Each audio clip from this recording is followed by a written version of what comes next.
All right. Okay. Ready? Okay, thank you. Good evening, everybody, and welcome to the April 12th council meeting for the City of Port Colborne. Before I call the meeting to order, I'm just going to do a quick roll call. Just say either here or present. Councillor Beauregard. Present. Councillor Bruno. Present. Councillor Wells. Present. Councillor Bodner. Present. Councillor Bagu. Present. Councillor Desmarais. Present. Councillor Danch. Present. Thank you. Councillor Clayliff is not with us this evening. I will now call the meeting to order, and at this time we'll have our national anthem.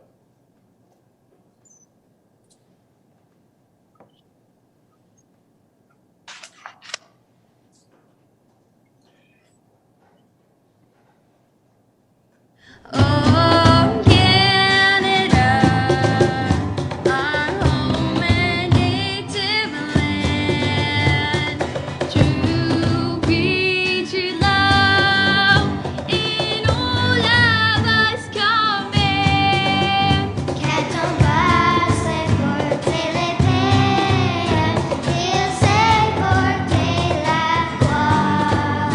Dans l'histoire est une épopée des plus brillants exploits.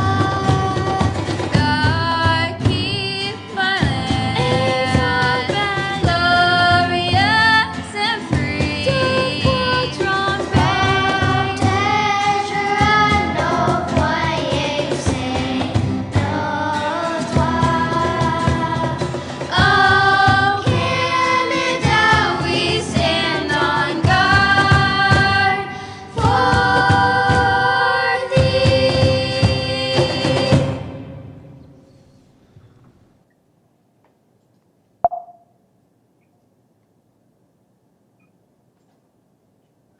Thank you, McCrae Choir. There are no proclamations this evening. For the adoption of the agenda, I'll have Councillors Desmarais and Beauregard move that. Any questions with regards to the agenda? Seeing none. Anyone opposed? That's carried. Disclosures of interest. I have two this evening, both on the same subject for Councillor Beauregard. Items 7.4 and under bylaws 19.1. Any further conflicts? Seeing none. Approval of the minutes.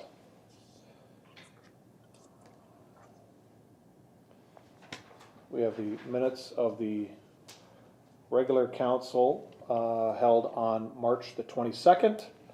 I have Councillor Wells and Bodner to move that. Any questions with those minutes? Anyone opposed? That's carried. I have the following items being pulled for separate discussion. 7.1, 7.2, 7.3, 7.4, 7.5, 7.6, 7.7, 7.8, 8.1, 8.4, and 8.5. Any further reports to be pulled?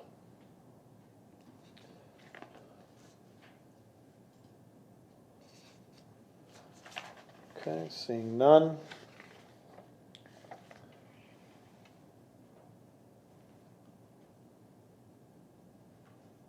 So with regards to the remaining items, I'll have Councillors Bagu and Danch move the passing of the remainder of the items.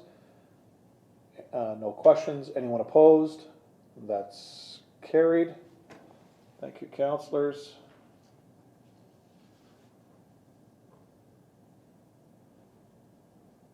There are no presentations this evening. There are no delegations. I will now go into my mayor's report. The province is currently in a shutdown position as described in Keeping Ontario Safe and Open framework. This shutdown includes a stay-at-home order and restrictions on numbers of retail customers in a store, and it cancels sit-down dining inside and out of restaurants, as well as the cancellation of sporting activities and personal care services. At the City of Port Colborne, we will continue to serve residents by appointment. In-person appointments will be scheduled for essential and time-sensitive services. Where possible, services will be provided through remote means. To access city services, we ask you call our customer service representatives at 905-835-2900, and they can direct you in the right way with regards to your issue. We emphasize the need for social distancing, hand washing, and face coverings where social distancing can't be maintained or where required by the region's and Ontario's face covering bylaws. Last week, the first vaccination clinic was held in Port Colborne at the Valley Health and Wellness Center with 960 individuals receiving their vaccine. Additional clinics are scheduled for tomorrow and Wednesday and a full week from May the 10th to the 14th. Currently, individuals 60 years of age or older can register to receive the vaccine by going to the Government of Ontario website to book an appointment or calling 1-888-999-6488. The number is 1-888-999-6488 for booking of an appointment. Individuals 55 to 59 can book an appointment for the AstraZeneca COVID-19 vaccine through participating pharmacies. And in Port Colborne, we have Beaujol's right here downtown, and they are our only pharmacy at this time doing the vaccinations. I ask that everyone please be patient and kind when speaking with their staff, and we will keep you informed of any new information we receive with regards to vaccinations or any further COVID-19 issues by the anything issued by the province of Ontario. And the one thing I do want to touch on is, for the public's sake, I mean, our numbers are getting terrible. And that's something I really don't want to sit here and say. We need everyone to follow the stay-at-home orders. We need you to follow the masking. We need you to follow the social distancing, washing your hands. This is the only way we can defeat this. And as soon as you're able to get your vaccine, if you haven't already, when your age group comes up, or if it's up now, please get in there, book it. You can book it anywhere in Niagara region. You can book it at any pharmacy, but we ask you to get it done as soon as possible. The faster we get everyone vaccinated, the quicker we're going to defeat COVID. But quite frankly, what happened on the weekend in St. Catharines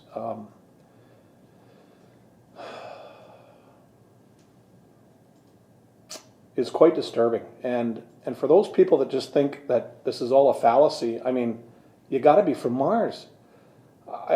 These are things I don't want to say, but my wife works at ICU.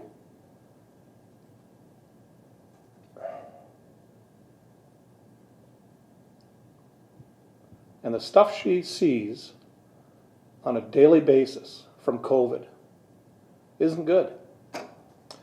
St. Catharines is at 88% capacity in their ICU due to COVID-19 cases. Next will be the Niagara Falls site, which takes the overflow from St. Catharines, and then it goes to Welland.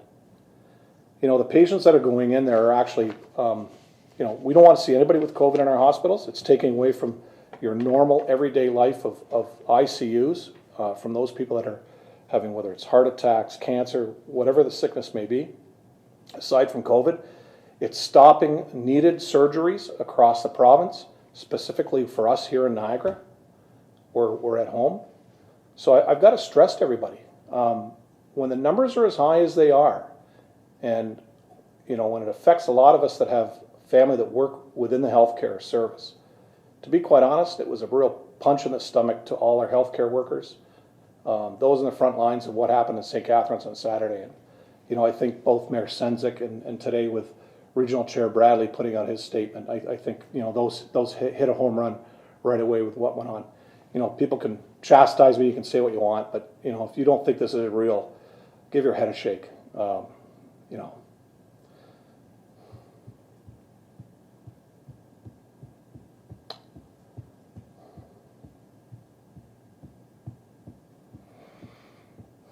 I do apologize, but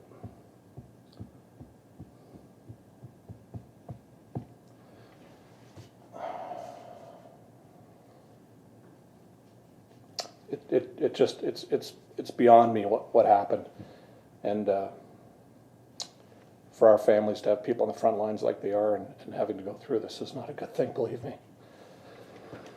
On to a better note. Over last week, Port Cares held their annual Soup Fest, which did take 1 year of a hiatus due to COVID, and it was a great success. All tickets were sold, another sellout, and we thank everyone for supporting Port Cares and the great things that they do within our community To all their sponsors and ticket purchasers and those that donated to the cause, on behalf of City Council, we thank you. The City of Port Colborne has launched a community engagement survey to help identify key themes for our upcoming strategic plan, and we're looking for resident input. Council and staff initiated the strategic planning process in 2019. We facilitated several roundtable discussions into the first quarter of 2020. As a result of the disruptions caused by COVID-19, the process was put on hold and picked up again in the fall.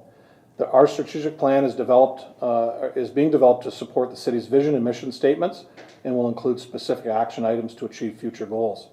It will also be divided into two sets of strategic pillars, community and corporate. The community pillars are designed to benefit residents, businesses, and visitors, whereas the corporate pillars cover the day-to-day practices, processes, and governance that council and city staff can focus on to deliver maximum value and benefits to our citizens. As city staff continue to work closely with council to create the 2020-2023 strategic plan, we understand the importance of getting the community's input. We value what our residents have to say. We want to make sure we're headed in the right direction. The community engagement survey is available until April 23rd on the city's website, www.portcolborne.ca/survey. That's www.portcolborne.ca/survey. Paper copies of the survey are also available for curbside pickup at the Port Colborne Public Library and here at City Hall. Individuals 18 and older whose primary residence is in Port Colborne are encouraged to complete the survey. Anyone who completes the survey will be entered into a draw for a chance to win a $50 gift card to a Port Colborne establishment of their choice. Results from the survey will be reported to council and used to support implementation of the strategic plan later this spring. National Volunteer Appreciation Week, April 18th to 24th, is always a highlight for the City of Port Colborne. Being able to recognize and thank the many volunteers that help manage events, maintain facilities, and keep programs running is something this city takes great pride in. There is an exceptional group of volunteers within our community, and although COVID-19 has paused many of the volunteer opportunities, one-day programs will resume again and the amazing volunteer team can return. To all City Port Colborne volunteers, we thank you for being dedicated, kind, generous, hardworking, and overall fantastic people. You make this community very proud. During National Volunteer Appreciation Week, the City of Port Colborne has highlighted some of our amazing volunteers on its social channels. Be sure to check it out. You can participate virtually with your public library this April, especially this April break, which is normally March break, but now it's April. The Port Colborne Public Library is reminding residents it's not too late to register for some virtual fun with events taking place this week. We ask you to log on to our website at www.portcolborne.ca for full details. So make sure you log on to that, look for our library logo on there, and you can enjoy all kinds of things, and that's for every age of person. So with that, I thank everyone, and we ask you to please stay safe and stay home. Any questions with regards to the Mayor's report, Council? Seeing none, thank you.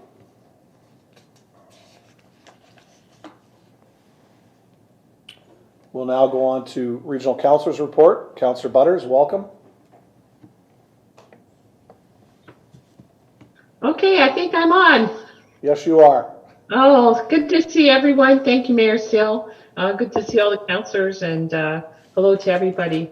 So this is a busy week coming up at the region. The standing committees meet Tuesday and Wednesday. So Tuesday morning will be Public Works and Public Health in the afternoon. And then Corporate Services Wednesday morning with Planning and Economic Development in the afternoon. Of interest to Councillors Bruno and Bodner, there will be an update on the airport study work coming in on the planning meeting Wednesday afternoon, and the final report is expected sometime in June. Depending on the dates of when it's received, will determine which council meeting it will land on, so that's for your information. To Councillor Danch, as well as Councillor Bruno, I know Councillor Danch sent me an email regarding the street sweeping on Main Street, and the date that's to start is April 19th. So I want to thank you both for staying on top of Main Street and the conditions there. On April 20th, there'll be a State of the Region event starting at 10:30, and you can attend it. It's a free event. You go to eventbrite.ca. Chair Bradley will be doing the keynote address, and then there'll be a panel that features Julie Rorson, Chair of Women in Niagara Council, as a moderator, Phil Verster, who's the president and CEO of Metrolinx, Dr. Hergy, who's our acting medical officer of health, Alicia McDonald, senior economist at Deloitte, and George Spezza, who's the director of economic development at the Niagara region. So for those of you interested in tapping into that, that's what's happening on the 20th. I want to actually bring up there's 107 new cases today in Niagara. Port Colborne is at 44. I'm really disheartened at the way our numbers are going up. Outbreaks are sitting at 32, and there's been 16 confirmed cases of the UK variant B117. On I guess a better note in terms of the vaccination piece, total doses to Niagara residents is sitting at 109,731. 21% of the Niagara residents have been vaccinated with their first dose. In terms of long-term care homes, 100% have been vaccinated first and second doses. And in high-risk congregate communal living facilities, 100% first dose, 57% in the second dose. And retirement homes, 100% first dose. Second is running about 19%. So making some good headway in regards to that. But as Mayor Steele points out, like we're in serious straits here. So what happened in St. Catharines is just so unacceptable on so many levels. I can't even begin to understand where somebody's head is on that. So with your permission, Mayor Steele, I would like to read Chair Bradley's statement, if that's okay. Thank you, Councillor Butters. Please do. Okay. This is from Chair Bradley regarding the COVID-19 protests in St. Catharines. While I fully support the right to freedom of expression and peaceful, lawful assembly, residents are reminded that we continue to be under provincial stay-at-home orders. As a third wave of this pandemic begins to severely tax our hospital system, it is more important than ever that we stay at home when possible and keep one another safe. The demonstrations that took place over the weekend represent only a very small minority of our total population and seems to be driven by misinformation. The efforts and sacrifices that the vast majority of residents have been making for the last year continue to make a measurable difference and have not been in vain. Regarding Councillor David Bylsma, I am deeply troubled and disappointed with his active participation in a public demonstration that deliberately ignored the ongoing state of emergency that he himself declared as one of the Niagara mayors. It is particularly distressing to have a member of Regional Council openly flout the law, thereby setting a poor and unfortunate example for those we represent. In speaking with a number of councillors and after hearing from numerous members of the public, they share my frustration and concern.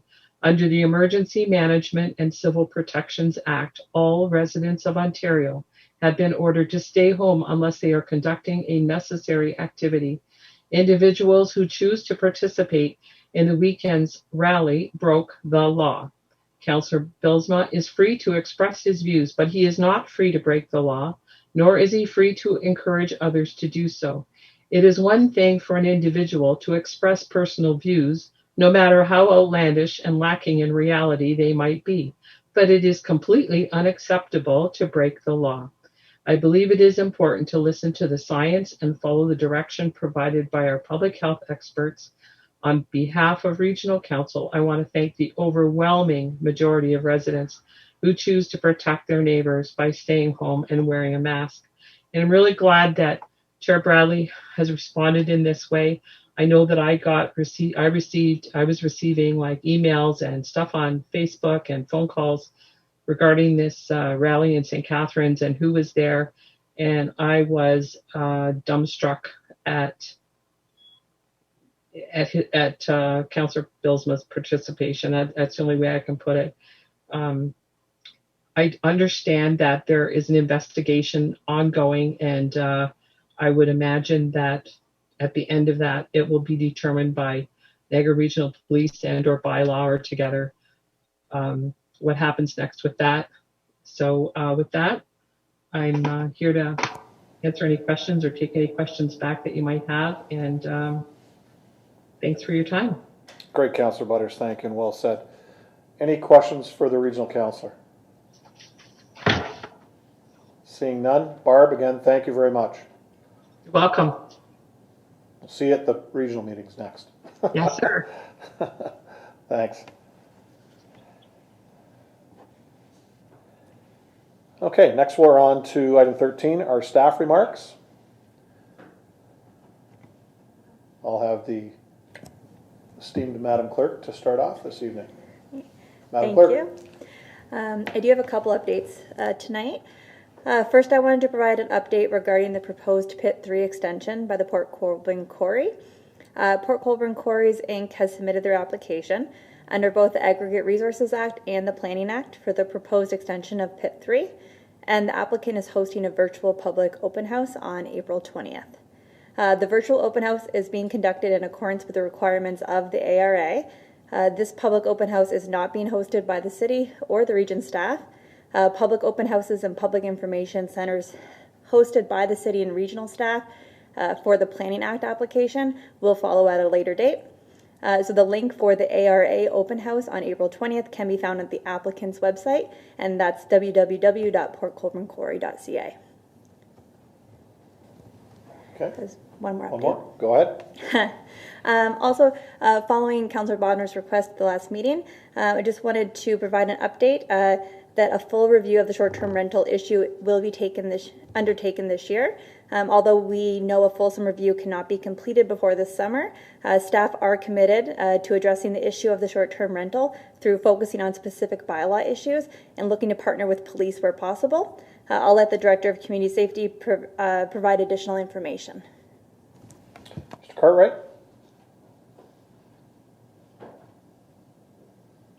Thank you, Your Worship. Yes, Amber and myself and the CAO have had a discussion with regards to this issue. The bylaw department, quite frankly, we've been collecting some information with regards to this issue. It really falls to planning and zoning to a certain degree. Amber's kind of alluded to that as she's overseeing that department at the current time. Our plan is that we will enforce the issues as best we can based on a complaint. If we have issues in fire lanes with regards to parking, we're prepared to deal with those. Council will get addressed or have some of that information provided a little bit later. As far as complaints go, if it's a fire issue, please call 911, provide the appropriate information. The fire department will go and deal with the fire issues. I will tell you that if it's a noise complaint, especially in the evenings, bylaw staff are not available after 9:45 at night. We could be made available through a call-in basis. Or I will also tell you that even if we were to be called in, it really is a police matter. I would caution you with regards to the police, you would normally call them as you would normally with a 911 phone call. The issue there is they've indicated in discussions that they will come as they are available. Obviously, they have priority means within their system to dispatch based on need and current availability. So obviously that will come into play. So between police, fire, and bylaw, I think the daytime we certainly are going to patrol all the fire lanes. The ones of particular interest are the ones that are associated with certain beach fronts, and we'll be paying extra attention to those particular areas. This is going to take some time, so please bear with us.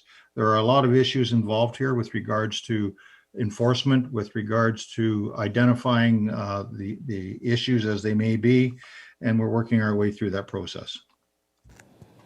Thank you, Mr. Cartwright. I'll go to council for questions on this issue. Anybody have a question? Councillor Bodner? Thank you, Mr. Mayor. Through you to, I guess, Mr. Cartwright, would it be helpful? Some neighbors just put up with the aggravation, but in my mind, it may be helpful to not do that. Just phone in so that there's a record of the complaint. And if there's complaints on a regular basis at a certain one or two of these short-term rentals right now, will we flag those as problem areas and just so we've got a record of the bad guys in this whole thing? Mr. Carter, do you want to answer that, or I know the clerk has part of the answer. Who wants to go first? I'll let the clerk go first and I'll jump in after. Perfect. Thank you, Madam Clerk. Yeah, I will just say we do have Citywide up and running now, which is our customer service software. So we do encourage you to call into the city and record your complaint, as well as you can go right on our website. It's in the top right-hand side of our website. You can enter any concerns you have there as well, and we can keep track of them. Councillor Bodnar, does that answer the first part of your question? Yes, it does, yes. So I'd just like to say I'm happy to see this taken seriously and look forward to what else may be put into operation as we deal with this throughout this summer, even though we won't have a solid plan in place. Thank you. Thank you. Mr. Cartwright?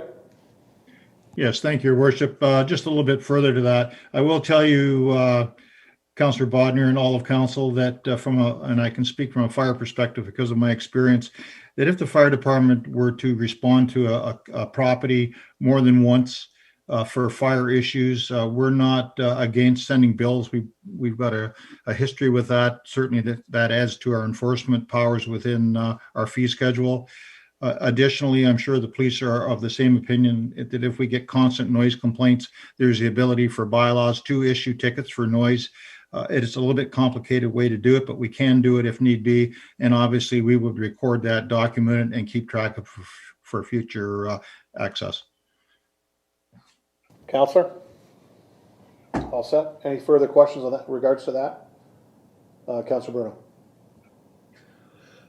Thank you, Your Worship, through you to the director. Mr. Curran, I'm just wondering if, and to Amber as well, off the back of what Councillor Bodnar said,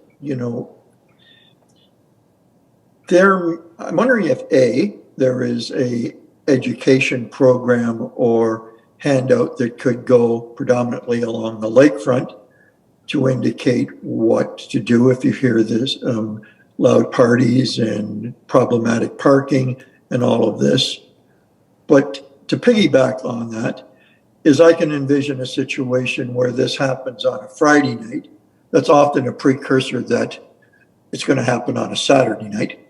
And as to that, if someone were to call in, we do the education program, they call into bylaw or go online, will there be the ability to have a response on Saturday when those departments are functioning? I'm thinking now community safety bylaw, whereby a bylaw officer looks at what came in on Friday night, denotes the property.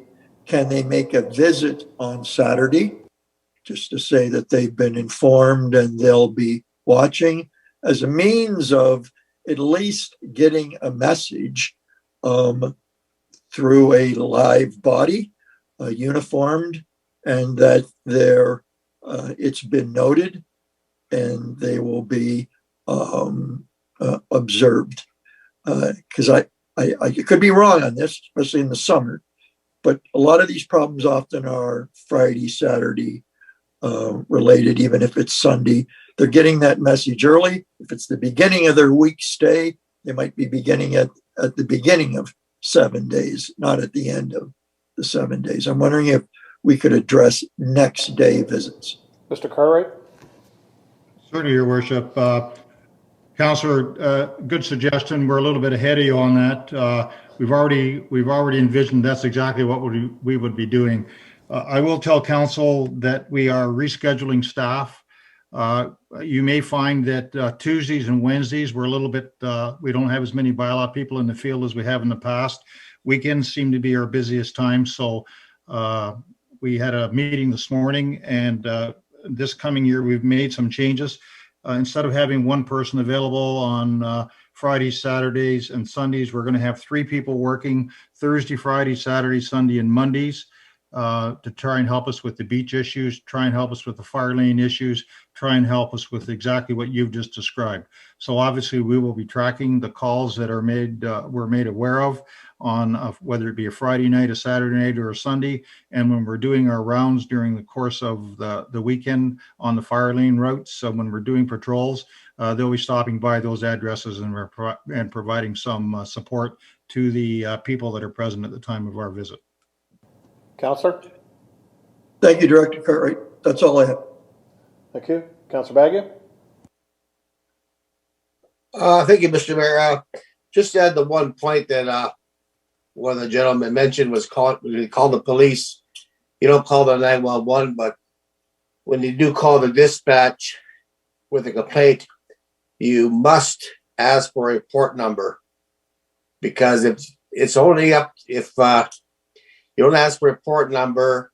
When a police officer does show up, he's under no obligation to fill a report out, or a noise complaint or any other report. But if you ask report number, he has to fill a report out. And Staff Sergeant Romo reaffirmed this, that people calling the police always ask for a report number. And this way the stats get kept up.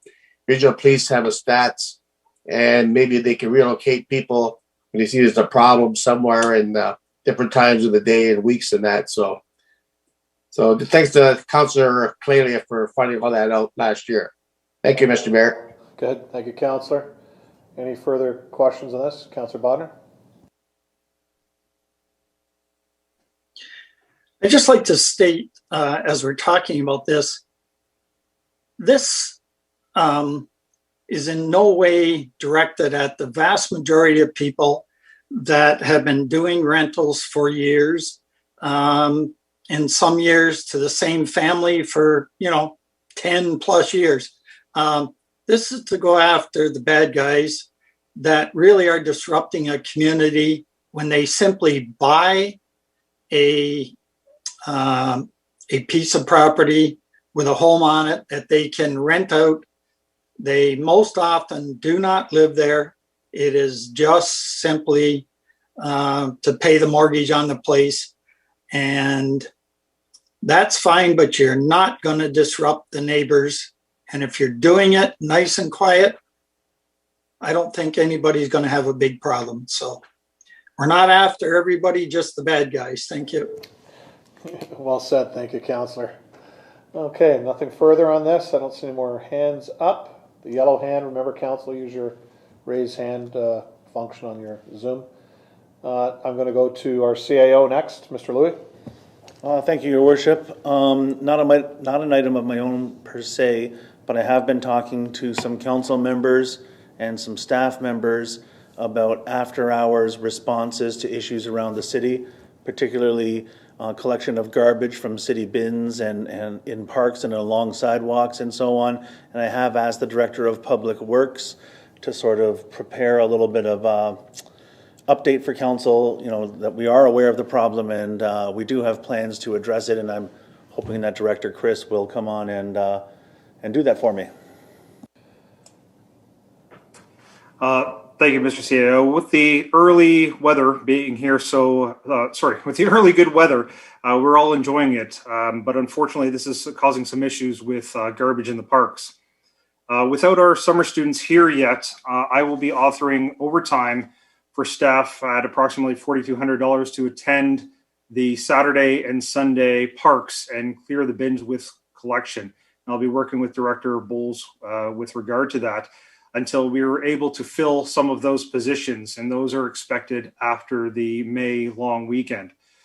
So we should see a reduction in the amount of complaints we were hoping by adding that Saturday and Sunday collection through overtime. And again, if there are any additional issues that are arisen, our customer service will be tracking those complaints so that we can specify which parks are requiring a higher level of service throughout the year and throughout the summer. Great, thank you. Anything to add, Scott? No? Okay, good. I have Councillor Bruno and then Councillor Baggio. Thank you, Worship. Thank you, Chris, for that report. I'm just wondering if some of this garbage issue, when you mentioned overtime, can be handled by the students that we normally hire that could come in earlier. I mean, not just with COVID, but because it's weekends, you have, students working from home with much more flexible time.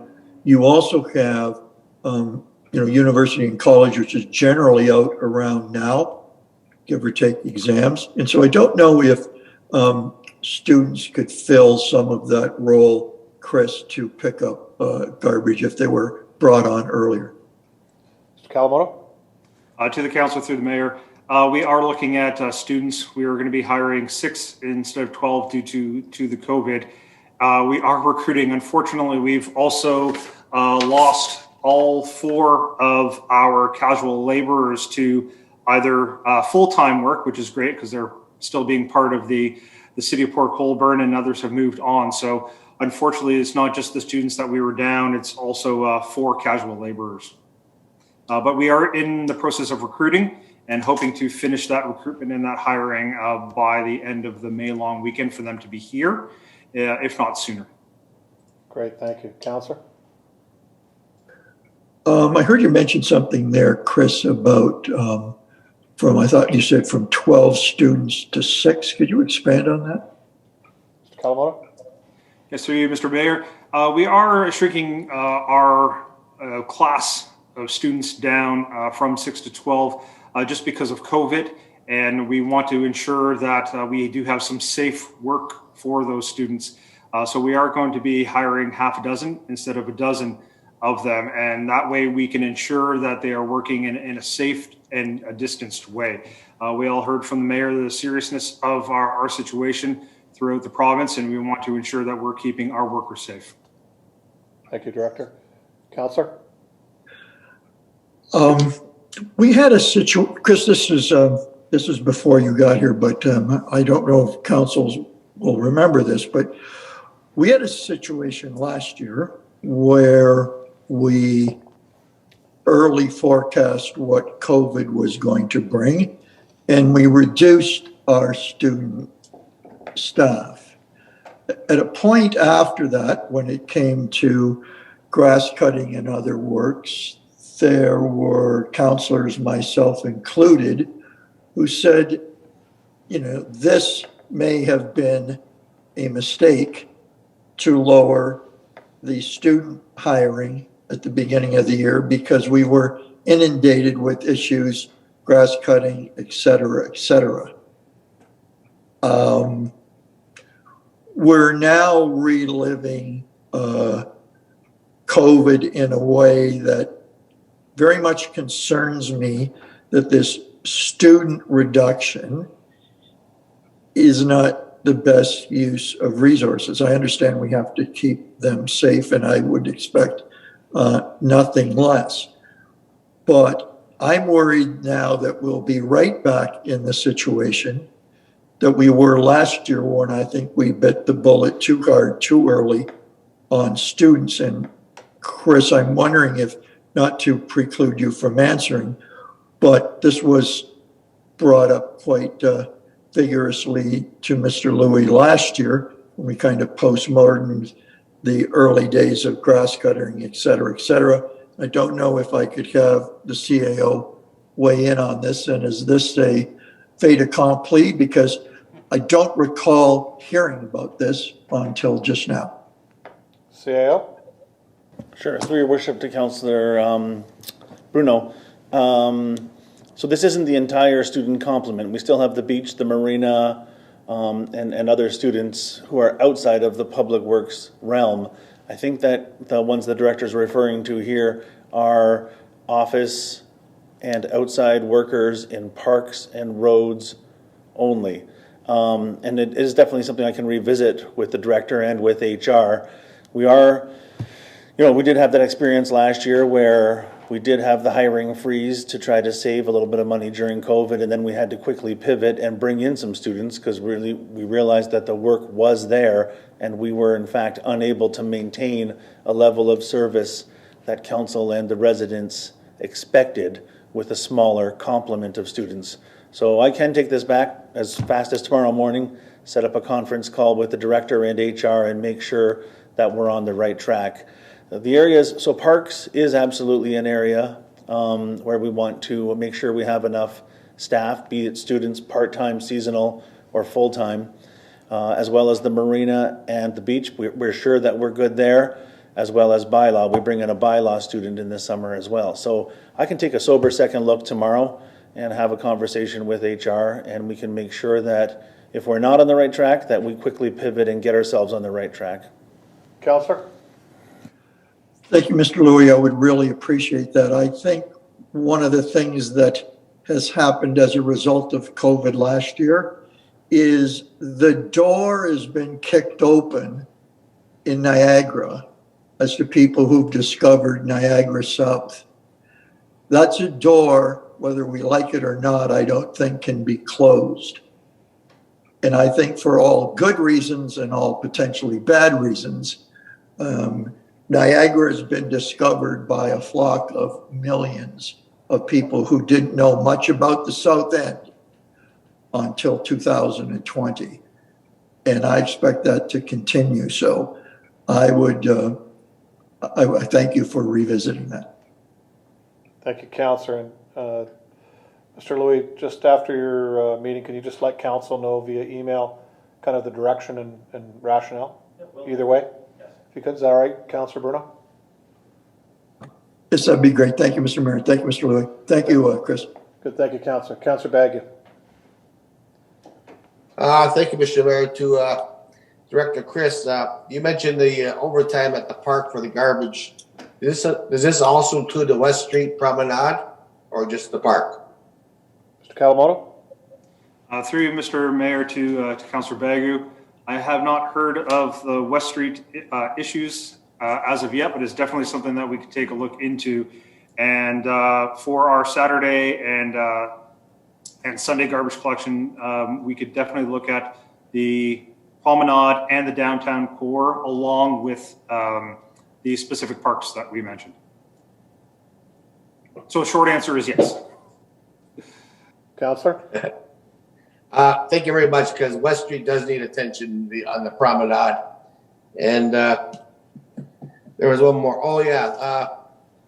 Maybe to CEO Louis, it was very disappointing when I found out that the recyclable garbage bin near the children's playground at H.H. Knoll Park was vandalized and had to be removed.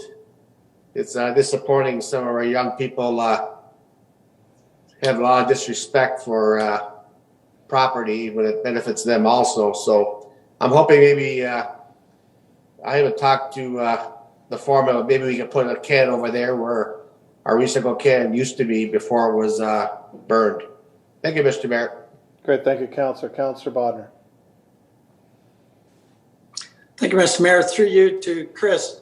Chris, I was, just if you could confirm, and I was really disheartened to hear that not all, but a fair amount of the garbage that is in some of the parks is put there by people. It's household garbage. They're actually dropping off garbage bags full of stuff. Is that a fact? Kawamoto? Through you, Mr. Mayor, to Councillor Bodnar and the rest of council, unfortunately, that is correct. That we do often find household materials, I guess, if you want to call it that way. Most of the time they're unidentifiable, but they're obviously the type of refuse that come from the household as opposed to somebody just walking through the park or through the downtown core. So yes, unfortunately, that is true. Counselor? It is also against the bylaws. Unfortunately, I can't quote which bylaws off the top of my head, but yes, it is against the bylaws. So, Mr. Mayor, through you to Chris. So if we were to catch somebody doing that, can they be prosecuted? Because I, for one, sure would like that to happen if we could figure out who was doing that. Again, through you, Mr. Mayor, to the councillor, I have been involved in public works for most of my career, and illegal garbage dumping I have experienced. Unfortunately, it is very difficult, and maybe the Director Cartwright will be able to add more to this discussion. I have been told in the past, unless we physically see somebody dumping the garbage material and catching them basically red-handed as they do that, I'm not sure about electronically or in person, that it is very difficult. Even if there are identifiable items within the bag that do have their name on it, it is still difficult to get a prosecution. However, again, that is experienced in different municipalities, and maybe Director Cartwright would be able to shed some light specifically on Port Colborne's experience. Yeah, thank you. Just before I go to Mr. Cartwright, Councillor Bodner, Councillor Bruno, that's it on this here, and myself back in about the mid-2000s. We did catch some people based on us going through the garbage and finding bills and anything with their name on it. And at that time, the fine was $300. So if it could be the same, but I'll go to Mr. Cartwright for further information. But we have caught people, so we don't want to tell them how, so I shouldn't have really said that. But anyways, if there's something there, we'll catch you. So yes, Your Worship, thank you for the opportunity. I don't know the value of the fine, but yes, there are fines available to us if we catch them. We normally work in conjunction with the region of Niagara for dumping. When we investigate or research these types of incidences. I will also tell you from a fire perspective, because Scott and I still continue to work relatively closely, I can tell you that, and I'll share this with council, we have had a number of fires recently in the city, set fires throughout the city, not just in one particular area. We met as late as today with Niagara Regional Police. Scott's met with police several times on this. We're very concerned with what we're seeing out there. Tires being burnt, garbage cans being set on fire, fires now being set near buildings. So we are concerned, and we are dealing with Niagara Regional Police as best we can. I'll be honest with you. I believe the police have indicated they may have a lead on somebody. They have spoken to an individual, and that happened on the weekend. And interestingly enough, there weren't any, or prior to the weekend, and interestingly enough, there were no fires over the course of the weekend. So it's a bit disturbing to me that the fire occurred in H.H. Knoll Park or anywhere else in the city. But the reality of the situation is, to get back to your previous question, is yes, we can charge, but I agree with what Chris has told you. It's very difficult in this day and age because the courts require a little more close identification and or actual proof unless you catch them red-handed. Thank you, Mr. Cartwright. Mr. Kawamoto, do you have anything else? Thank you, through the mayor to council. Again, another thing that Public Works will be doing is identifying specific places for the regional pickup through the public space recycling bins, the larger bins that the region will be able to pick up. So it'll be able to utilize the current areas more efficiently. And we're also going to be GISing and understanding how much materials do flow into each of those areas and each of those cans, so that we can come up with an efficient number of cans and an efficient number of collections through route utilizations. Great, thank you. Okay, any further staff comments on other issues? Oh, sorry, Councillor Danch. Thanks for that. And to Chris there, kind of a catch-22, you know, a couple weeks back there, I said, everybody, like, let's clean up our city and let's do a good job and stuff like that. And I can appreciate what Councillor Bagney's saying about West Street, because Monday morning, typically I'm walking along there and there's several household bags that are dropped off next to the garbage cans. And, the Seaway has cameras on that area. And if you guys are looking for like some way of finding these people, I mean, I guess, again, catch-22, you're not throwing your garbage in a field somewhere, but you're dropping it off where you shouldn't be. And I guess if it came right down to it, we could use some cameras from the Seaway. I'm sure they could help us out there. And they're quality stuff. And then we could get maybe some paperwork out of this garbage that's there. But like I say, it's a catch-22. I mean, we all love our port and we like to keep it clean, but we also have to live by the rules that are out there. But just my 2 cents. Thank you. Great, thank you, Councillor. So staff, any further updates to council? Seeing none. We'll go on to councillors' remarks. I'm going to start with Councillor Beauregard today. I have none this evening. Okay, thank you. Councillor Bodnar?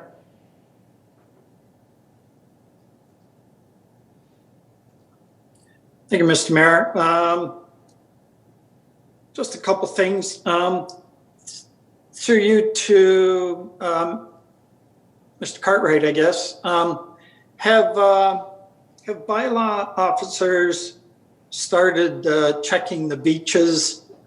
I'm talking parking in Pleasant Beach that I particularly noticed this past Saturday was, I think I counted 22 cars there at 4 o'clock in the afternoon when I left work. Just wondered whether we've started drifting that way on weekends. Thanks. Mr. Cartwright? Your worship, Councillor Bodnar and all of council, the short answer to your question is yes. A little bit longer version of an answer is that we did speak to this morning, Bylaw and myself, with regards to, we met and talked about this particular subject via your email that I received earlier, and I do appreciate that opportunity because I had an opportunity to research and come better prepared. So at the end of the day, yes, we did go down towards the beach, but obviously not enough. So because that particular area is what I'll refer to as a hotspot for various reasons, but one being parking, our staff have been instructed to pay closer attention to both Pleasant Beach and Wildwood Beach. Obviously, that's a problem that has been ongoing for the last number of years for various reasons. So the short answer is yes, we did, but obviously not enough. We will certainly be putting more effort into that particular area and also fire lanes in that particular area. As our resources, as we upstaff over the course of the next few weeks, I will tell council that we have 3 bylaw enforcement students coming online as well. We're going to be using our intake clerk to assist us in enforcement this summer. We're rotating that person out of their normal work mode into an enforcement mode and going to be replacing that individual with a student to give us more enforcement opportunity. We've also, we're adding to our process, we've modernized our ticketing process to the point where we're going to have all 3 people in the field will be able to write tickets instantaneously through a new mechanism that Brian has assisted us with. Sherry's put a lot of work into it, and our staff will be out in the field in full force being able to write tickets and or tow. We've also increased the signage. We've just finished redesigning signs that are going to be posted at all beach ends and all road ends, as well as fire lanes. We hope. We're waiting for a legal opinion on the fire lane issue. But certainly we're trying to upgrade our staff to be show a stronger face and be more of a force out in the field. Obviously comes with that is opportunity for people to become antagonistic, angry, and those types of things. So we got to be a little bit cautious and try to protect our people as best we can. I'm not sure if council is aware. If not, I'll take the opportunity to let you know as of this week, all of our bylaw enforcement officers in the field and in the office will be wearing uniforms. The intent is that our manager will be out in the field more often to assist. We've made contact with our our fleet manager with the hope that we'll be able to add a vehicle through a rental and or use of another city vehicle to go out and also do enforcement. So there's a lot of things at play right now. We're trying to make a change in how we present ourselves in the community in a lot of different ways, hopefully more effective, more efficient ways. So the answer to your question is we will make a concerted effort to upgrade the amount of enforcement that takes place in the area of the beaches. I will also say to you that Sherry and I went through the signage issues today, and we're going to be changing not all of the signs, but what we're trying to do is, for example, I'll use Pleasant Beach if I can just speak to it for a second since I've got the opportunity. As you know, there's areas at Pleasant Beach that you are allowed to park. You're only supposed to park there for 1 hour. So hopefully in those parking stalls, it'll be clearly noted that you're only allowed to park there for 1 hour. All other areas in all other beaches, including Wildwood, Pleasant, and Cedar, are going to be posted that they close at 9 and you aren't allowed to be on the beaches or parked between 9 p.m. and 6 a.m. That's hoping and we're going to do that across the board so that we don't have one beach with one set of rules and another beach with another set of rules. They're all going to be the same across the board. It's much easier from an enforcement perspective. Councillor? Thank you. That's good news. One other question, Mr. Mayor, if I might. Yeah, go ahead. So I got an inquiry on Saturday. There seemed to be a larger than they should have been gathering at a cottage, I guess. And who is doing the enforcement on that on the weekend, or do we have anybody? Is it the Niagara region that has a hotline or something if larger gatherings are happening? I didn't know the answer, so. Mr. Cartwright? So, Your Worship, thank you again. And to Councillor Bodner's question, I will tell you if it happens up until 9:30 on any night of the week, that bylaws will be definitely involved. But I will also tell you that bylaws will not go to these large parties without police with us. The tools we have to use are very ineffective in the sense that people don't even have to give us their information, give us their name to write tickets and so on. So we need the assistance of Niagara Regional Police. And I'm going to say that prior to, I'm hoping this week, but I can't guarantee it, that we're going to try to have a discussion with Niagara Regional Police to make sure that they're going to be there. I'm sure they will be, as their forces are allowed to. We have had discussions about other alternatives by which we can deal with this if it does continue to get out of hand, up to and including coming to council, seeking permission to look for paid duty officers from Niagara Regional Police if need be, if the situation continues to deteriorate over the course of the summer. And just further to that, Councillor, and Mr. Cartwright, I do ask you to reach out to Chief McCullough, but I did speak to him when the new lockdown orders came from the province, and the same agreements that were made over the last year are going to continue, where they will assist us when we ask. And as you said, some of that could be based on availability if they're out doing, some type of major crime, car accident, fire, or something like that. So, but I do ask that you do reach out to Chief McCullough just to go over this again for this summer. I'd appreciate that. Councillor Bodner. That's it. Thank you. Thank you. Councillor Desmarais. Thank you, Mr. Mayor. I had just had the one item this evening, and it actually follows up on both yours and Councillor Butter's discussion on what had happened over the weekend and the rallies that took place. I was really very disturbed that we had municipal leaders take part in those rallies and on social media posting all kinds of negative comments and that sort of thing. We have a responsibility as municipal councillors. It puts us in a leadership role within our communities. It is our responsibility to lead, not to disrupt. Those people were destructive. It was dangerous behavior. It was wholly irresponsible. And I'm very glad to hear that there's going to be some investigation to follow up on some of this, but that's what I was going to ask for tonight, is that we request that. And I do want to thank my fellow councillors for not taking part in any of this. It really doesn't matter what our personal opinions are, we should not be stepping out into the public and saying these things and doing these things. So I do want to thank you all, because I can say that Port Colborne is probably the only municipality in Niagara that can say they didn't take part in any of it, which is really good. And I'm talking about online things as well. So I really do thank you all for doing that and for being that lead by example. So that's all I wanted to say. Thank you. Thank you, Councillor. Agree with you 100%. People couldn't last 2 seconds in my wife's shoes, and any other healthcare worker, to be quite frank. But I'll leave that for another discussion another day when I can get a little more detailed in my vocabulary, as you know I can be. Councillor Baggy, you're next. Thank you. I'm up to bat. A couple of concerns, mostly about parking. Last year, during the busy weekends, holiday weekends especially, the launch ramp gets very, very busy. And basically the parking lot gets full. So people are starting to park their trucks and trailers on the grass at the park. And what happened last year is bylaw came around, gave a few tickets out for parking on the grass, I guess. And one was my brother-in-law. So he should have paid the ticket anyways, but he appealed it to bylaw, and basically because there was no parking signs, he won his appeal. So I'm just wondering if bylaw has talked to the marina or sort of closed that loophole somewhat, or there was only a few spots where the trailer could get to the park closer to the band shell. So I'm just wondering if we could maybe remedy that situation so it doesn't happen again.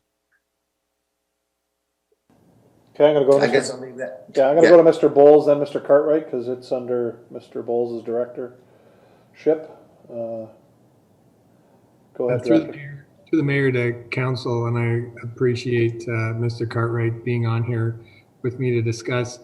We did actually have a meeting from a staff perspective earlier today about this issue, talking about potentially roping off the sections around H.H. Knowles so that way people can't move over onto the grass in the first place. Sometimes the best medicine or mechanism is just prevention in the first place.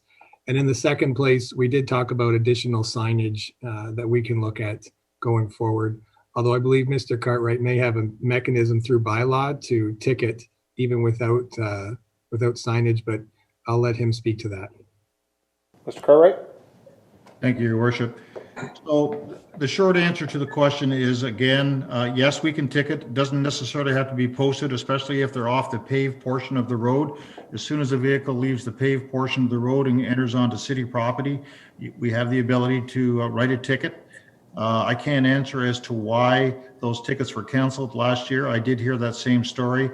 Not sure how the tickets were written. I do know that it won't happen again this year for either one of two reasons. One, they'll be posted properly if need be, and or it will be roped off or boarded off so people can't get into the park. I also know the second part of your question, Councillor, earlier today when you sent it to us was with regards to the marina, and maybe Brian wants to jump in on that because staff did discuss that issue again earlier today. So Brian, do you want to take the lead here? Then I'll back up with you. Director? Appreciate it. To the mayor, can Mr. Councillor beg you, perhaps you could just help me out with the second part of the question. We were going through the first and I had my notes and I've misplaced my response to the second part. That happened to me last meeting. Basically, the people are parking on the grass at the marina, and I noticed last year one fire hydrant was almost pretty well blocked off. And I did call it in. By the time somebody went out there, one of the cars has moved, so the fire hydrant was accessible. But on the weekends, this consistently happens, but it's got to a point where people were parking on the grass, even though there's parking spots available in the parking lot. And there is one sign, but it's right near the door to the restaurant, no parking on the grass, but it's way after the parking lot already. So I just wondered, we got to clean this place up. I know parking is restricted somewhat because of the boats that don't go in the water, but the parking is available across the bridge at the park also. So I'm just hoping we can clean that up and make it look a lot nicer for our people this year. Okay, Mr. Bowles? So through the mayor to council, I did a little research here. This was news to me as well. So we actually have 350 spots at the marina, and we sell over 500 seasonal passes to boaters that can come, and then they have guests and the like that come. So I think the reality is, and we looked for council's direction, is there is going to be some parking, not only along or potentially touching some of the lawn, definitely not in front of a fire hydrant, and we'll have to improve signage to ensure that doesn't happen, and direction to be able to go to H.H. Knoll. Longer term, I think, and I will be talking with staff, that we may need to look at additional options as we build out the marina plan, because parking is, as I think the councillor has identified, quite constrained during peak times at the marina, and that is a long-term problem. Okay, councillor? Thank you, Mr. Mayor. I agree with the marina plan, but I haven't seen it yet, so I can't comment on that. Shot. Mm-hmm. No problem, Mr. Mayor. My last concern is actually it was a financial report that got me thinking that Mr. Bull sent in. The Fillet Center, one of the issues was financial report number 3-640-33591 regarding the gutter cover for the drips and the fitness and gyms. And it seems outstanding according to the financial report. And it should be carried out 2021. I'm just hoping before we open up this place, it is going to be done 100% guaranteed.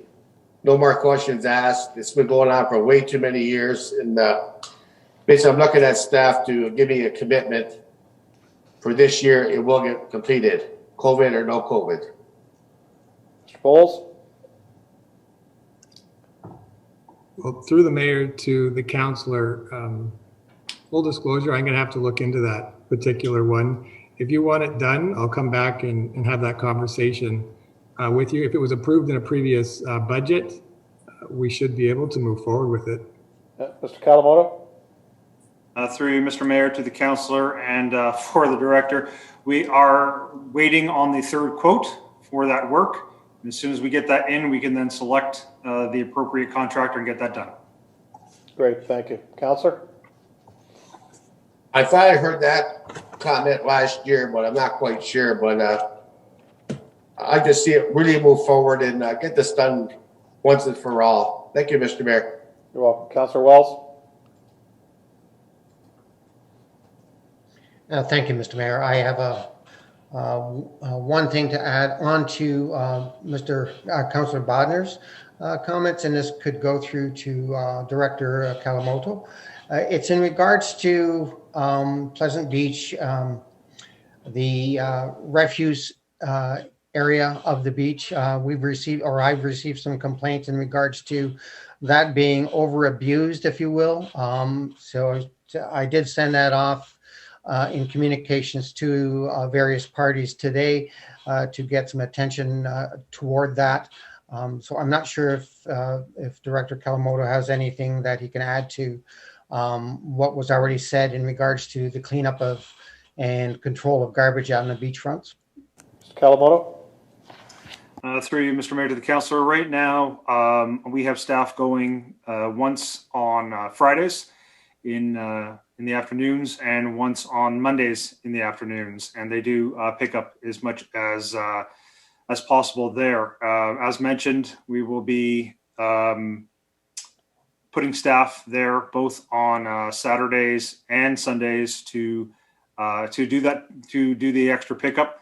Again, with the warmer weather hitting us a little bit earlier than we normally get staffing, and with some of our staffing shortcomings with some positions not being filled, we have had some issues in the past week or so when the weather has been good. So that's our plan to mitigate those issues. And again, as we move forward and start collecting additional data, we will have numbers to more efficiently put the proper number of cans within the proper areas, and also the most efficient amount and times of collection. Councillor Walls? The issue that is one of the issues, but the other compounding issue here is that the refuse container at the end of Pleasant Beach Road is serviced by the region. But the service, I believe, has not started, or it may have just started this week. But because, as we've heard and as we have experienced, because of the nice weather, people have been starting to go back to the cottages earlier, have been getting out there and have started to pile up garbage around that refuse, a large refuse depot there that we have there, the compound. And so it's been piling up, and it has not, or was not serviced until possibly today or just recently as of Friday. But it's a matter of maybe just getting in touch with the region. The other aspect on that is that there may be some newer people that are renting some of these facilities or owners of these facilities that may not be familiar with the requirements of the service that is there. So maybe, as my understanding is that a couple of years ago that notices were sent out to some of the residents in the area as to the procedures related to that depot.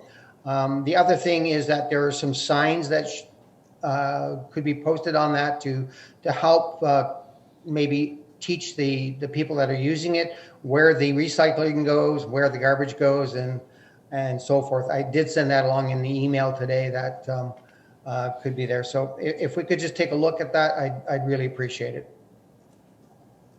Director? Through you, Mr. Mayor, to the councillor, those notices actually went out last week. And the collection for the region is from the May 10th to October 25th. So we can get in touch with the region with respect to possibly coming earlier again, like we are reacting to the warmer weather. And I think that the region should be able to also for both of those points. Okay, councillor? Thank you. Yes, that'd be great. I have one last thing, and that is to thank everybody that was involved with the stopping of the grow op recently as of last week. It was a great effort, a team effort that was, you led it to Mr. Mayor and Mr. Louis, and through our other departments, we were able to create enough attention and strength to be able to direct the opponent of the grow op to take their business elsewhere and leave our community. So that was a great victory in that effort, and I'd like to thank everybody that was involved with that. Great, thank you, councillor, and I think you're 100% right in what you said, and the word team is key in what your comments were. So perfect. I'd like to thank the councillors that were involved, especially the ward councillors, and and as we all know, a lot of this stuff takes time, and people think got to do it tomorrow, but sometimes with the laws of the land, whether it's our bylaws or the municipal act or something coming down from the federal government, it can delay us in certain things. But yeah, we kept on top of it, and our staff did a yeoman's job on that. So again, Councillor Wells, thank you for bringing that up. Councillor Bruno. Thank you, Worship. I don't have anything this evening. Just like to thank staff that I've dealt with during the week on concerns from our ward, Councillor Butters and yourself this evening for giving us the update on the airport and on Main Street. Thank you. Great, thanks, Councillor. Appreciate that. Okay, seeing no further business, we'll get on to item 15, which is consideration of items requiring separate discussion. And we are going to start with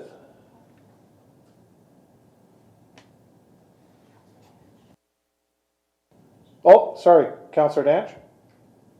Did you have anything? Yes, I do. My apologies. You must have moved on my screen here because I went across the bottom and now you're on the bottom. You must have been past Bruno the other time at first. So I was thinking alphabetically, and then you went to Maris, and I went, well, I'm DA and she's DE, so I thought, like, where the heck did I go? But anywho. It's based on where you are on my screen. Hey, so my turn now. Just a couple notes here. So I guess to Mr. Kalamuto. We got a couple street signs we're going to look after there. Through to the councillor, absolutely, they have already been ordered, and we are going to follow up once again with the region on one that should have been ordered last year. Okay. For the third time. Everybody who wants to use that slips through the crack thing, eh? So anywho, I guess I think I'm going to go to Brian next, and I just need some explanation on the beach passes for City of Port Colborne residents. Mr. Bowles? Through the mayor to council, for the next council meeting, as I think communicated in our last report, we will have a report to council and to the residents of the city to explain how they can sign up, get their beach pass going into the May 2-4 weekend. So as a Port Colborne resident, the beach passes are on a no charge, and I'm asking that question. Mr. Bowles? Through the mayor to council, yes, they're no charge to residents of the city of Port Colborne. And thank you through the mayor once again. So that for Port Colborne residents, they can look forward to going to Nickel Beach on a no charge basis this summer, and hopefully it's as good a summer as last year weather wise, but a little friendlier. One more through you, Mr. Mayor, to Brian. On the walk path off of King Street, when you get through the area before the marina there, left-hand side, we've got the fence, we've got our new storage customer and stuff like that there. The Easter Bunny's dropped off a basket of goodies, and they've cut into the fence. And I know this has been an ongoing problem, but I think we need to try and repair that fence once again and pick up the cutlery that's in the Easter basket that somebody probably borrowed from somebody close by. And if we could put that on our list of maintenance things to do, that's all this councilor's got for this week. That actually would probably go to Mr. Kalamoto, but I believe that's owned by the owner of the property. But we'll confirm that, councillor. So, Mr. Kalamoto, I'll speak to you tomorrow on that, because you obviously don't. We have repaired it in the past, councillor, but yes, it is a privately owned fence. So, if we tell the owner to fix it and he doesn't, I think that's when we go in and fix it. But I can speak to Mr. Kalamoto on that tomorrow, because I know exactly what you're talking about. All right. Thank you. Thank you, councillor. All right. You're all set, Frank? Yep, all good. Good, thanks.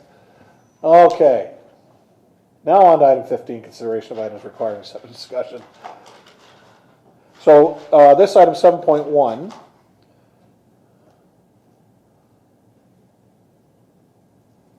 is Chief Administrative Office Department Report 2021-114 be received, and the council direct the manager of strategic initiatives to enter into negotiations with Lively Media regarding a lease to operate Edie's Cafe and Bar on city property from June 2022 to September of 2022. I'll have Councillor Wells and Bodner move that, but prior to that, we have we have Director Bowles, and we also have Leanna Crouch, who wants to give us a presentation with regards to this. Mr. Bowles, do you want to start off with this? Or sorry, I apologize, Mr. Long.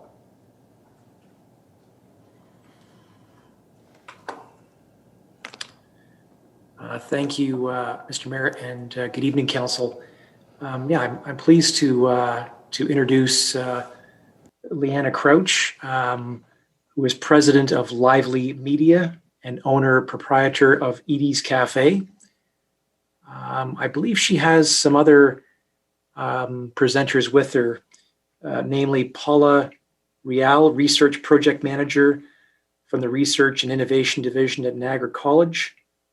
And I believe she's joined by Gary Torrevel, who is with the Canadian Wine Institute at Niagara College. Last fall, I had an opportunity to meet with Leanna. I was joined by other city staff. So this concept, this proposal has been in the works for the last few months. So it's great to have Leanna and her team here tonight to present. So without further delay, I'll pass it over to Leanna. Thanks very much. Great. Welcome, Leanna. Thank you. Can you hear me? Yes, we can. Okay, excellent. So first of all, thank you, Your Worship, councillors. Thank you very much for the opportunity to talk about my project before council. As I mentioned, my name's Leanna Crouch. Although I've been living in Toronto, working as a television producer and running my own company for some time, my roots are here. I was born and raised in Welland, and my family's been in the Niagara area for over a century. I am joined today by Gary Torville, the Assistant Dean, Canadian Food and Wine Institute in Niagara College. He's been an invaluable resource and sounding board for me during the development of this concept. He will be instrumental in helping me find the right fit when I hire the students and recent graduates of their acclaimed culinary program. We were all supposed to, Paula Riley was supposed to join us as well, but unfortunately she had her daughter's birthday party that took precedence over this just recently. And I'm working with her. She's the research project manager of research and innovation at Niagara College. I've been working with her and her students who are providing me with research for my business plan that's facilitated by an RBC grant. So it's been a very exciting opportunity for me.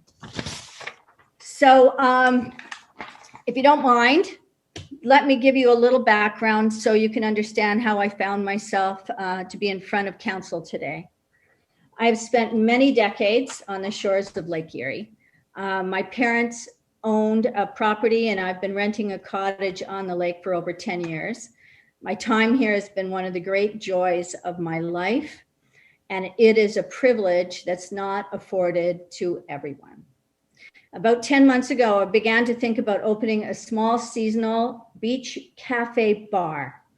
I thought there was a demand for such a place with seasonal, simple food, with only a very few tables and a very chill vibe. I threw the idea past a number of business people who live in the Port Colborne area, summer residents and visitors. They loved it. The key to its appeal was that it was a funky little place on the lake, directly facing the water. Great food, drinks, the glorious Lake Erie sunsets, and lovely summer days. I began to think of this as both a passion project and a viable business model right away. But there was a hitch. There were virtually no commercial properties available for a seasonal lease on the lake between Fort Erie and Wainfleet for an enterprise such as this. It was then suggested to me that I approach the city of Port Colborne to see if you, might be interested in a mutually beneficial proposition. With that in mind, this project took on a life of its own. Let me summarize what I hope the idea might be attractive to you. So there we are on page 2, I think. Great. Edie's Cafe and Bar. I called it a small cafe with a big idea, a seasonal pop-up cafe that celebrates and showcases local culinary excellence. Ingredients will be sourced from the Friday Farmers Market, local businesses, and farms. Our criteria will be finding the best of the best in the area. Imagine, if you will, the Lake Erie version of a beach restaurant bar in Negril, Jamaica. Welcoming and casual, reflecting its surroundings. The menu will be farm to table, and we aim to become a culinary destination for both residents and visitors from much further away. As previously mentioned, we'll be employing students and graduates from the Niagara College Culinary Program, specifically looking to find those students who are attracted to the idea of a small startup operation and staying in the area. So page 3, please, on the presentation.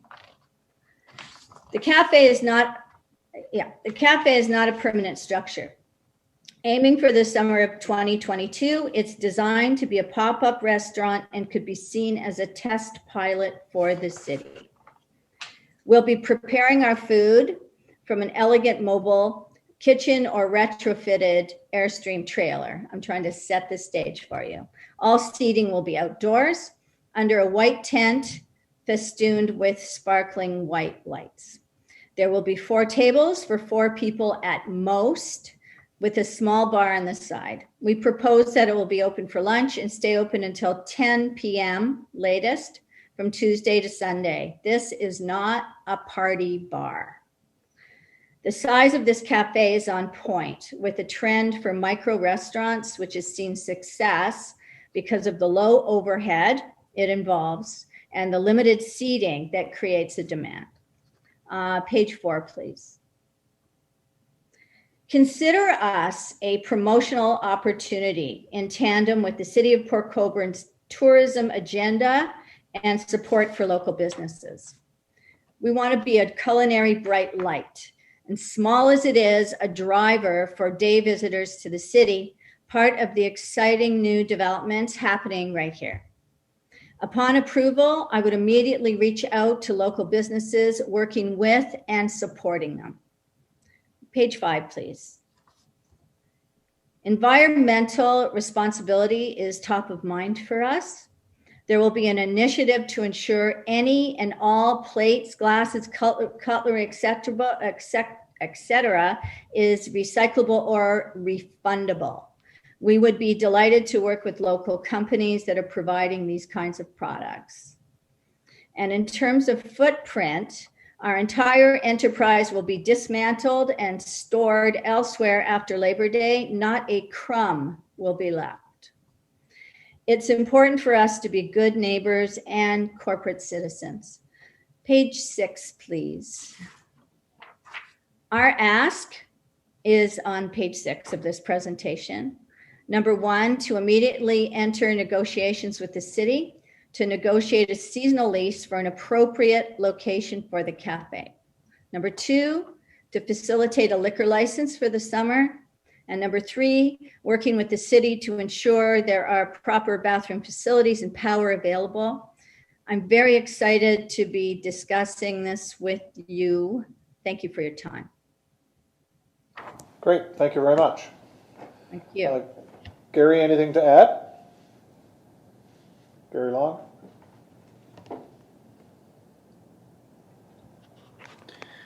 Through you, Mr. There, Mayor. I minimized my screen there without. Okay. Oh, I see. Sorry, there's 2 Garys here. Sorry, Gary Torval. Oh, I'm sorry. Yeah. I'm not used to having another Gary in the room, so. I'll go to you, Mr. Torval. Anything to add?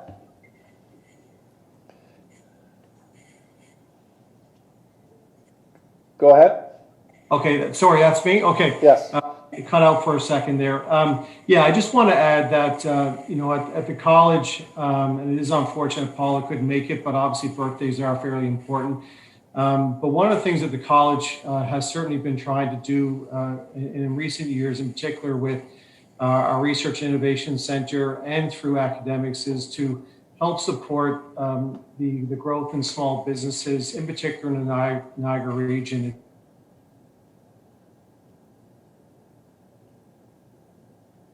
Oh, you've frozen. And employment needs of the local community. And this is something that we are certainly really pleased to see Leanna's proposal. I have been kind of speaking with her on and off for the last several months.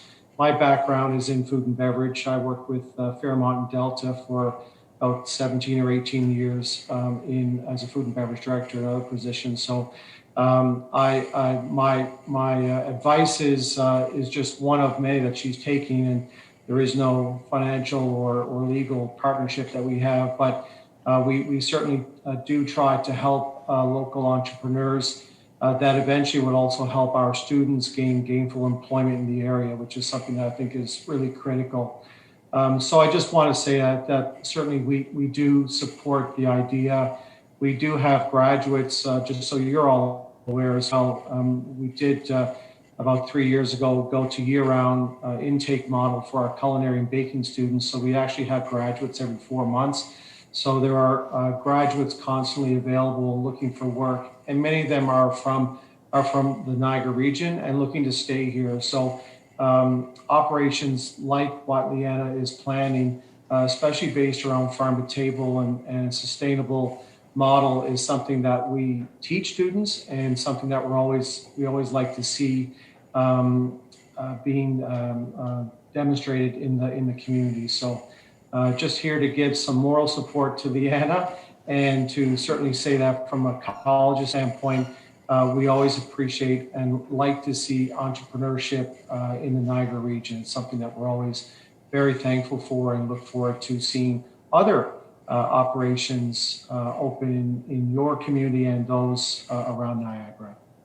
Great, thank you, Mr. Torville. Mr. Long, anything to add?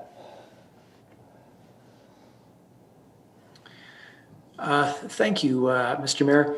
No, I think at this time, I think we'd like to get any comments, questions from council. What I would say is that that city staff are working on a lot of really cool projects and initiatives, and this is one of them. And it's been great to be involved working with Leanna and her team.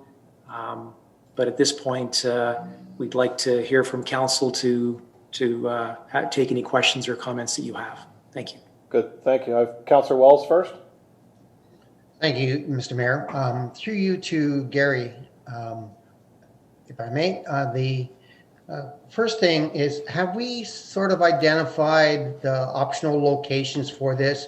Because it seems to be through the presentation. And by the way, Leanna, this is a great presentation and I really support the idea. I think it's going to be, it's, as Gary said, one of the cool things that we could do here.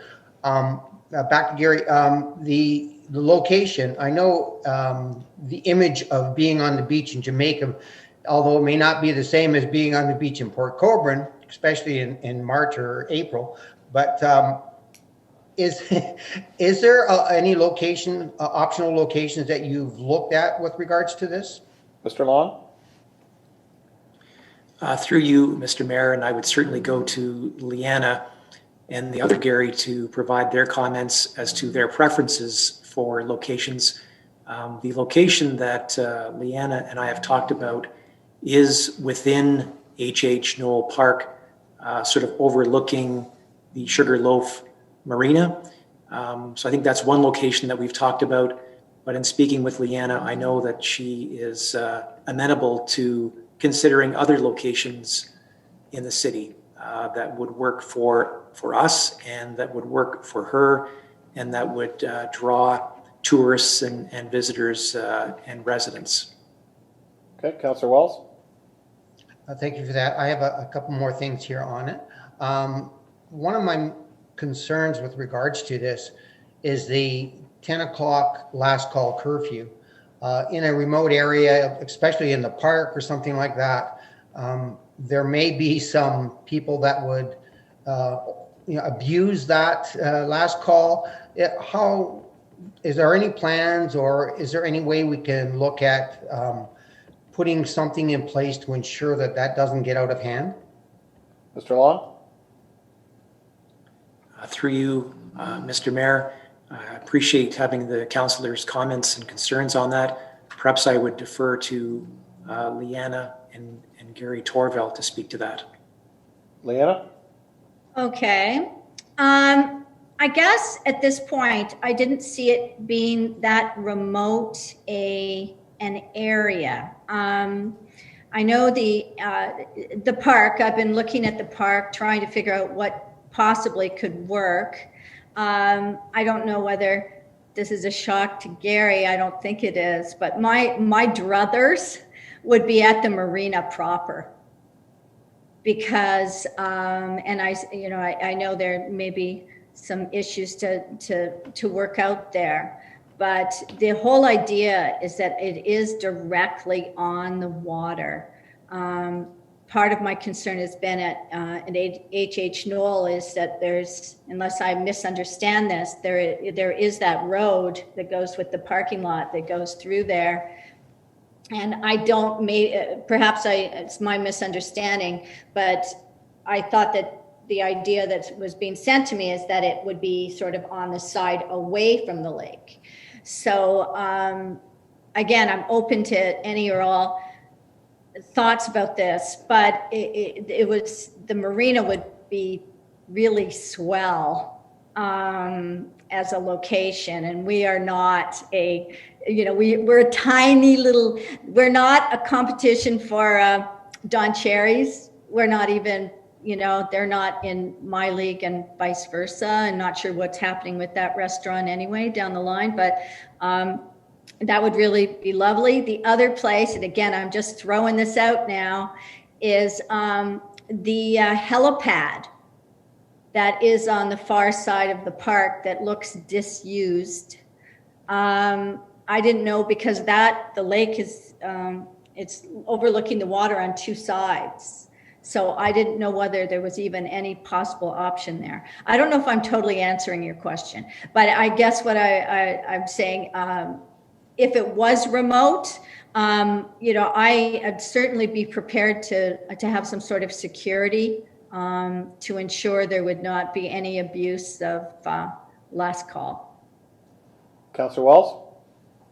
Thank you for that, Leanna. I think that maybe if we could have some interaction with our bylaw department and that in regards to what type of enforcement that they could provide or coverage they could provide in that area as well. Again, I just, whether it's remote or not, it's fairly easy to take your drinks off the patio and walk down by the water. So that would be it. The other aspect on this here that I was looking at is that we are in the efforts of trying to establish a innovative culinary center at the Roselawn area. I was wondering if there had been any thought of coupling that innovative center with what you're doing in regards to the various cuisines, the various techniques that you might be using in the foods that you're preparing there, just so that there's some, I guess, some more local content within what you're providing. Leanna? This is the first I've heard of that. So the Roselawn Culinary Center, I'd love to hear more about that, and that there could indeed be synergy. That's great. I will leave that between yourself and Mr. Long to talk about and discuss, and hopefully it will lead to something that will support both entities. That's it for questions. Thank you, Mr. Mayor. Good. Thank you, Councillor Wells. Next, I have Councillor Bodner.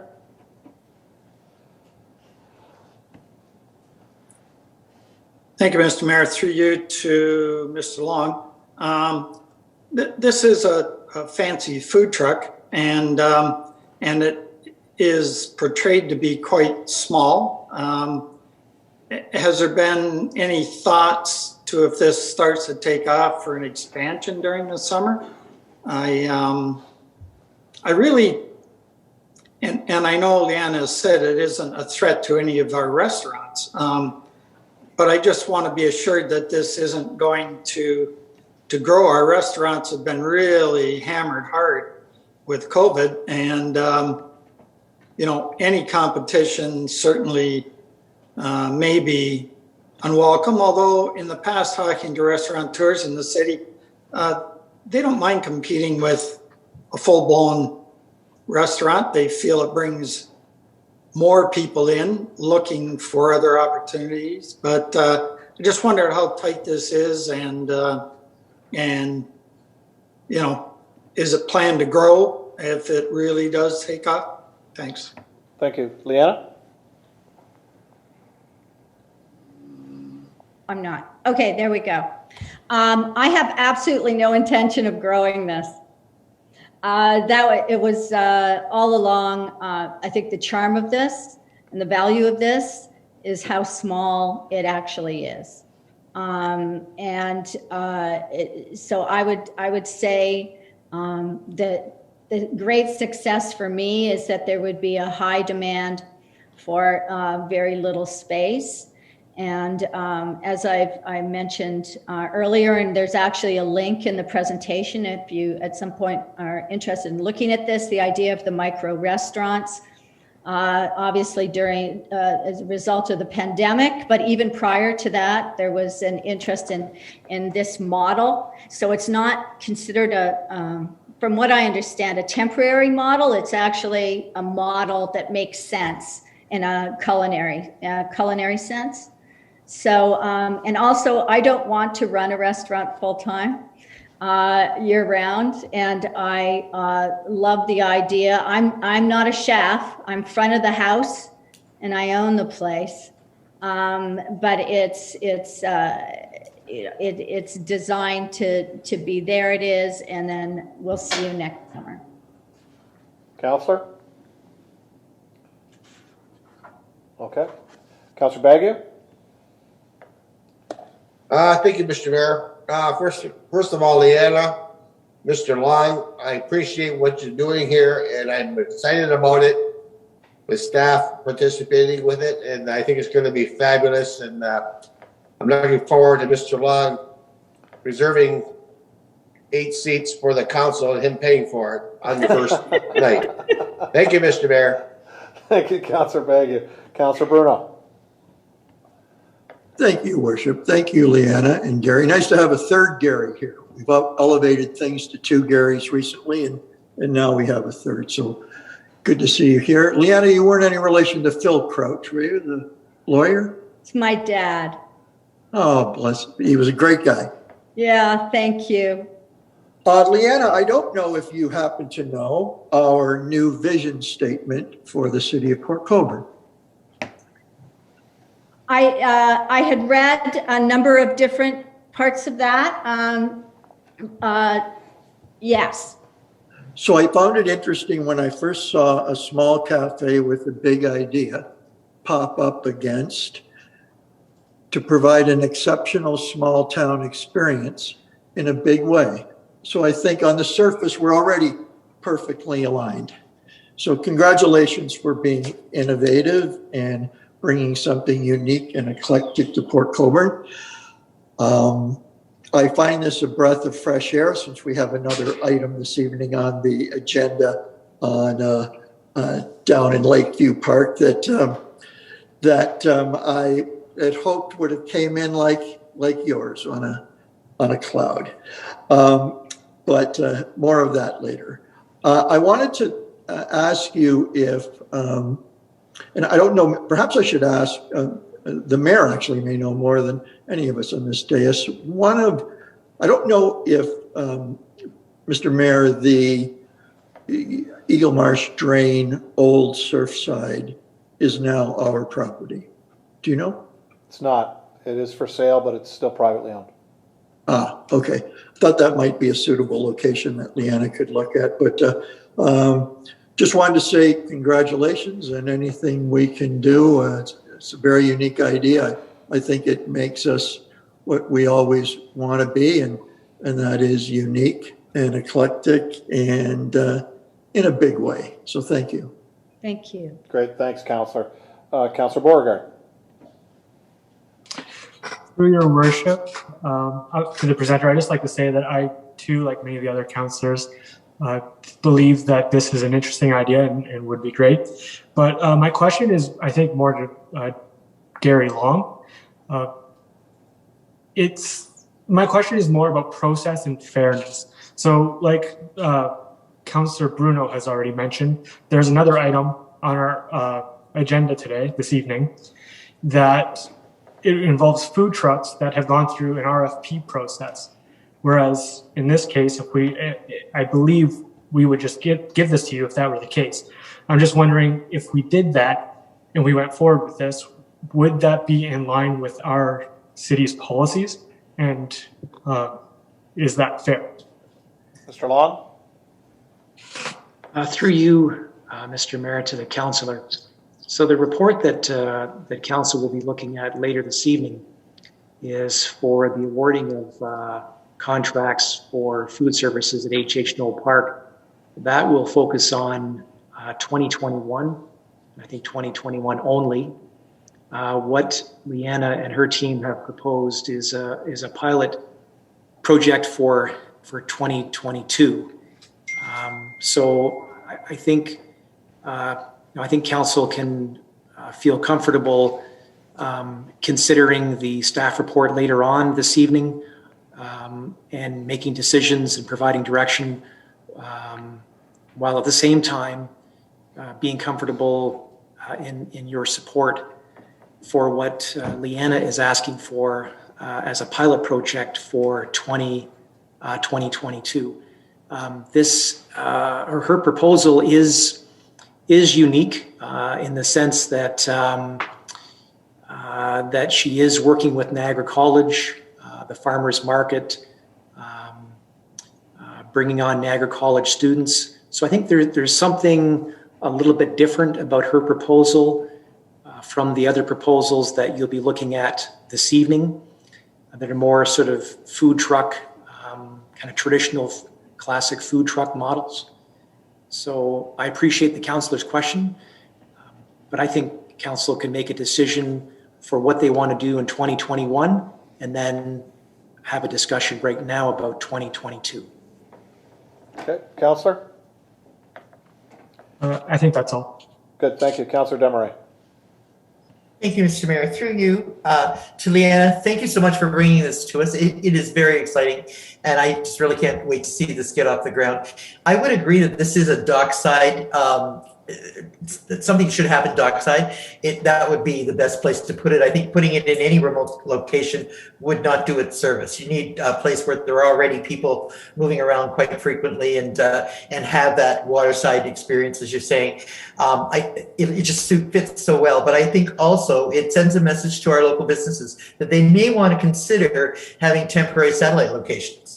That may be something that they may want to do as well. So I think it's going to be just exactly the right tone to set for beachfront. And I do very much encourage you to stay with it and let's hope that we can make this happen. That's all I want to say. Thank you. Great, thank you, Councillor Desmarais. And no further questions. Again, we'd like to thank Leanna Crouch and Gary Torville for coming forward this evening, and Mr. Long for bringing this report forward. Again, no further questions. Please raise your hand. All those in favor? Anyone opposed? And that's carried. Thank you. Thank you very much. You're welcome. Take care. Thank you for your time, everyone. Thank you. Bye. Next up is item 7.2. I have, let me just pull that up. Sorry, Council. Corporate Services Department Report 2021-74 be received, and that the recommendations set out in the discussion section and Appendix D of Corporate Services Department Report 2021-74 be approved. I have Councillors Wells and Bagu moving that, and I'd like to go to Mr. Bowles to walk us through this report. Mr. Bowles? Thank you, and through the mayor to council. I know this is a new report for council, or at least it's a new report in this format. We continue to work on our structure of financial reporting, and we hope that you find this an improvement to some of the historical reporting. As I go through it, I just want to highlight there is some forward-looking information in some of these appendices. And in that, whenever we have forward-looking information, I just like to highlight that we try to make assumptions to the best of management's knowledge of what's going on at the time. And we tried to highlight some of those assumptions as we go through it. I think the other highlight, just before we talk about the report, is that the report is based on the financial statement groupings of 2020. And as I think council is aware, when we built the 2021 budget, I think you gave me enough leeway to kind of adjust how we presented it. We will now be taking the year-end close and remapping it to match the 2021 budget to give us multi-year comparatives, and that project's underway now. So having said those kind of disclaimers, just for council's purposes, I think on page 2 of 6 is an important spot just to highlight to council. The city did have a surplus this year of $158,411 in its levy budget. And we've highlighted, and I won't read the whole report because council and users and those that are watching tonight have had an opportunity to look at this report. But I do highlight on the personnel expense side that And what we brought up during the rate budget is one of the reasons the personnel expenses are higher year over year is because we have had wastewater employees that have been doing work on the levy side, but historically we really haven't budgeted for that work on the levy side. And it's helped the rate side because it's moved some of those salaries to the levy when we didn't necessarily have the dollars on the rate. But it is something that we will continue to monitor and likely have some additional conversations going forward. I guess the other point just here is to highlight that operational costs were down. We didn't have such events as Canal Days and the like. And in Appendix A, which I won't take forever on, but Appendix A does highlight by department a number of the changes between budget and actual. On page 3 of 6, you'll see that we did the rate budget. And as we discussed when we did the rate budget just a couple weeks ago, the budget to actual was a deficit in the rate budget.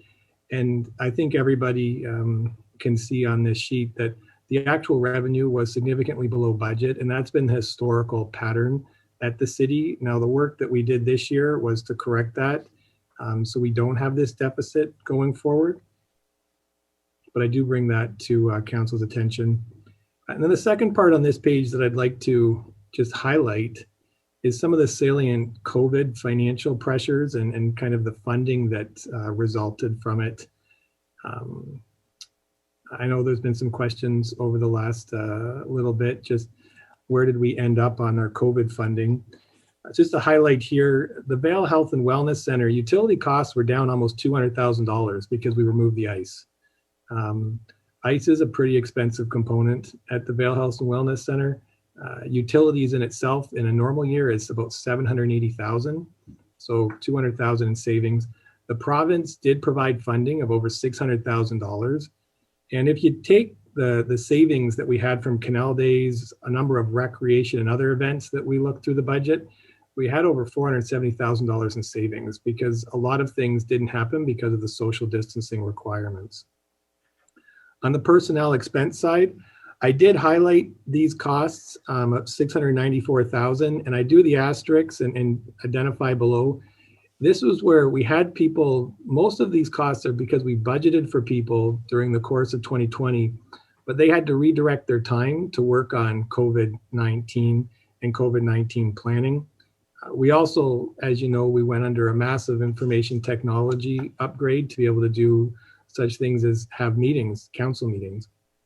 Material costs for our facilities were increased to be able to set up barriers for when we can open again and for days that we do. And then the Vale Health and Wellness Center, we did lose, we estimate $290,000 in revenue. All in all, when you add the revenue and the expenses from these points, the city was actually up about $58,000. We almost broke even on it. But I do highlight that the Sugarloaf Marina was impacted to the tune of about $232,000 on a net basis. And that was, and we've recommended in this report, to be funded from their reserve. So that's not being funded from taxpayers or other government assistance, but it will be funded from their reserve. And then on page 4 of 6, I make reference to a number of appendices that we've included. Appendix B and C are both about our capital projects. Appendix B is the list after we've gone through and closed out all the capital projects that were completed or those that may not necessarily be required or more information was needed. So we may have closed them out and moved the dollars back to reserve. Sorry, that's an appendix. That's Appendix B that identifies all the remaining projects. And for council and anybody watching, the city has $10.1 million in capital projects approved going into the 2021 year and outstanding to be completed. We are, as we identified to council with our new financial framework, we'll do a financial report as of April 30th. We'll close off the year. In May, we'll do the update and we'll bring it to you in the first council meeting in June, and we'll report on our progress on those capital projects as well as the operating budget. And then Appendix C actually talks about our progress to date and which capital projects we actually closed in the 2021 year, completed or carried forward. think the other thing just to highlight, and one of the recommendations that we have here is when we did close out a number of projects from the 2020 year, there was a remaining surplus of around $280,000. And we've recommended that in order to push through this capital backlog, that we would use approximately $273,000 of that to hire a temporary project manager and purchasing assistants to work through and get the RFPs out and get some of these capital projects completed going forward. So that is a recommendation in this report that we'd look for council's direction on. And then the bottom part of this page really talks about the surplus. So the city did have a surplus. I said it was about $140,000 or $158,000. It was $340,000 before the reserve, before the marina loss. So, and I don't know, I guess from historical how the city has gone through it with previous treasurers, but something that I've always liked to do is highlight when you have a surplus, you have to put it somewhere in the reserves of the city. So what we've recommended as staff is that we would put $2,500 to the Canada Games reserve because we looked at how much council had committed to, and that reserve will be $2,500 short. This would top that up. After conversations with the clerk, we identified that for the next election, it would be beneficial to put another $25,000 aside. We know that as the next council comes in, and I know it's odd to be talking about it this far in advance, but this is planning that this council and previous councils have built over time. The technology improvements and additions that will be required will be higher. We've also identified, and we've called it encumbrance reserves, where we carry dollars from one year to the next year forward. Two potential projects for that. One is we understand and stand to be corrected and take council's comments tonight that there is interest in doing a cannabis strategy for the city, and that we estimate to be costing around $30,000. As well, we reported in report 2021-25 that general insurance was actually going to be over budget this year by $58,000, and we recommend using part of the year-end surplus to fund that. And then the remaining of the dollars pretty much would go into the future liability reserves. And I do make reference to the confidential report 2021-91 that council looked at a couple weeks ago that would identify that for WSIB purposes, we'd be prudent to start putting surplus away in that reserve. And the last is we did establish a reserve policy, and we have certain targets, and the reserves are highlighted in Appendix D in this report. And one reserve that we noted will be slightly below target was the working capital reserve, and using some of the surplus to fund that reserve to the funding level target is recommended. And then I think on the next page, just to go over some of the additional recommendations as we get to year end here and we clean up a couple housekeeping items.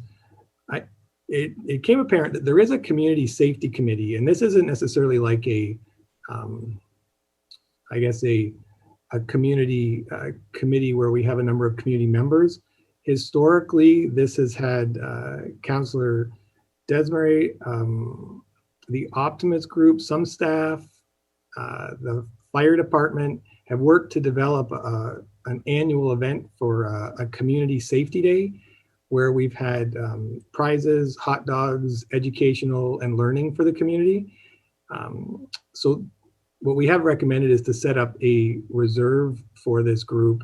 And the dollars that would be going into the reserve that you can see on Appendix D really is coming from donated funds in some previous years. We also recommend that Roselawn Reserve actually be set up. When we did the reserve fund policy back last fall, Roselawn didn't have a reserve line established in that. So we have recommended and wanted to rectify that and set up that reserve. And you'll notice on the reserve fund, there's $680,000 in that reserve, should council vote to approve and maintain that reserve. We also identified that the showboat reserve, which is for Lighthouse, and there's a report on council today, could be removed. Originally, it was intended because one of the negotiating points was to put $1 per ticket into a reserve and use it for capital programs within the theater. But you'll read when we do that agreement that reserve isn't necessarily required. Lighthouse has agreed to take more responsibility for the theater itself, whereby the city wouldn't have to come in and replace certain items in the theater, which was kind of the trade-off for that $1 item.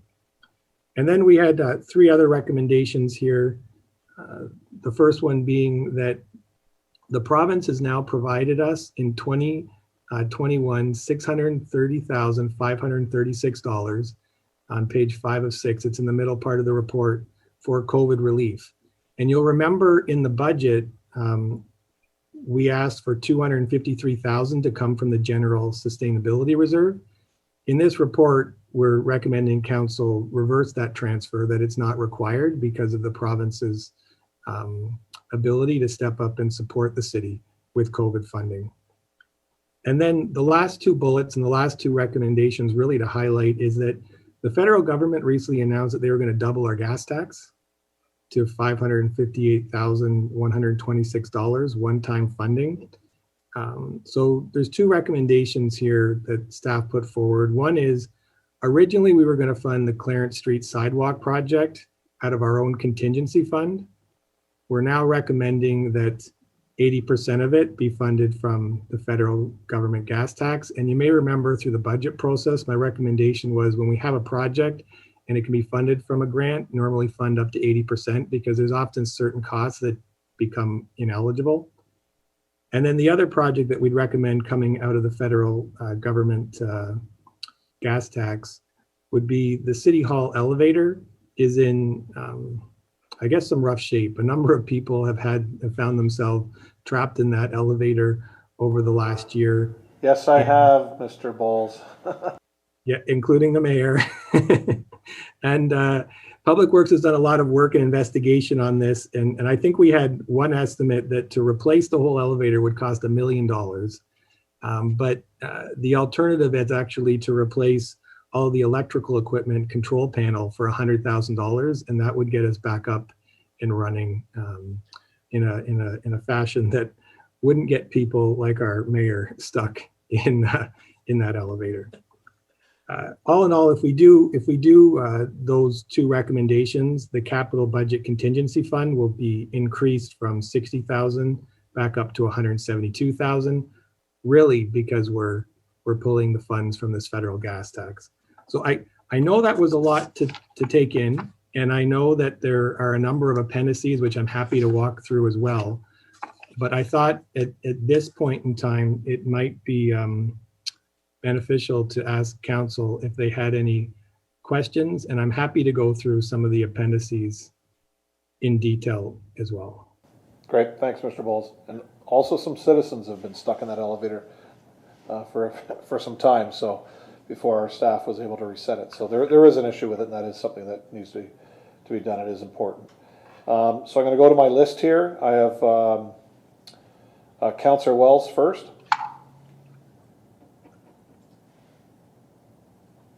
Thank you, Mayor. Through you to Director Bowles. This is a very excellent report. There's a lot of detail in it, and in all honesty, there's a lot more there than I could assimilate and get my hands around and mind around for tonight's meeting. One thing in review of the summary, or of a summary, if you will, if you could follow me, that we are looking at a deficit in the revenue, combined revenue, of about $750,000. Then we're looking at a deficit in personal expenses of about $36,000. We then see a surplus of about $378,000 in operating expense, which leaves us with about a deficit of $410,000 rather than a surplus. Then we add on to that the deficit created by the COVID impact for another $174,000. And to me, that leaves us with a deficit combined total overall of about $585,000. So I'm just asking you if you can get my mind to where we are with the surplus, or if I've misunderstood something. Mr. Bowles? Yeah, through the mayor to council and the councillor, you are correct. Like, there, to a point, you add the levy surplus and the rate surplus, and that will get you to the consolidated surplus deficit of the city. So the city on a net basis did have a deficit because the rate budget, because of revenue, was in a deficit position. Your adding of the net impact of COVID is just wasn't necessary in the analysis because it's already built into the levy number. Counselor? So the 158 minus the 168 brings you a citywide deficit of approximately 400,000, and the driver there is revenue on rates. We budgeted for almost 12 million and we brought in 11 million in revenue on rates. Expenses on a consolidated basis are actually on a personnel expense on a consolidated basis when you add levy and rate together, basically come to balanced, and the operating expenses are under budget. Councillor Wells? Thank you, Brian. I didn't realize, didn't take into consideration that the COVID numbers were already built into those. Again, this is when you're trying to follow numbers without any linkages, it's kind of difficult for me to do that. It takes a lot of time for me to keep crunching numbers on that. So thank you for explaining that to me and getting me to where you're at. Thank you.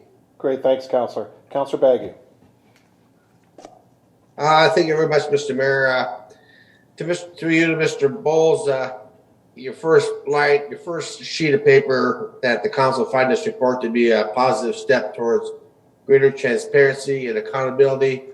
I think you hit the nail right on the head.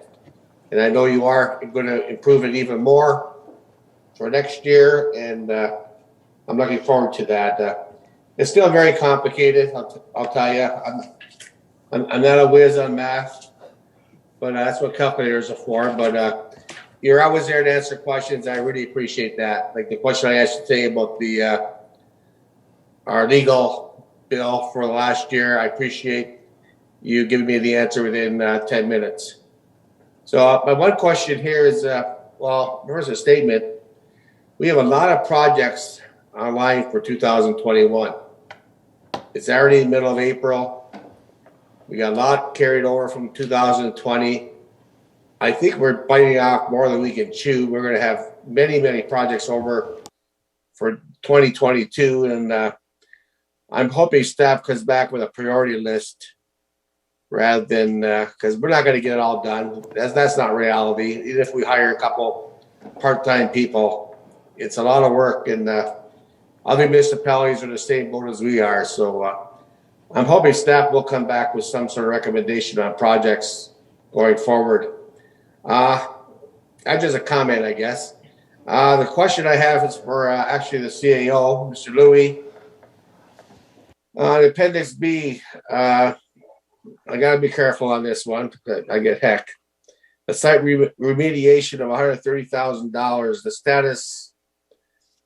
What I'm looking for is you talked before about applying for grants for this $130,000, and I don't see any reference to any application of a grant or result of a grant application. Can you fill me in on this a little bit, please? Mr. Louie? Sure, through your worship to Councillor Bagu, and I appreciate your commentary on the first item. We are working on that, and your point is noted. We do have to get those projects out the door. On the question you just asked, and I do have our manager Steve on the line, and he knows some of the background on this one. We do know that there are green municipal funds. That's a grant program that is operated by FCM, and that's the Federation of Canadian Municipalities. So I don't like to use too many acronyms without telling council what they are. So FCM is the association that the city is a member of, and GMF is the Green Municipal Fund. And they offer two programs. One is a very, very high amount of funding. I think it's in the 80% area. So the city would have to bring along 20%.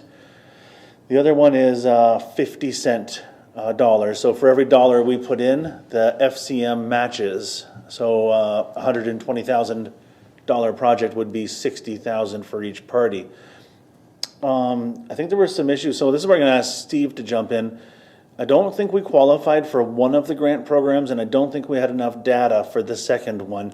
So we are doing a second engineering scan. So that's a site specific environmental study that will tell us if there's contamination on this property and what exactly the cleanup that is required is. It's going to help us refine the budget and come back to council with a better amount.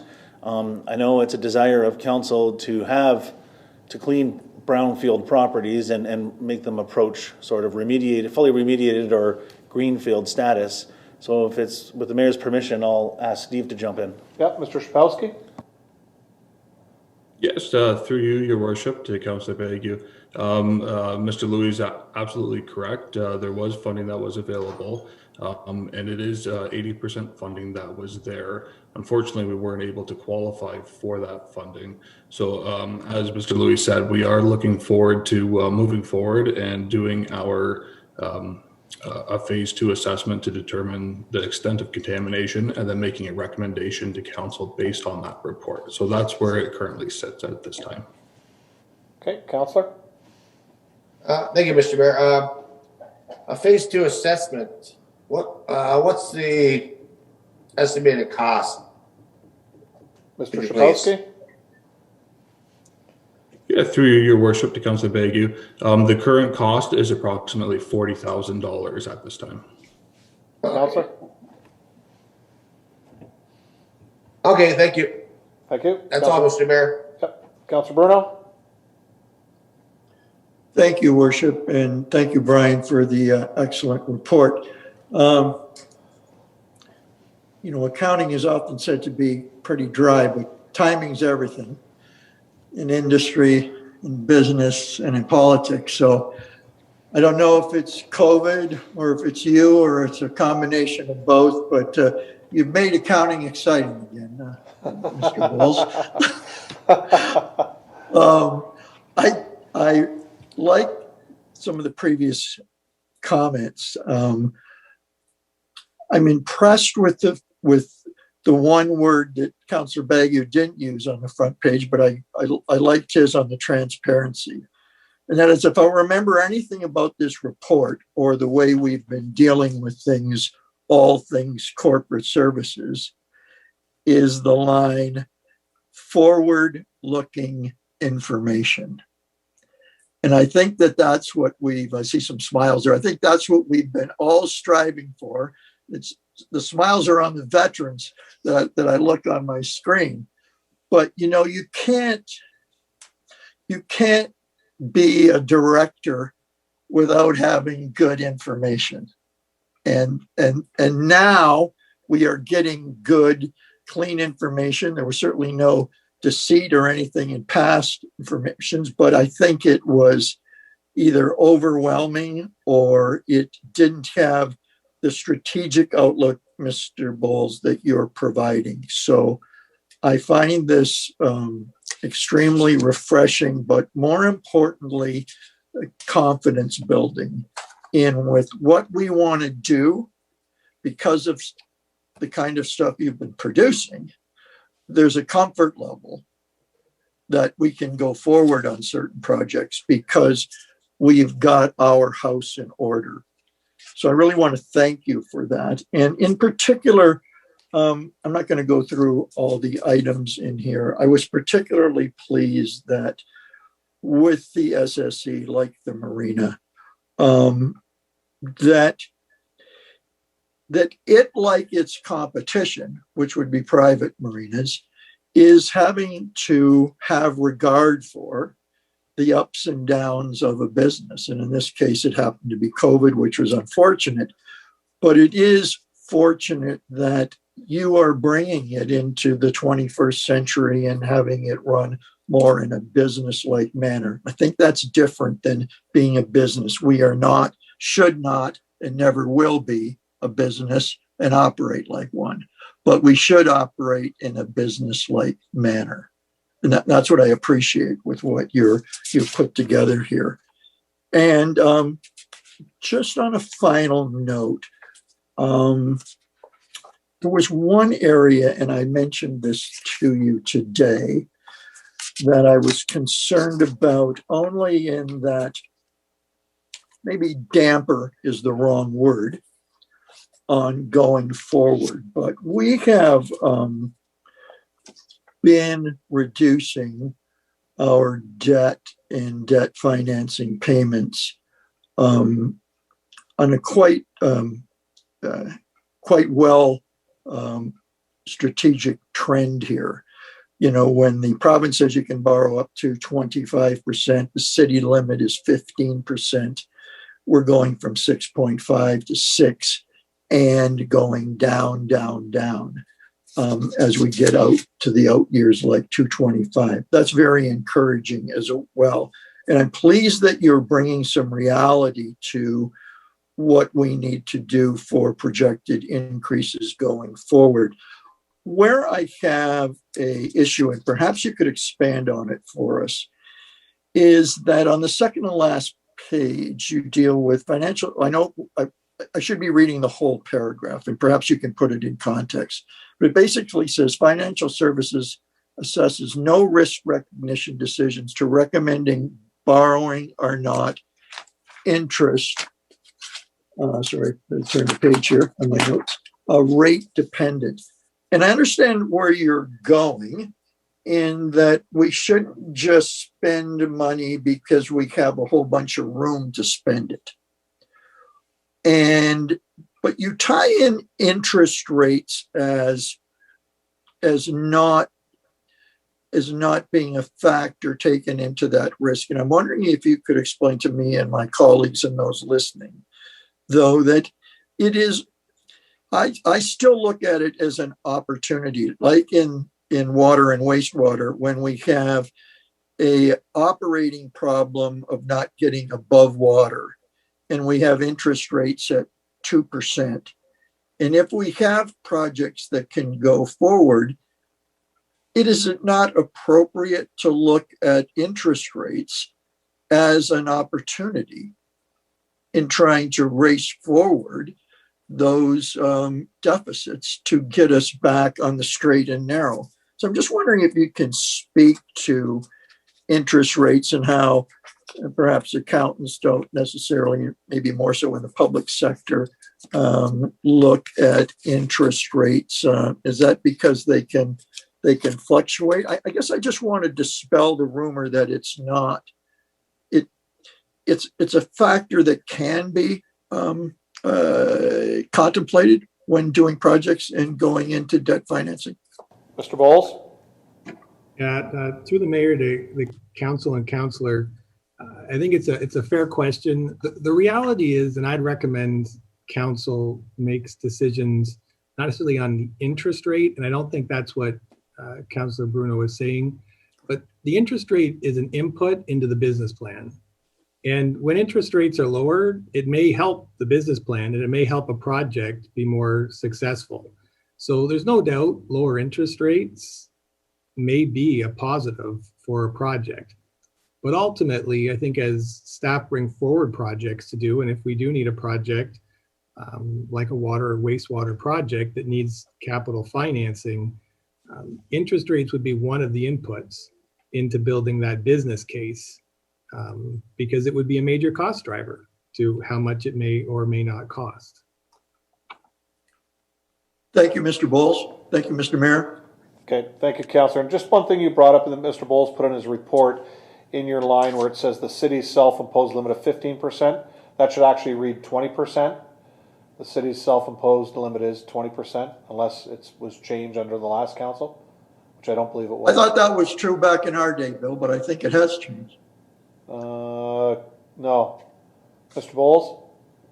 Through the mayor and to the mayor, to council, 15% was in the finance policy that was approved. And if council wants me to direct that to 20, and maybe it was my misunderstanding of guidance that was provided, on the 15. I'm happy to take council's guidance to adjust that finance policy back to 20. Yeah, it was always 20. My 17 years here, it was 20.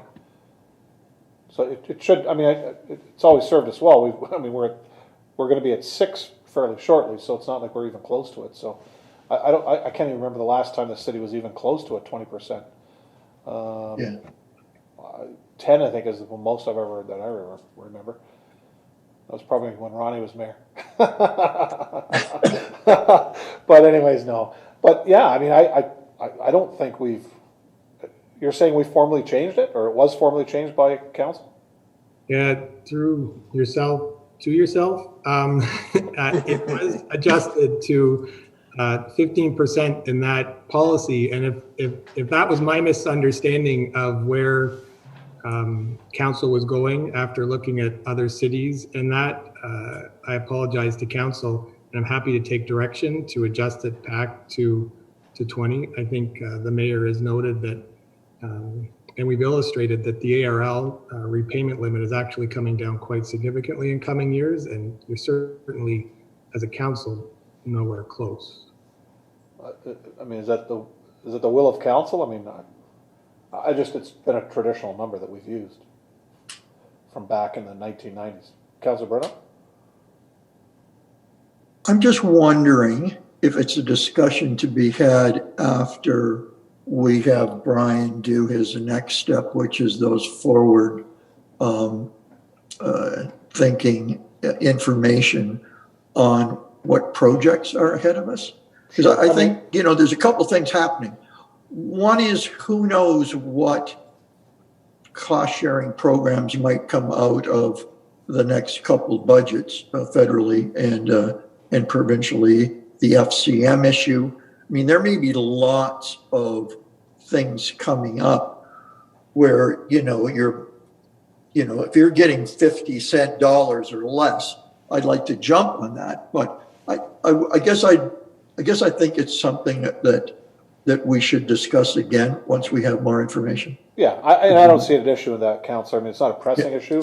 As I said earlier, I think we traditionally have never really been above 10 that I can remember in recent history. So, yeah, we can bring that back. So we'll leave that in. I did not know we changed that, Mr. Bowles, so I do apologize. That came right out of left field for me. So, thank you. Seeing no further questions, I'm going to call the question. All those in favor, please raise a hand. And that's carried. Thank you, Council.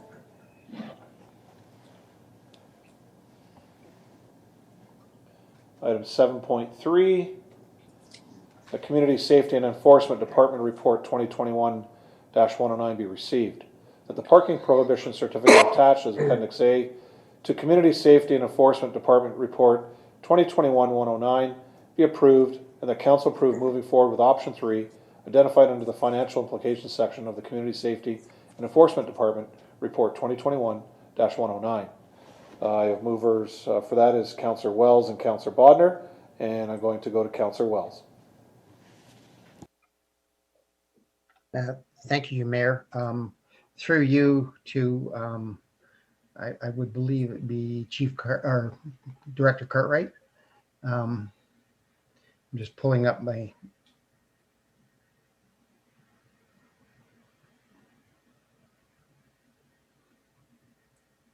Sorry about that. It's in regards to the parking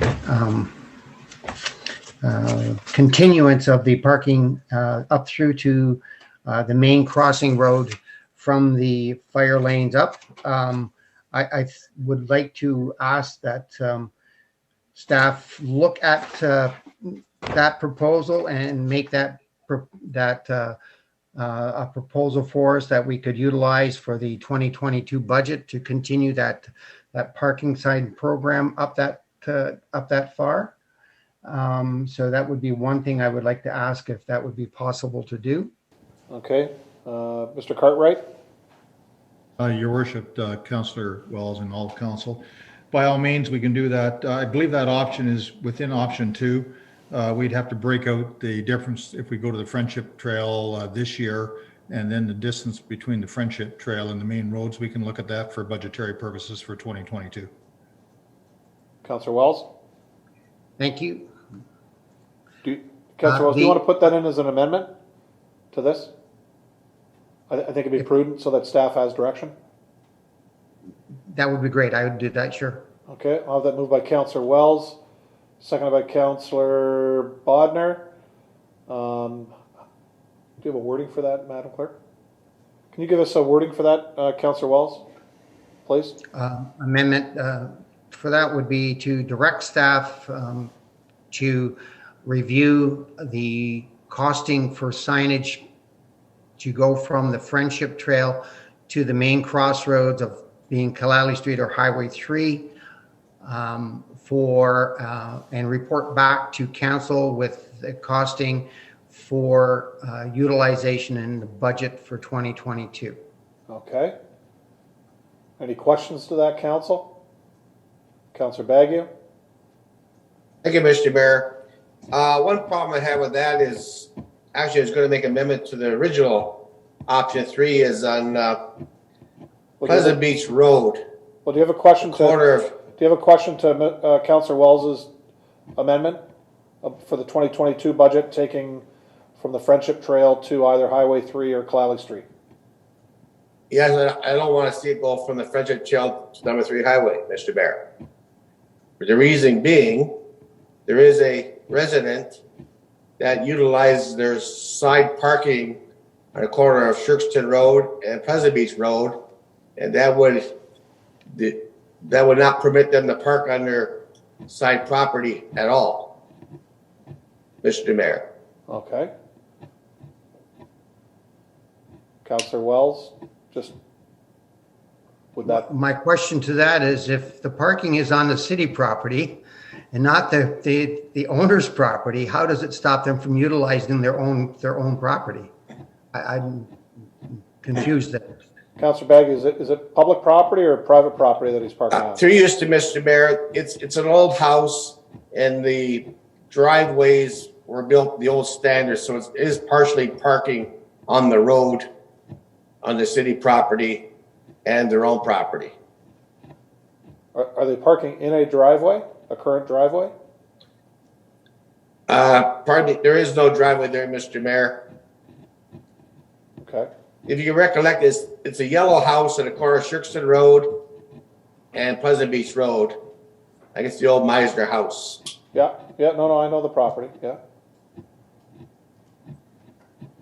Okay. Councillor Bodnar? I think that's a decision that could be made when the report comes forward at that time, and talk about that as a one-off situation. Yep, we could do that. Is that all right, Councillor Baggett?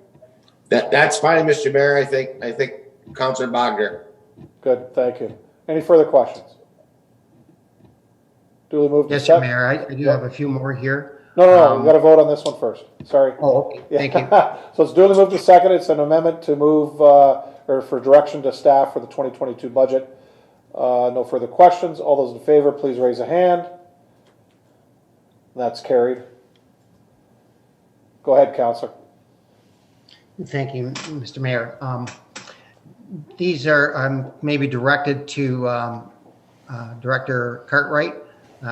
In regards to the fire lanes, the city-owned fire lanes, when I read the report, it gives me the impression that we do not have the authority to regulate the fire lanes in regards to parking or to signage. And I would like that clarified, whether we have the authority to put signs on our own fire lanes or not. And if so, and if we have the authority to regulate those fire lanes as well. And if so, then we should be enforcing the parking and putting signs on those fire lanes that would meet up with our standards. Thank you, Councillor. Mr. Cartwright. Thank you, Your Worship, to yourself and Council and Councillor Wells in particular on this particular issue. The fire lanes that we own, yes, we could put signs on them, but they currently are not signed. It's a different set of rules for the private fire lanes. I can explain that after I finish this one. So if council wished to have those fire lanes that we currently own posted no parking, they could be posted no parking at the direction of council. We would then post them and enforce them as such. Counselor? If they are not posted with signage, then we cannot enforce any of our bylaws. Is that not correct, Tom? Again, through your worship, Councillor Wells, we need to post them on city roads, no parking. I'll just take a second to explain the difference between the fire lanes that the city has taken ownership of versus the fire lanes that are private. So yes, the ones that the city owns, we would have to post them with the proper signage, and the distance is enforceable with regards to either tagging and towing or posting and or hauling away. The private ones, we would have to post them to ticket, but we believe, and we're seeking legal advice, we're meeting with our lawyer on Wednesday to clarify it, but the way the current bylaw reads for the private roads that we own that are called fire lanes, we believe we have the ability to notify the residents by posting the entry points of all of those fire lanes that they will be tow-away zones. And we've even gone so far as to design the signs that clearly indicate that if you park on a fire lane, you are going to be towed. We will not be issuing tickets. We will be towing you away on the private fire lanes. We believe we have that ability within the current bylaw that would then mean we don't have to post signs the full length of all of the fire lanes, the private fire lanes. Counselor? Thank you. I think that addresses my issues with regards to the fire lanes, the city's ability to regulate and sign them, and also addresses the private ones. I have one last question with regards to the parking on these roadways, the road allowances. I believe this one will go to Director Bowles because it relates to the Friendship Trail. And I've noticed a number of cars parking at the crossing junctions of the Friendship Trail on the roads that lead down to the lake. And at times those cars are parked part on the roadway and part on the shoulder. I was wondering if there was any consideration, or if you knew of any consideration for maybe some small 1 to 2 car parking spots next to the Friendship Trail there for those people that jump on the trail at those locations. Mr. Bowles? Through the mayor to council, I have not had that conversation with my team, but I can have that conversation. I'll take that back. I can work with Mr. Cartwright as well as our Director of Public Works on that. And I see Mr. Cartwright has some past knowledge on that potentially too to bring forward. Mr. Cartwright? Through your worship, Councillor Wells and all of council, in my discussions with Sherry this afternoon about this particular subject, we're under the understanding that we don't own property in that immediate area, so it could become a different issue for us to be able to build them. We may have the ability in some areas because of the width of the Friendship Trail. I would caution that it could become expensive. It also would become a maintenance issue for us as the city to be able to address it in that fashion. And the other issue might be that people would then choose to park at that point and then work their way down to our private beaches or road ends. So there's a lot of different players at play here, and I think we'd have to be cautious about doing it. But that's not to say we couldn't do it if that was council's direction, but I think there's a lot of good and both bad things about that. Councillor? Thank you, Chief Cartwright. Again, it's one of the options that I think we should look at to see if we can prevent any sort of a safety issue at those crossings, because right now we know of in the past that there have been cyclists that have gone right through there. in front of traffic. We know that we're looking at different types of wigwags and different mechanisms to control the trail traffic so that nobody jarts out onto the road. And with these cars parking where they are, they present another visual sight line object that prevents cars and cyclists from seeing each other as they cross those roads. So I think it warrants maybe staff looking at what can be done in order to accommodate any type of vehicles in that area. Whether we have room or not, I'm not sure how wide that the land we own in the crossing is, but if we could even have like one car parking spot or one on either side of the road, or set back in far enough that it doesn't impact the visual triangle from the trail, that would be a great safety improvement for that area. I believe that's the last of my questions. Okay, Councillor, on that point, that's because you have brought up actually a great point, because there are areas near Durham and the trail where people can park and go riding, or even on the west side towards the old train station where they park and they bike. Can I ask that under notices of motion tonight, that you bring up a notice of motion that can come back at our next meeting, and it'll give you time to work with staff on a wording that we can have staff look at all the roads, really from Lorraine Road all the way out to Holloway Bay, and where we can actually, we may have to talk to landowners and do a partnership or a small purchase or whatever it may be, where we may have space. And then the other areas where we don't have space, that we can put signage to direct them for parking. Because once people really find that out, they know where the parking is.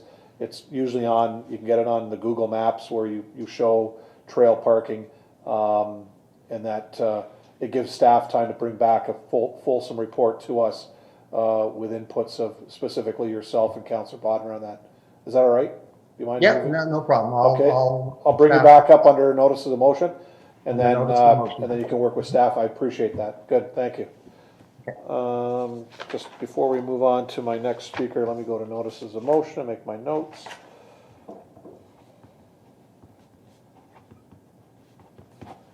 Thank you, Councillor. I now have Councillor Bodnar.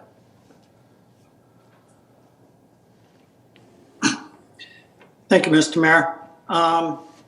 Through you to Mr. Cartwright.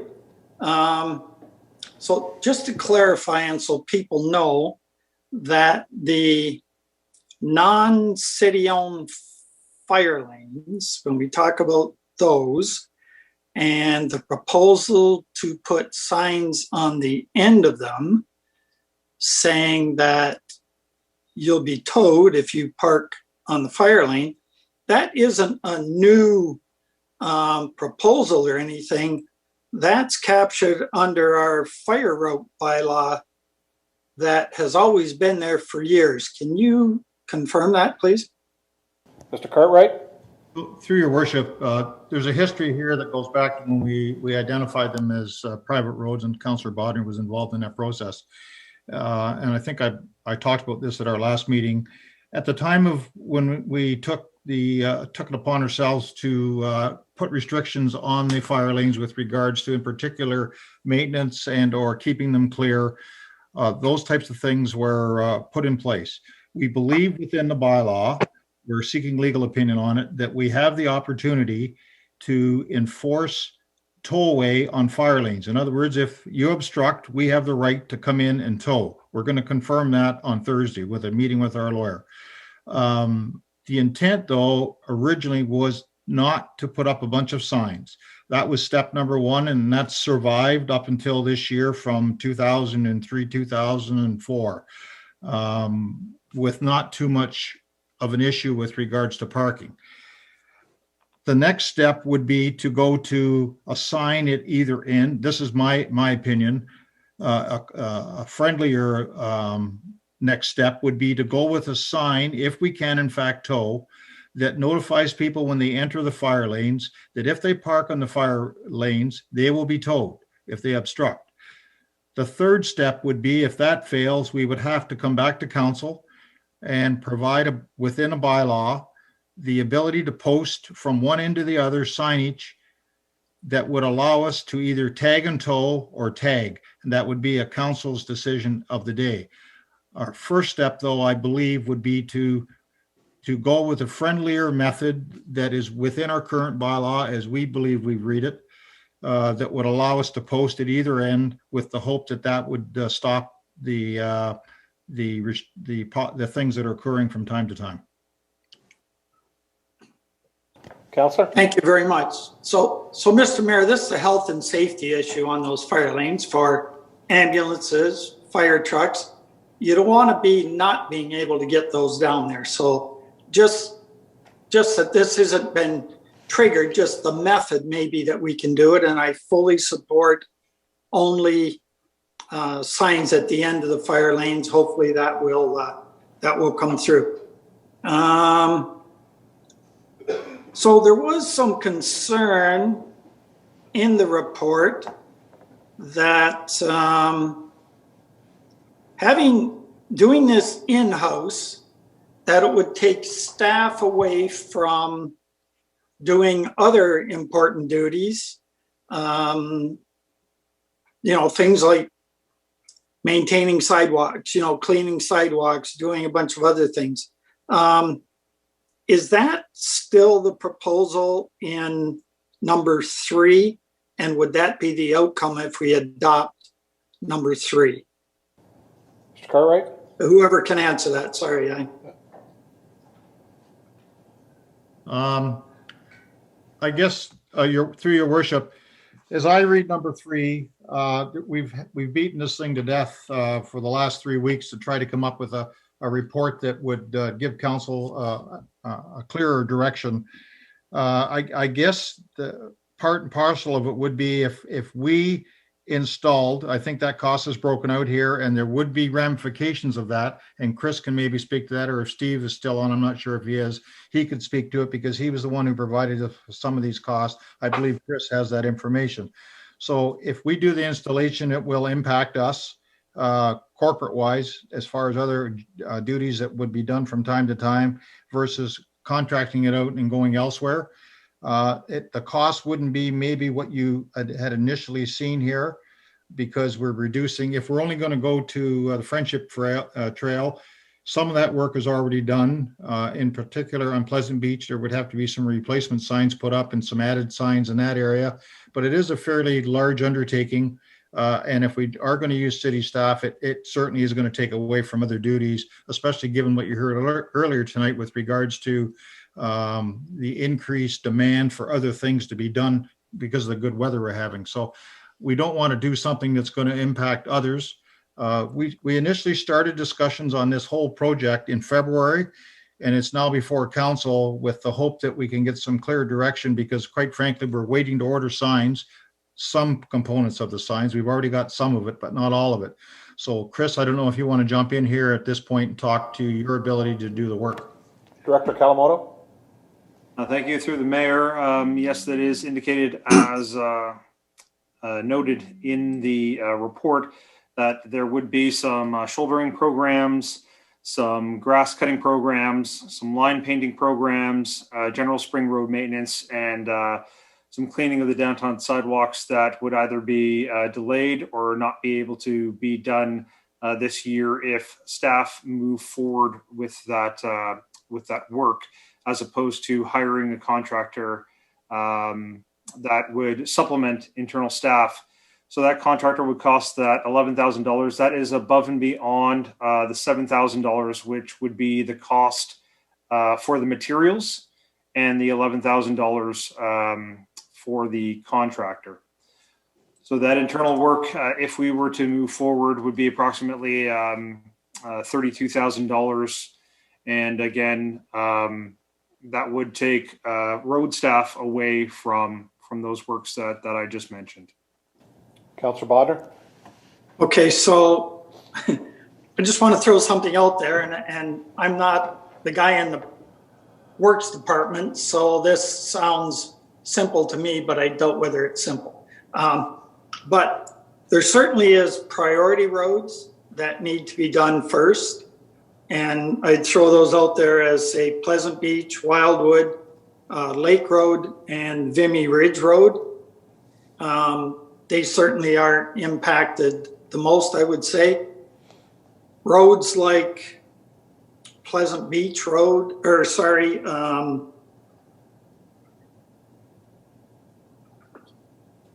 either Cedar Bay Road or some of the other roads that aren't really impacted that much further away from the beach, like they could be done after you do all the other ones and at a more, shall I say, leisurely pace, even if that makes any sense. I don't know, maybe it's easier just to do them all at once. But Pinecrest Road, you couldn't park a car on Pinecrest Road from Vimy Ridge Road up to Kalali Street without covering half of the road, or you'd be in the ditch. So that road is, you know, probably one of the last ones you might want to do. But I'm just saying, if you need some landing room there to stretch out people, that might be an option. I'm just throwing that out there. So. Good. Is that it, Councillor? I think that's it for right now, Mr. Mayor. Great, thank you, Councillor. Councillor Bagu? Thank you, Mr. Mayor. I'm not quite sure how to go about this, but I am in favor of the recommendation option 3.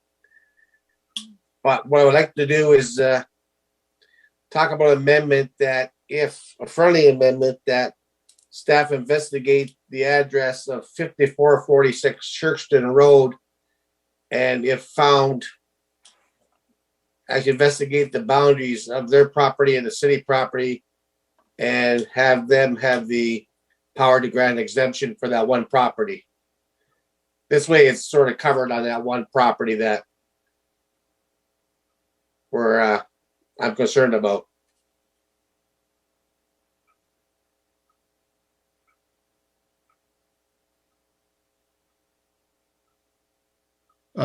Your worship, if I could, it's Tom. Go ahead, sorry. Yeah, if I could, your worship, it's Tom Cartwright. Yep. My question to the councillor is, I believe if we go with option 3, we're not going to get to that house. I'm just trying to visualize where the Friendship Trail crosses. Yeah, I guess you do, don't you? It comes between Highway 3 and, yes, it does. You're right. Yeah. Okay, so we can, Tom, if you can take that address down and then talk to the councillor about that with regards to parking in that area. Yeah, sure. Would you mind repeating it? 5436, was it? 5446 Shirkston Road. Yeah, we'll cover that off. Okay, thank you very much, Mr. Mayor. Good, thank you, Councillor. Councillor Bruno. Thank you, Worship. Just listening to the debate, I'm on side with Councillor Bodner's concerns, but I'd like to take it a little bit further if I can ask some questions to Chris and perhaps Tom. Of urgency is ordering the signs and posts. Thursday, you're going to know what the lawyers say, you'll have a better count. So could we, one way or another, we're going to need that many signs, provided everybody here is agreed that the signs go up, and it's really an issue of how it's paid for. Is it split staff contractor? Is so those signs need to happen, the net of all this.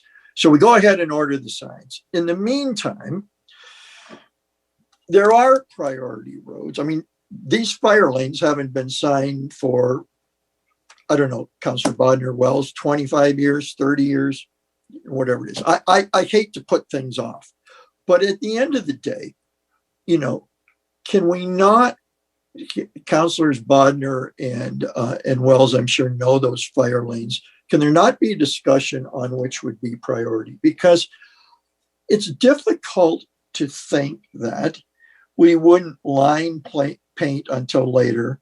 We wouldn't sweep downtown sidewalks. And I appreciate Chris's, I'm so glad he put all that in there, because there is a time crunch here. The grass cutting, I don't know which grass that's referring to. But at the end of the day, I guess it sounds like I want my cake and eat it, but I also don't want to see those important things covered. There was an earlier discussion here about students. I'm certainly not suggesting students put up those signs, put in the polls, all that stuff. But there is a sit down to be had here to renegotiate if somebody from whether it's parks or roads is doing signs that day, can a student be doing something that they might be doing? I don't know the answer to that question. I'm not qualified to know the answer to that question. But if we get on with ordering the signs, if we have a elongated plan that does the priorities for the areas that really need it, and the rest go up as they can be done, and I'll take my cues from Councillor Bodner and Wells on that, then is there not a way to really accomplish both of these things? The cost might be more time. It might be a student replacing a permanent worker if they're earlier, but I would like to get on with it, but I'm not in favor of some of those considerations like downtown sidewalk sweeping and line painting, and depending on where the grass is, that's what I would like to see. But certainly go ahead with ordering the signs the day after Thursday, or as soon as thereafter as you get the legal opinion. Okay, thank you, Councillor. I have Councillor Desmarais. Thank you, Mr. Mayor. Through you, I just I would like to say that I am in favor of option 3, but I wanted to slip back to Councillor Wells' comment about parking to access the trails, and just to make sure that everybody is understanding that we do have a safety factor on those trails. And, you know, for women riding alone, children riding alone, there can be some real issues there. So allowing those easy jump on and jump off spots is not necessarily a good idea to be able to have cars parked all over the place. So I would take a look at the natural hop on, hop off spots. There are about 4 of them along the trail. You don't need more than that. And you're supposed to be on the trail for that benefit of moving along with a bike or whatever. But remember that Niagara has a human trafficking issue. It is not getting better. That is getting worse.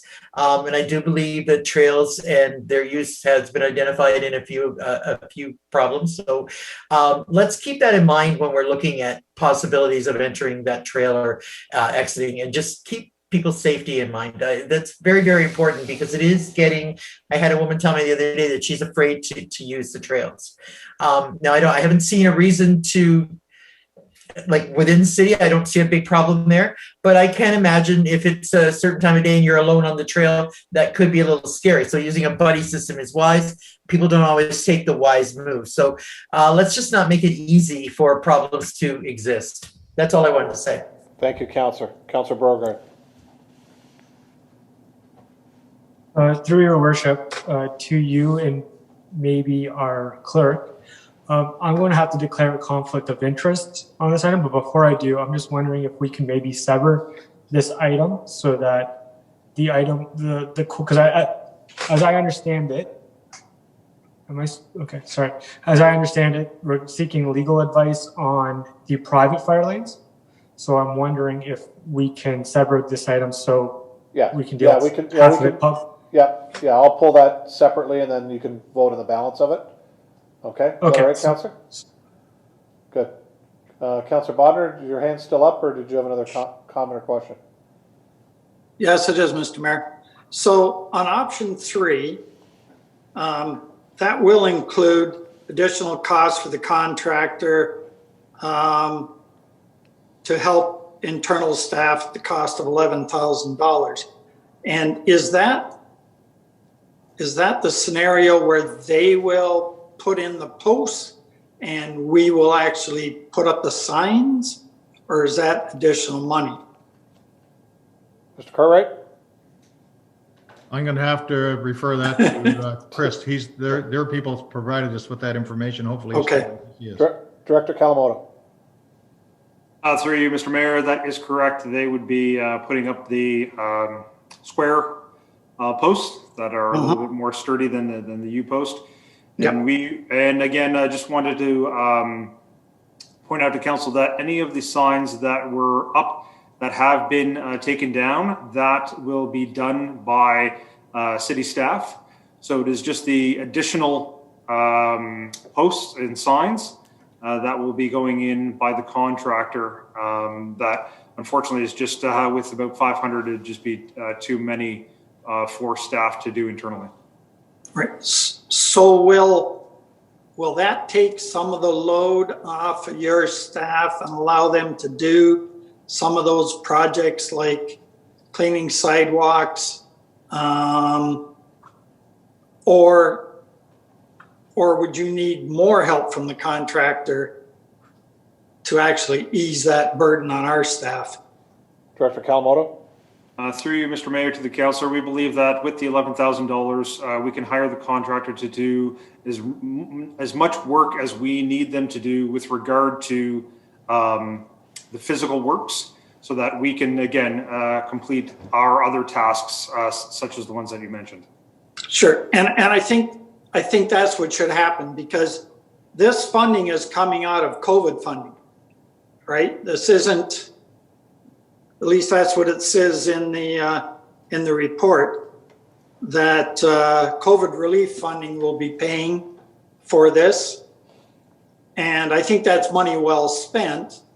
And if it eases up the time on our staff, then I'm all for going that route. I think that's great. Thank you. Good. Thank you, Councillor. Councillor Bodnar, or Councillor Bruno. Thank you, Worship. Chris, through you, Mr. Mayor, to Director Kalamoto. Chris,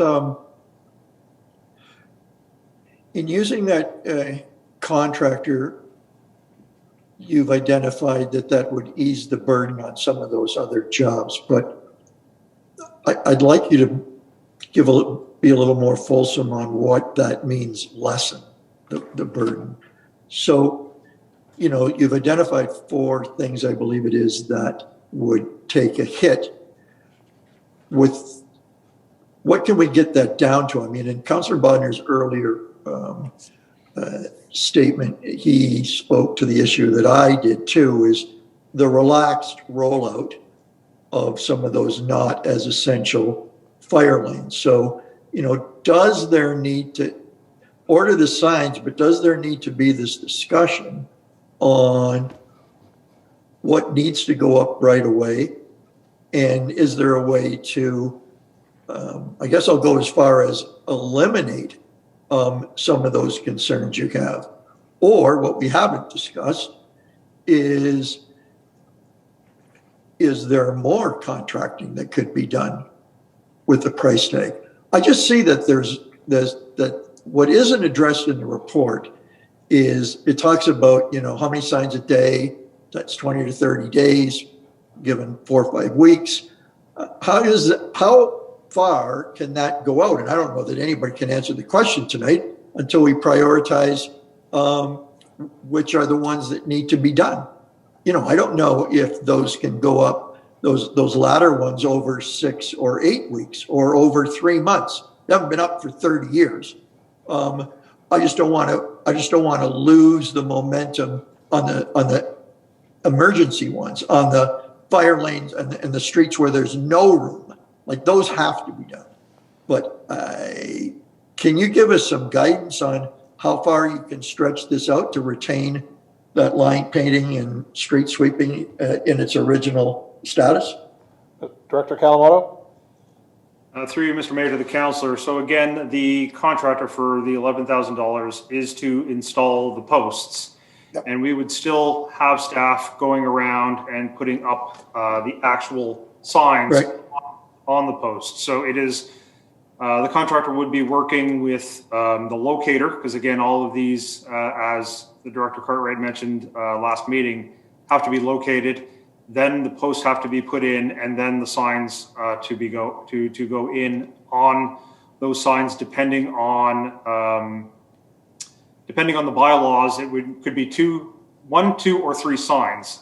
So those are the things that staff would be doing and the contractor would be doing. So moving forward, the signs, the posts going in, even if they are prioritized, is the other works that the roads crew are doing are seasonal. So they do have the fluctuations and are to be done at certain periods in the year. So those are the ones that really can't be played with too much with regard to when they can be done. So that's why if we wanted the priorities of the signs going in, that's why we're recommending the contractor do them, because we'll be busy at a seasonal level, at the high season level, doing things like painting and sweeping, those sort of things. With regard to students, they're not trained to be doing those the sweepings and the paintings and those other things. So unfortunately, with they can't be, those works cannot be done by the students. And again, so that's why we're recommending, if the time is of the essence, that we do hire the contractor to do it. If we do not have the contractor and we move ahead with just city staff, it would probably be about, I would recommend about three to 4 months delay in some of those. Again, that's with the city staff doing all of the installation of the signs that have been taken down. So there's approximately 87 that city staff will be doing anyways. Sorry, Chris, I wasn't for eliminating the contractor. I want the contractor in there to put up all the posts. But my concern is, can we sit down and which signs need to be attached? And as I said, I don't see the students doing that or painting the roads, but can that schedule of our staff putting up the sign be elongated based on the fact that not all of them have to go up in this peak springtime here season? And I don't think, is it fair to say you can't answer that until you look at what's considered to be priority and not? Like, I just think that this Ron's idea of elongating the schedule but taking care of the priorities, I think can happen. But I'm just not hearing how much of a dent that can make in these grass cutting, sidewalk cleaning issues. And so that's what I'm still not hearing. If 100 have to go up and 250 can go up over 6 or 7 weeks, that's going to change that dramatically. I'm going to bring the CAO in for some clarification here. Sure. Through your worship to council, I think I can help a little bit. Based on my conversations with staff prior to writing the report and my review of the staff report, I think the fire lanes is a separate conversation. I think these signs that we're talking about right now, we want to get them in the ground prior to, really prior to June 1st, so that we can police parking in the area, in the Lakeshore area, in the busy season. So the problem with prioritizing certain roads is, as council is aware, people will move to the next easiest place to park. We want to prohibit parking on as many areas as we can and put people towards permitted parking, like the parking lot at Cedar Bay Centennial, like the few spots at Wildwood and Pleasant Beach. If the signs aren't put up and that bylaw officer, the bylaw officer can't write a ticket, or if the ticket is challenged, it will be invalidated, which is a lost revenue and lost expense of the bylaw officer's time. So we think the next best thing is a blitz, and I think we're talking about blitzing them out using city staff before June 1st. And I think what staff is trying to say here is that a blitz comes at the expense of all of those other operating projects, such as tree trimming, gardening, street sweeping, sidewalks, and so on. And that's the rationale for bringing in the contractor, is so that we can still do a blitz. We can expense it to COVID, so it's not an impact on the city budget or the tax levy. And all of our other projects are still being undertaken, or at least minimal disruption. So I think we can absolutely put the fire lanes into a parking lot until after the legal opinion, but the rest of the no parking signs, we want to get them up in the next 6 weeks, I think. And that's going to require locates The other problem is that locates expire. So if we do all of our locates now, but some of our signs in July, we're gonna need new locates. So really the best move forward in staff's mind is let's blitz these as much as we can using city forces, but definitely using the contractors' forces so that we can get into the, I think, the sweet spot of Victoria Day weekend, which is only 5 weeks away. Okay, council, is that, I think it's a better clarification. Councillor Bruno? It is, but I was always talking about the whole report was predicated on those delays and all of the signs. We've all agreed that we will use a contractor, not debate. But if we're doing 100 in blitz to do those important areas that Councillor Bodner identified, then that currently is about 1/3 of all the numbered signs that are on this list. So is that not going to mitigate that street sweeping and some of that stuff by a greater degree than just adopting the report with everything in? Well, council, I think what the CEO is telling you is that by bringing in the contractor, it won't have an effect on those other things, and that's staff's recommendation. I'm hearing the CAO, Director Kalamoto, are we correct on that? Where bringing in this contract will allow you to move ahead, aside from fire lanes, with putting these signs up in a timely fashion without disrupting our other works. Yes, to you, Mr. Mayor, that's correct. So Councillor Bruno, we're not disrupting our other works. Staff is saying we spend the 11,000 on the contractor, it'll help us get all of this done at the same time. Right. I was just seeing that the way the report's written, that even if you chose option 3, which I'm for, that you are now putting in with the contractor and city staff 100 instead of 300 signs. The report doesn't indicate that we're going to put the other fire lane signs in a parking lot. Therefore, some of that delay should need to happen, correct? CAO? So, through your worship, I think the best person to answer that is the director, because he has a good handle of how exactly city forces are going to be deployed versus the contractors' forces. Mr. Kalamoto. So through you, Mr. Mayor, as noted on the report in option 3, and if I'm understanding the councillor's question correctly, the $32,000 for the cost to complete the work internally is only, on option 3, is only the cost of the materials. Right. And then it would cost $11,000 for the contractor to do the poles. Yep. The costing for the placement of the signs itself is included in our operating budget. That's not put forward in this report. It would just be covered through regular man hours under our operating budget. So that's not included within the report. Right. And I'm with that. Sorry. And if we were to utilize the contractor for the time that it takes to install the poles, that is the time that we would take as staff to do all those other things, such as the line painting and the sweeping. I hope that's some additional clarity. Again, if I can be more of assistance to the councillor answering the questions, I'd be more than happy to help if I misunderstood. No, I think we're 90% of the way there. I agree with what you're saying, who's doing it. I'm not about money in this conversation, but this report was written with those delays in it for all of the signs.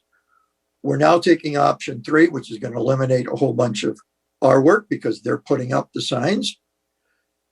And our people are going to put up 1/3 of the ones originally contemplated in the sign. Forget the posts, just the signs.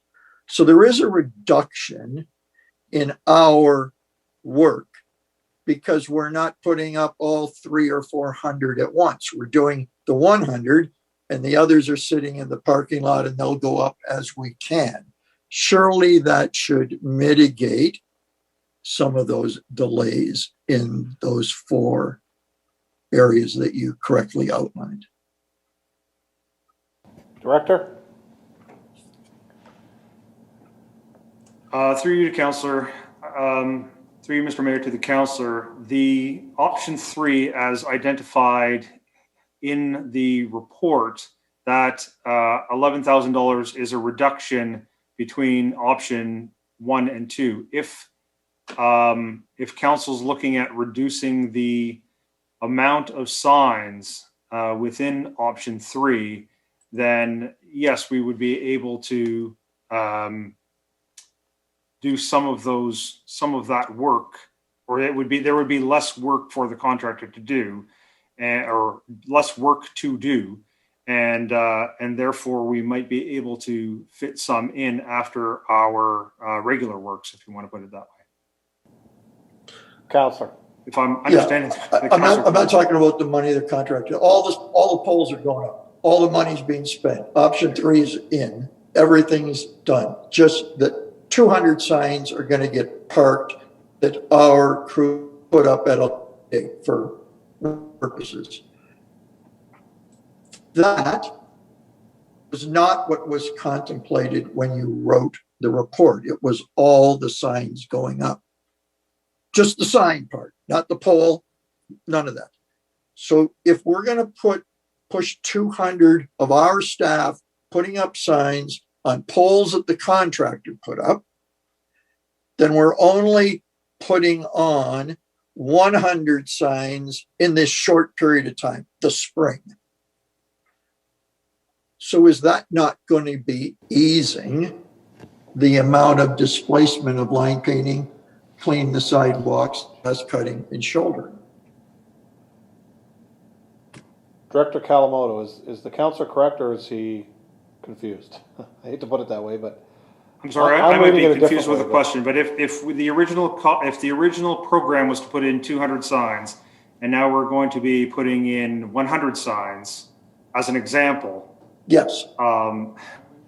Yes. Then it would. Then that would free up the contractor to not put in as many poles, and us to place the signs on could be, if that was postponed, then yes, we could do that later on, and it would free up that particular time in the year for us to do the work. Thank you. Our normals work. Thank you. That's what I was looking for. CAO? Sure. Through your worship to Councillor Bruno or even to Director Chris, how do we get down to 100? I guess I'm having a little bit of trouble following the conversation. Whatever that number is of the 350 or 400. So I see in the report, the key ones that Councillor Bodner has talked about go up. That's the only one right away that forget the polls. They're paid for, they're in. We're not putting up all the sign bits on the post right away because we're parking a bunch of them on the private fire lanes. Surely that's going to, as Mr. Komodo said, is going to reduce the amount of our staff's time because they're not going to put up 300 sign portions all at once. So through your worship, I have at the end of the paragraph with the heading road ends, 400, I guess halfway through, 400 signs on road ends, that's traveled city streets. And then I have 349 in the fire lanes. I think the report was always predicated on the road ends being approved and the fire lanes being some direction given today. So I think that those estimates are roads only. I think we have to do all 400. And my fear is that if we don't, that if we do some and not all, we'll push illegal parking, we'll just move it around. We won't eliminate it completely. So I think staff's advice, and I don't want to put words in either Tom Sherry or Chris's mouth, I think staff's preference is to do all 400 as a blitz and use the outside forces to do that blitz. And I don't see a way to get it down to 100 unless staff disagrees.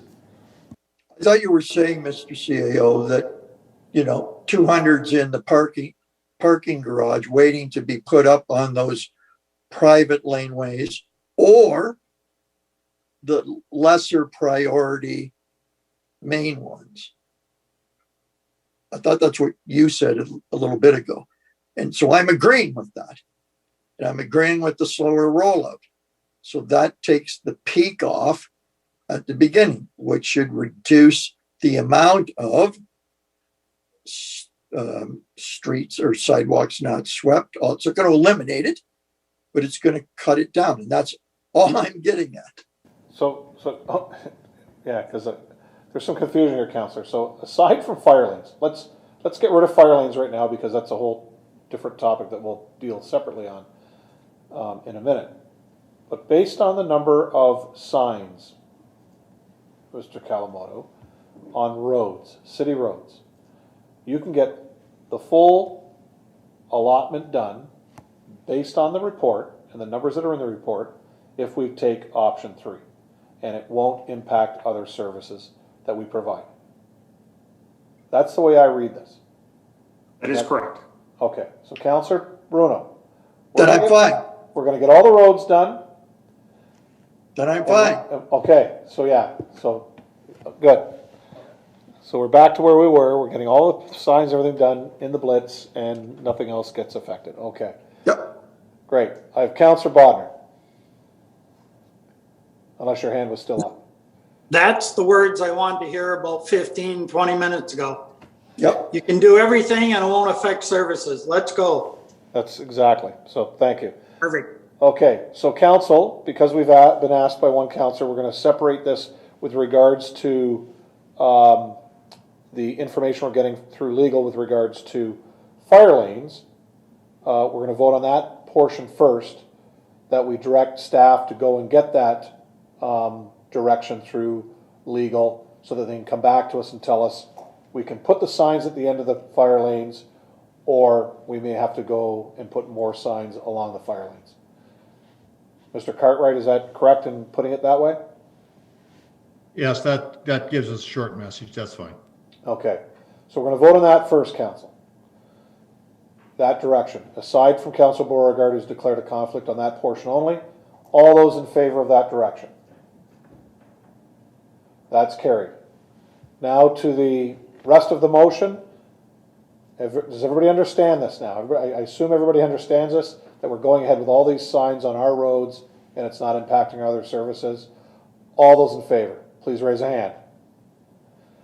That's carried. Thank you, council. Your worship, it's Tom. Can I ask a question? Yes, you can. Thank you very much. Over the course of the day, I received an email from Councillor Wells with regards to the date. We're going to put a plaque, we're going to put a sign on the post with the no parking, but we were going to designate it from May the 1st to October 30th. Councillor Wells indicated he'd like to see that expanded to the end of October. I would need some direction from council on that. That is spoken to within the report under Chris's comments with regards to his designation of emergency access.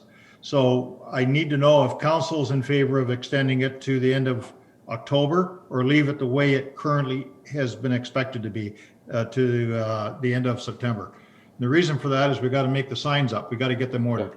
Councillor Wells, you'd rather see this go to the end of October?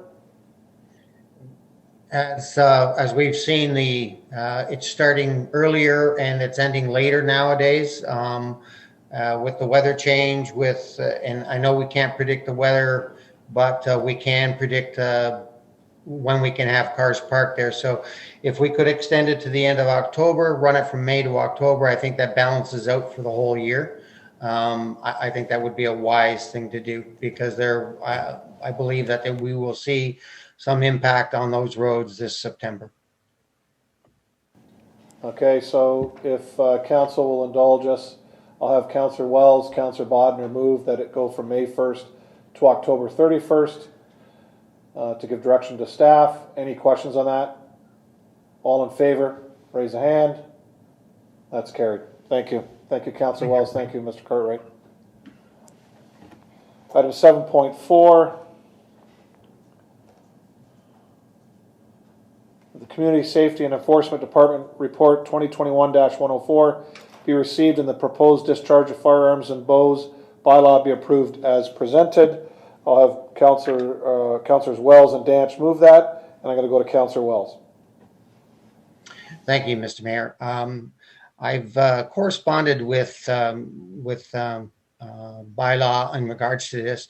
I believe that there's a little bit of confusion in 10A of the bylaw, where it identifies a shotgun of a caliber of number 2 shot. That terminology is not really utilized with regards to shotguns. Number 2 shot refers to the pellets that are inside the shell that is used, and shotguns are not normally identified with a gauge or with a caliber. They're normally identified as a gauge, such as 12 gauge, 10 gauge, 20 gauge, 16 gauge. So just for terminology, I propose that that a change be made in that portion of the bylaw to eliminate the caliber wording on it, and I've sent that through to bylaw. So that was one of the issues I had, and the other issue I had with this is that, and again I sent this through to bylaw for tonight, is that in number 14 of it, it identifies council's ability to give persons the ability to speak to any exemptions of being granted in this bylaw, which relates to public safety. The problem I see with that is that these exemptions would only be between the applicant and our bylaw enforcement group. And by that being kept to just those two parties, there would be no means or ability for members of the public or any other parties to be aware of this exemption coming through. As a result of that, there would be nobody that would be wanting to add comment to it. They wouldn't, because they wouldn't be aware of it, and there would be no ability for council to afford or provide these parties with a time to make a comment or to be heard on it. So I think number 14 has to have some process of public awareness being added to this, much like a planning issue where a notice is issued for a public hearing, or that it's announced somewhat on our webpage, or some means to be able to notify or to provide a means of communications with other parties that this exemption is going to be taking place. So I would like to have it. Oh, we lost you. You turned your mute on. I would like to have an amendment to the number 10, and I was hoping that we would be able to get an amendment or some wording in regards to number 14 to enable a public process, or to clarify that for a public process. Okay, so I'm going to start off with item 10, so it's 10A. Can you give us the wording that you would want to see in there? Yes, if you bear with me. Yep, go ahead.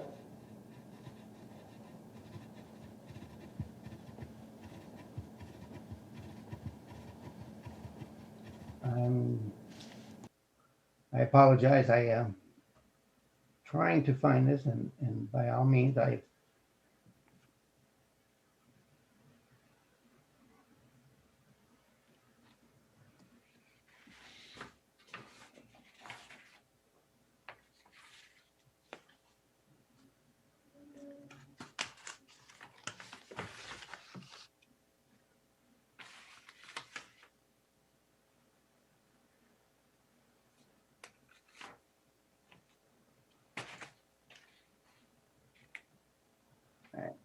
In 10A, where it says, where the firearm is a shotgun, it is of a greater caliber than number 2 shot. What would suggest as a friendly amendment would be that where the firearm is a shotgun with a shell of no larger than a number 2 shot. Okay. Okay. Mr. Cartwright, as far as staff goes on that one, do you have an issue with that, or is that okay? None with you guys? whatsoever, Your Worship. You're okay with that? Okay. Yeah, that's fine. Sure, and I did discuss it today. Okay, so that's good. Is that all right, just a change of wording for a friendly amendment, or do you want a motion on that? You want a motion? Okay, so I'm gonna have Councillor Wells move that. I'm gonna have Councillor Bagu second it, if it's okay, Councillor Bagu, just for the clarification of the wording. Any questions from council on that? Everybody understand that? You want to repeat that again, Councillor Wells, just for clarification for council? Sure.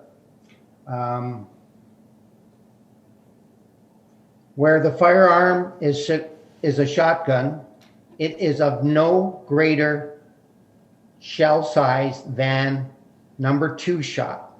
Okay, all right. Any questions? Seeing none, all in favor, raise a hand. Opposed? That's okay, it's carried, thank you. And on to item number 14, Councillor. Yes, this one here, I'm having a little difficulty with providing a recommendation in regards to that, because it is an attempt right now for bylaw to move variances away from council, and to be able to handle that internally through the bylaw enforcement group. By doing that, I'm having a difficulty of how we would open this up so that any person of the public would know of an exemption that would be being considered by the bylaw enforcement group with regards to firearms. Okay. I understand what you want, so you want some type of notification, which, as you said, we could follow planning. As far as a tribunal, my suggestion, because I was talking to the CAO about this today, is have a panel of 3 councillors to take on any, what's the word I'm looking for, CAO? Opposition or hearings councillor, if we could do that. But maybe the best is to take 14 and just refer that portion only back to staff, allow them to get everything else going, and then for them to bring 14 back to us. You can talk to staff with regards to best way to move forward. Is that all right, Councillor? That's fine with me, yes. Okay, is that all right, Madam Clerk? We can do that? Just that one portion of that? Yeah, the whole bylaw will come back at a future date. You want to send the whole bylaw? But you can just refer that one right now. Yeah. But we can pass the balance. No, the bylaw will be, you pass the balance of the report, and then the bylaw will just be removed for tonight. Yeah, the bylaw won't come back tonight, but the report, everything else is passed, and the only thing coming back is item 14. Yeah, okay. So council, I'm going to take a motion to refer item 14 through Councillor Wells, if I can get Councillor Desmarais to second that, that we take item 14 and refer it back to staff, and then once that's voted on, then we would vote on the balance of the report. So that portion of the report would be passed, and then when the only thing that comes back is item 14, we pass, change, or defeat that, whatever happens the next meeting, and then that night the bylaw would come forward for the whole thing. Does everybody understand that? So we don't have to discuss the whole thing again. All right? Everybody's okay with that? Okay, so there's no debate on motions to refer, so all those in favor of referring item 14 only back to staff, raise your hand. Against? Okay, that's carried. So on the balance of the report, everybody, oh, sorry, is there any further questions on the report? I apologize. Before I go, move on. I didn't have anybody else here. Any further questions? Councillor Bruno. Just for clarity, so are we able to get this bylaw on the road subject to 14? Or do we have to wait for it to marry up and then visit again in 2 weeks to pass it? Yeah, so what'll happen, councillors, we'll bring item 14 back. So the report, all of the report will be passed this evening except for item 14. That will be remolded into wordings that Councillor Wells is looking for. We can debate that, and then that night we'll pass the bylaw as a whole, if everything's carried. All right? Okay? So any further questions? So we're voting on the balance of the report. All those in favor, raise a hand. All those opposed? That's carried. Okay? Thank you, Councillor. Item 7.5.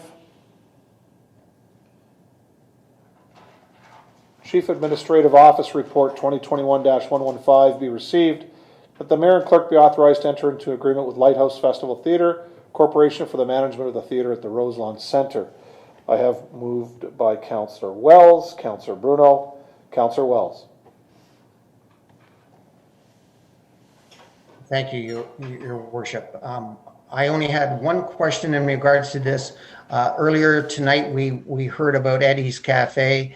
I brought up the reference to the Innovation Center at the Roselawn for culinary with regards to that.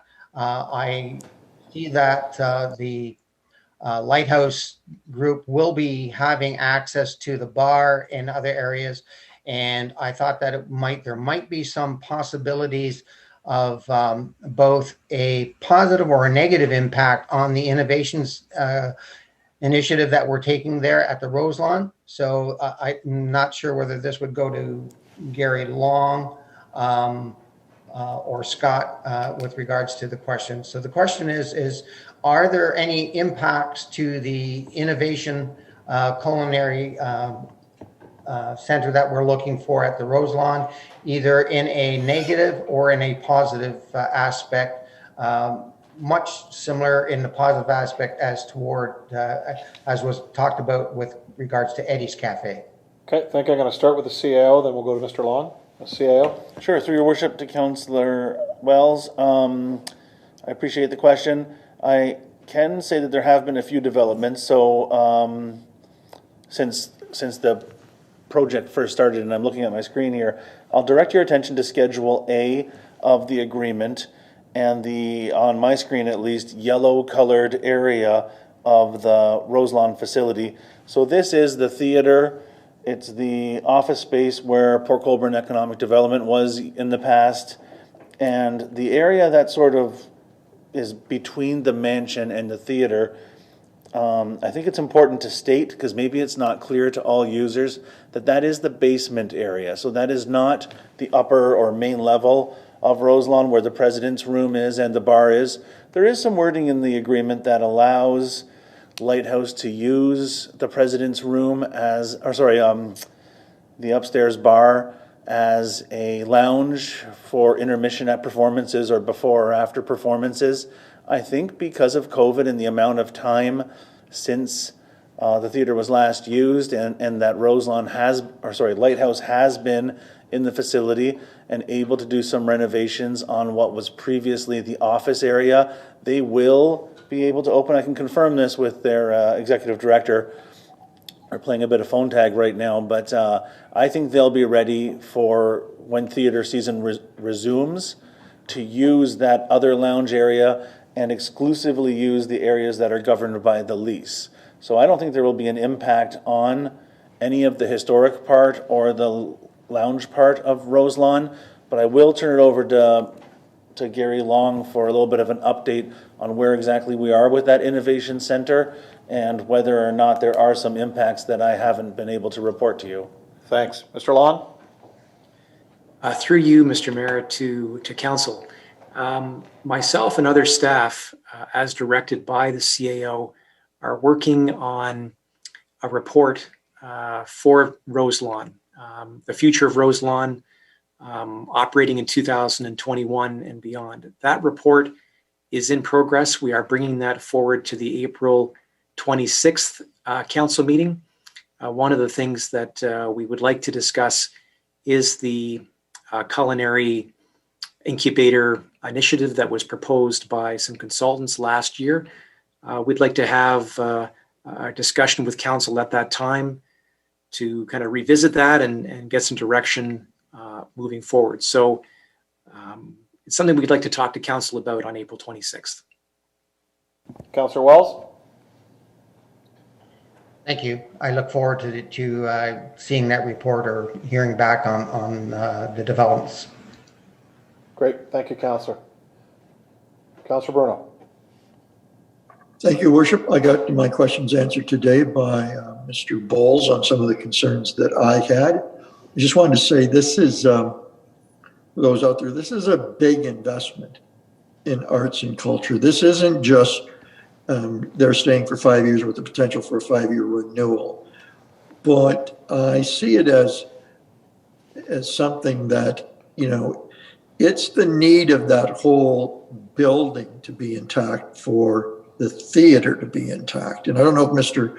Bowles can speak to what it costs us from an annual basis. It's not including capital, and that's not including the payment made to Showboat. So, I mean, with this big investment, I'm hoping for big results as well. And I don't know if Mr. Bowles could speak to how that will be monitored. I was a little concerned in my questions that the group is able to come back and re-ask for different monies, concessions, those kind of things. And I'm wondering what Mr. Bowles might add, or Mr. Long, as to what really is our total investment for that building, because there are a lot of things that we are still continuing to do, whether it be snow plowing, grass cutting, a lot of operational issues that we're doing. Plus, as you see in the contract, they are getting a fee. So I don't know if Mr. Bowles would have anything to say about what our commitment is in this, and how we'll be able to, now that we're not doing the per seat fee, if and how he sees us monitoring that success. Mr. Bowles? Yeah, through the mayor to council, we have had very positive discussions with Lighthouse, and the general consensus is, in the agreement laid out for council to read, is that they're going to take that greater view of maintaining the theater proper, i.e. when it comes to chairs, lighting, some of the sound, as those things have issues along the way and need replacement, they will be happy to replace that.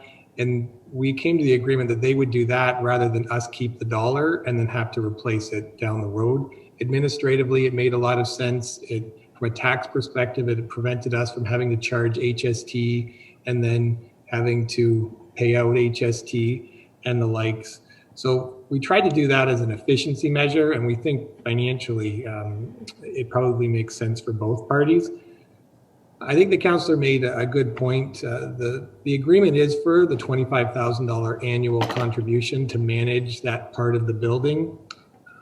Presently, we don't have the building metered in different components, but I can say, and we laid it out in the budget, that we spend about $62,000 a year maintaining that building before we get into any capital replacement costs down the road.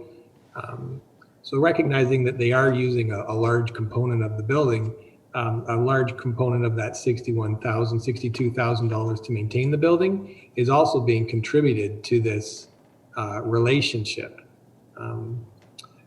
the precision that I can give you right now, again, because we don't have it metered necessarily on both sides and we don't have the buildings done, I don't have it with great precision, but I can suggest that the dollar figure is significantly larger than the $25,000 that we'll be paying them to manage that side. I guess my last comment is, in the agreement, they have agreed to share their impact statements with the city on how they're doing on an annual basis, as well as have discussions about the financial success of their operations and share that with us as well. So we'll be able to put together, I think, a good overview of the success of the operations, and with the direction of the CAO, bring that back to council. Perhaps I should open it up to our CAO in case he has anything else, having been a part of the negotiations the last couple of months, leading those negotiations. CAO? Through your worship, to council, nothing to add in particular. This is a, I guess, the choice of words is probably, maybe it needs to be a little bit clarified. This is, in my view, in staff's view, a management agreement. So this isn't a contract or, I guess a lease. This is us asking or Lighthouse offering to administer Rose Lawn theater side only on behalf of the city. So they have their theater season, but all the events that happened in the past, the tribute concerts where, where a Johnny Cash tribute or a Dolly Parton tribute comes into town, even a concert by a touring band, productions, if there was a Christmas play or what have you, those are all going to be contracts of Lighthouse. There's going to be a producer and a promoter, and Lighthouse is going to administer those events, whereas in the past city staff did. I think it's a great chance for a public-private partnership. It's a great chance. We're talking about tourism. We have a tourism coordinator on staff now. We're talking about cruises and what cruise guests will do when they're in Port Colborne. There's a lot of potential here. There is some cost that the city continues to bear, though, and that is the maintenance of the grounds, hydro, gas, insurance, and so on, as well as the management fee. But it stands to reason that they're doing this for a fee. It's a management agreement. A lot of the costs that Director Bowles referred to are associated to the mansion side. It is, the older part of the building, the historic part of the building, and that comes with a cost too, including the cost of future renovations, which is something that council has always been interested in. So I think we have a good chance here to move forward with partners who are ready, willing, and able to proceed as soon as COVID or post-pandemic conditions allow, and still maintain the historic component of the building and some economic development initiatives, as Gary Long said, that will be coming forward in terms of a status update at the next council meeting. So hopefully, best of both worlds. Okay, Councillor? Thank you, Mr. Mayor. Yeah, I think they've certainly walked the talk, and they came to us at a time when things were in pretty dire straits, and I think they've done a marvelous job while they're there. I wish them every success in the world. I think they've got the knowledge and the wherewithal to make this an even better setup. So thanks to all you guys who've picked up that lease and ran with it. And I know it's been long and arduous, but I think we've got a great partner there. Thank you. Thank you. Councillor Bodner? Thank you, Mr. Mayor. I think Gary just touched on in his last few words. We're able to get a professional theater company in there. That's what they do. They know how to treat the patrons that come there. They know what they're looking for. We've done an adequate job trying to keep that going theater-wise, but now we've just hired a professional to do this.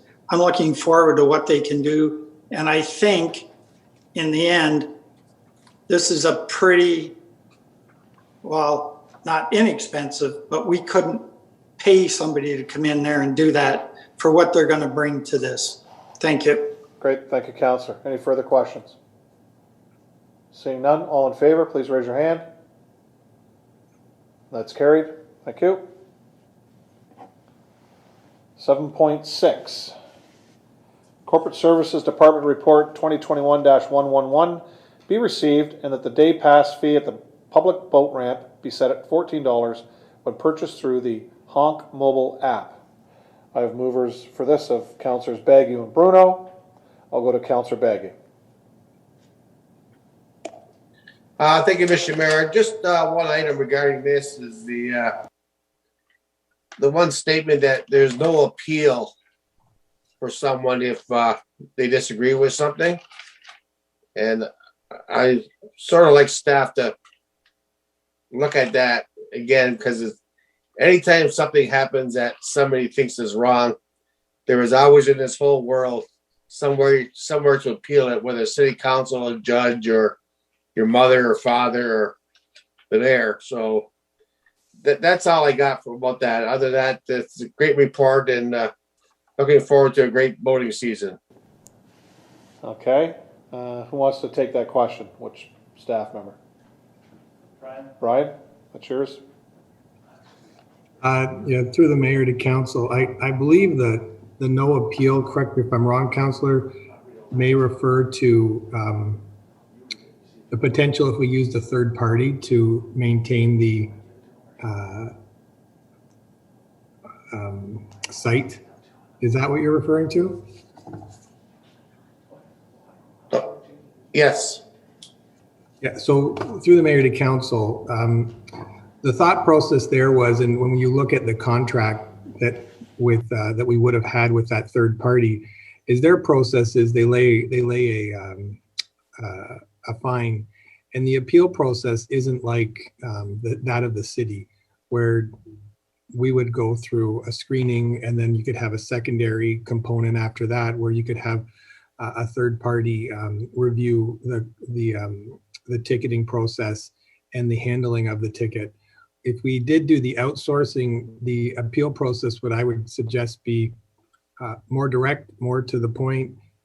We called it a no appeal process because the intent for them would be to collect every fine and every non-compliance issue that they found where they did levy a fine would ultimately result in revenue to them, because they would keep all of that revenue.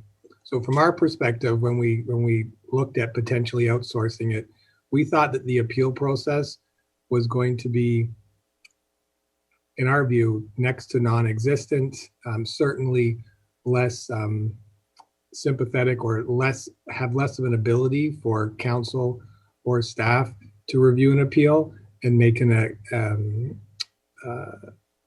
adjust a fine accordingly if it was warranted. Thank you. So, Councillor, there would be an appeal if we choose the staff's recommendation. Where you saw that was if we allowed, if we turned down staff's recommendation and went to a third party. So I think you're safe with regards to what staff is offering here. Yeah, I'm good with that, Mr. Mayor. Thank you. Good, great, Councillor. Councillor Bruno? Thank you, Worship. Pleased that this has been brought forward. Brian's in stepping in on this. I like the fact that you brought technology down there. I like that there are now more options, and I'm hoping that we can clearly identify those options to boat ramp users. So my envisioning would be there's the technology known as Honk at $14 and how they can install that app and use it. There's paying now at one machine, the $15. And if the machine is not operating, or they wish to buy today's pass or today's pass and tomorrow's pass, there's the option of going to the marina and buying your tag. And then I don't know if there's you can outline maybe in a less negative way, or the fine is $40.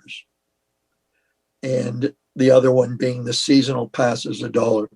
With the guys to boat ramp users with options, with a way to study whether it's daily with Honk, or the easiest way is to buy a seasonal pass, which I think is what we want to drive people to do. But I'd like all that communication to be clearly enunciated, and particularly if the machine is down, right there, to go to the marina if they don't have, they're not computer savvy, or don't have the app installed on their phone, but that there's options, they're clearly described, and there's always a way to pay to avoid the fine. I think that's important for customer service, and it's clearly enunciated, the options, and I think we'll have a much smoother situation down there now that we had some nightmares with machines not working, less than adequate options, and sort of a hit and miss. So I'm looking forward to that. I want to thank you for tying together a bunch of loose ends and problems that have plagued the ramp for years. And I think this is a better way forward. And so appreciate all the effort, Brian. Thanks. Great. Mr. Bowles? Yeah, through the mayor to council. First, everybody knows Mark Viner, our supervisor at the marina, is also on the call and able to help answer some questions. So he's done a great job at getting the marina, getting the boat ramp up and running early this year. We're going to have the docks moved out going into this weekend. That's the plan. He's going to have the parking meter provided that there's no tech hiccup. We have the techs coming out this week to make sure that works. We're hoping to have that up and running this weekend. And signage, we're hoping to have as our original plan was for the May 1 period. We've tried to incorporate a number of what Councillor Bruno has already brought up.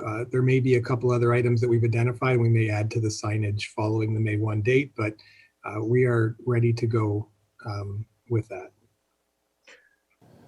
Thank you, Mr. Mayor. I just wanted to, sorry, Mark, I didn't realize you were there. Thank you for all that effort, and all the background stuff and putting this together early this year. Thanks.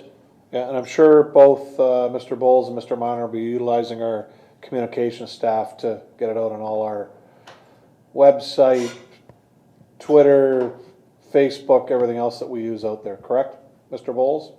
Yeah, through the mayor to yourself. Yeah, that is correct. Our communications staff, Alex, is phenomenal, and we will be utilizing her as much as we can to get the word out. Good, perfect, thank you. I have Councillor Wells.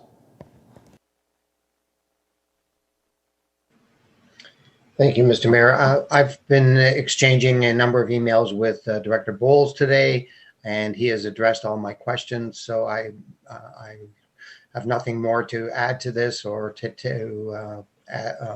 anyway, I would like to thank Mr. Bowles for responding to my request today, and I'm all covered. Thank you. Great, thank you, Councillor. Councillor Beauregard. Through your worship to Director Bowles. First, I just want to say that I'm happy that we're using the Honk mobile app. I've used it personally in Welland, and it was very easy to use and very convenient. But my question to you is, I'm looking at Appendix B, and it says there's 2 red stars. Are those the only locations where there will be a Honk mobile sign? Mr. Bowles? Yeah, through the mayor to council, yes, those are the 2 locations. Perhaps I'm going to pass it over to Mark Miner, who knows the ops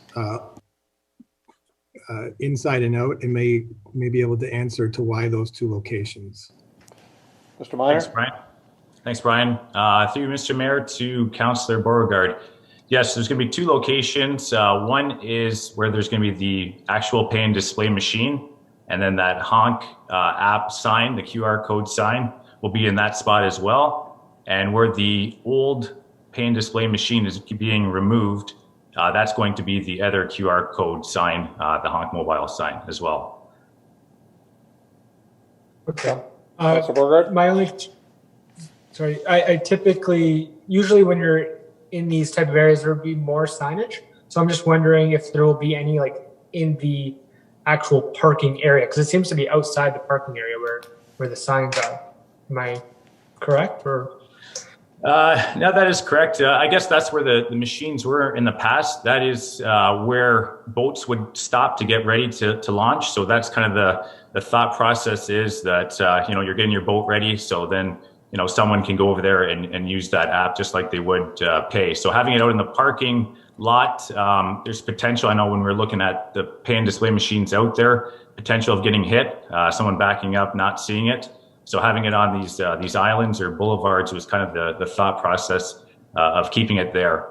We're also going to utilize the sign. The sign that's the main sign for the rates and everything. It's going to have a QR code as well, which is going to go link right to the city's, or I guess the marina's hours of operation.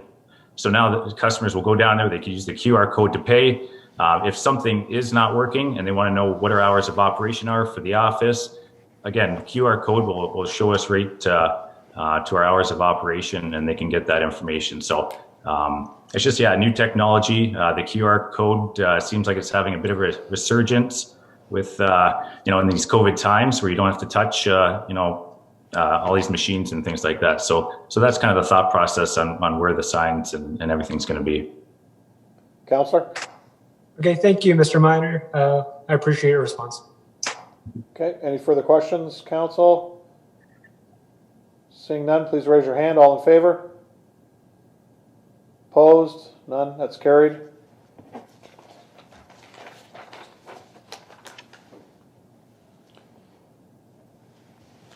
Item 7.7, recommendation that the Chief Administrative Office Department Report 2021-112 be received. The City of Port Colborne entered into agreements with Big Mama's Fresh Cut Fries and Heavenly Dreams Ice Cream at H.H. Knoll, Lakeview Park for the 2021 season for the provision of food and beverage services. I'll have Councillors Bruno and Bagu move that. I'll go to Councillor Bruno. Thank you, Worship. I wanted to bring this forward because I was certainly, I don't know if my fellow councillors were, under a different impression as to how the area where the old icebox was going to roll out. I thought it had come to council in a report if it had not, excuse my interpretation, but I had talked to both Nicole and Ashley at the time. And one of the elements of the removal of the icebox was there was going to be kind of an eclectic way of food trucks coming down there. And the word that was used repeatedly was some variety. And so I was not only looking forward to that, but everybody I talked to who asked me what happened to the icebox and what's going to be there, I told them look forward to pretty neat concept of potentially food trucks coming in, food trucks being there, maybe somebody stays 2 weeks, another vendor comes in. I think there needed to be some things worked out. So to my amazement, I bumped into two people who run a version of a food truck and a food truck. And both were looking for the opportunity. And I got them revved up about what was going to be happening down there. When I called to inquire on their behalf as to who they should get in touch with, I was told, oh, the RFP's closed and people have been chosen. What I didn't realize, though, was I had Mr. Long send me the RFP today. It's not attached in your report. And I talked to one of the vendors because I wanted to make sure that in their world, how would they hear about it is what we wanted to do and how we solicited sort of the industry norm so that we could get the best variety of people and the best product for our customers. And I could see it as being part of an attraction to come to Port Colborne. So I received the RFP later today.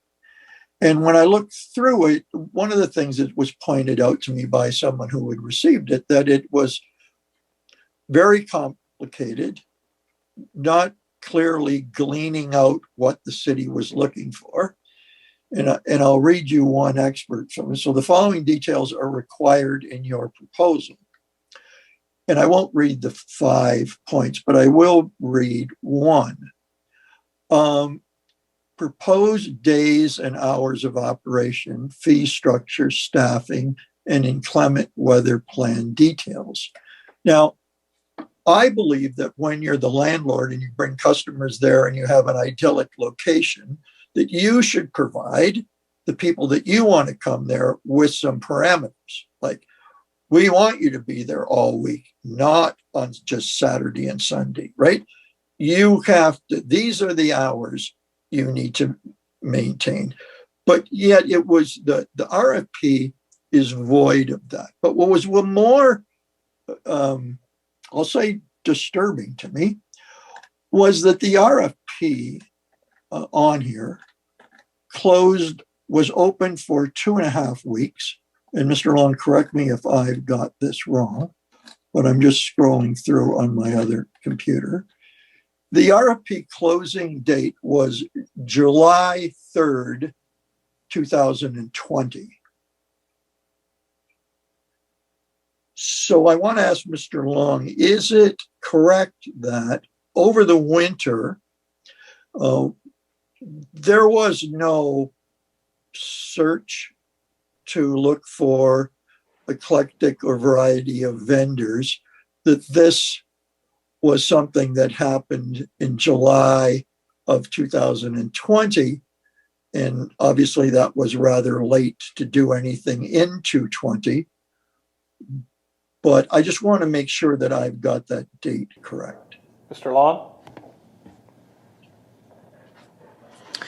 Through you, Mayor Steele, to the councillor. The councillor is correct. The RFP was issued last summer, and based on the wording of the RFP, there was supposed to be an award in July of last year. So he is correct.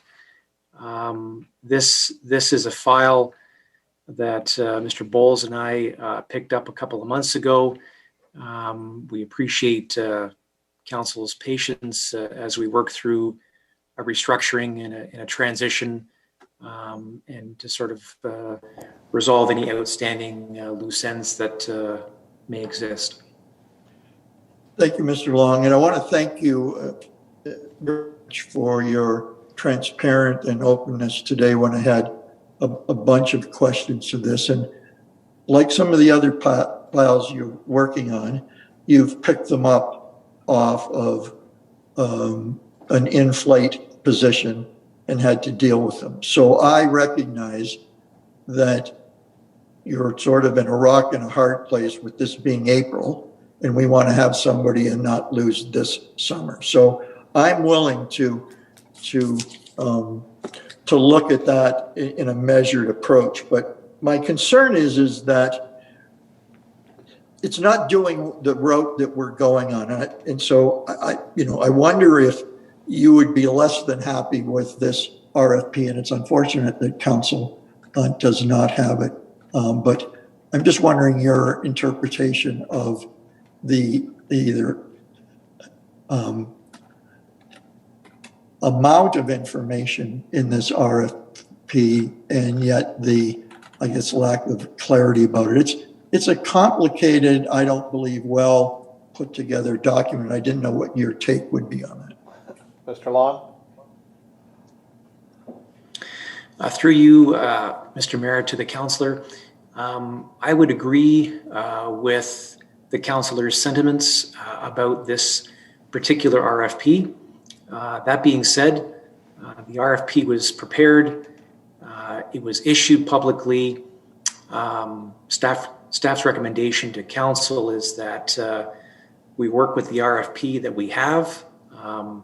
There was a couple of proposals that we have received that check off all the boxes that we're looking for on a go-forward basis as we look ahead to the 2022 season.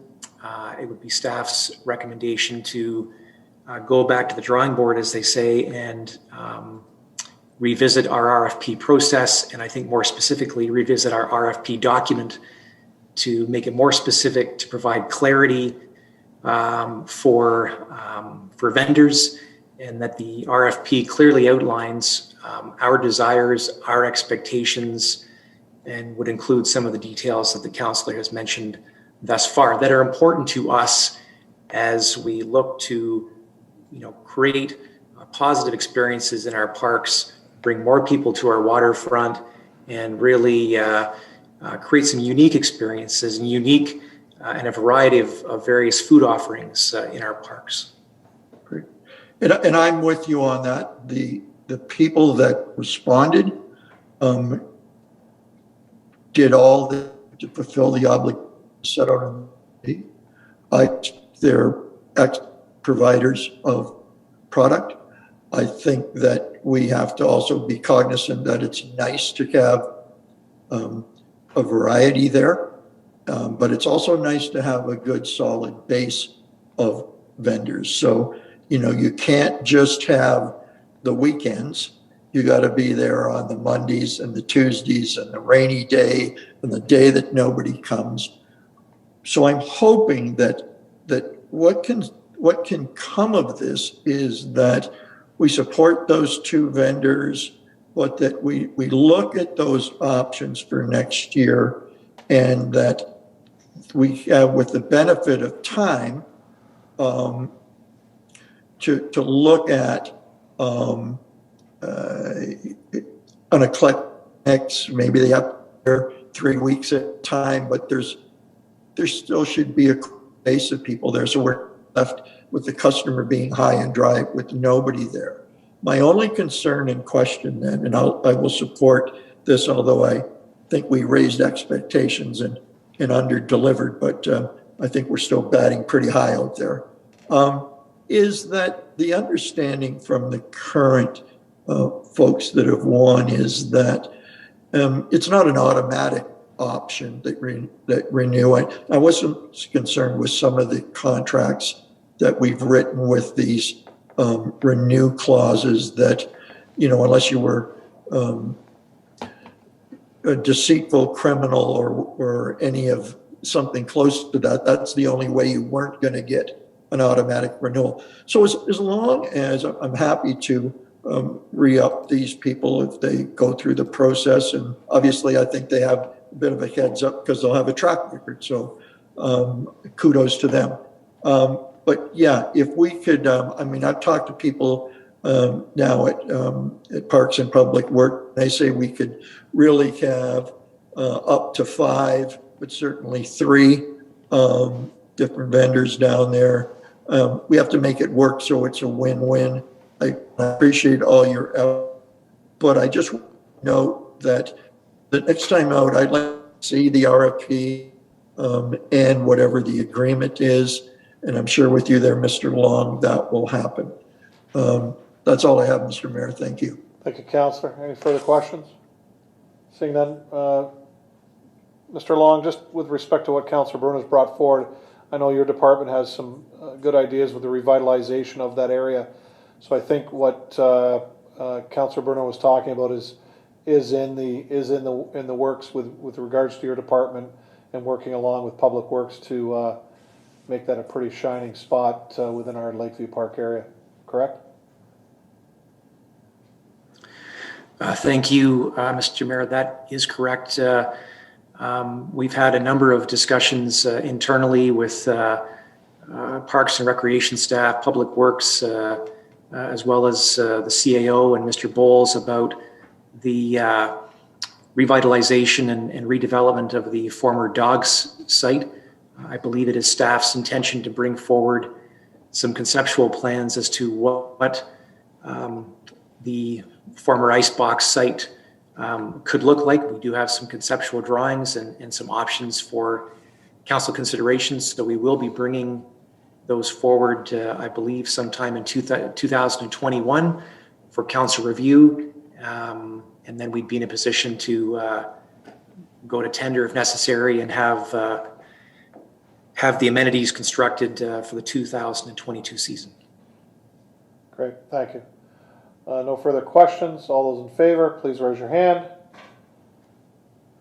Anyone opposed? That's nobody opposed. That's carried. Thank you.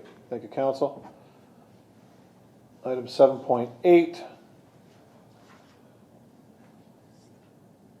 Community and Safety Enforcement Department Report 2021-102 be received. The defense variance application for 5521 Fire Lane 22 as set out in the Appendix A of the Community Safety and Enforcement Department Report 2021-102. 102 be approved to allow 2-meter-high cedar trees to be planted in the front yard and to waive the 4.5-meter setback requirement from the driveway, and that the tree planting bylaw setback of 4.5 meters be waived for coniferous trees. I have Councillors Bagu and Desmarais moving this, and Councillor Bagu. Thank you, Mr. Mayor. I'm just turning on my other computer for all this stuff. I did visit the site. One question I have with a variance, I don't know a procedure 100%, but with a variance application, does it have to go to the neighboring properties that they're applying for a variance, or is this just all between them and us?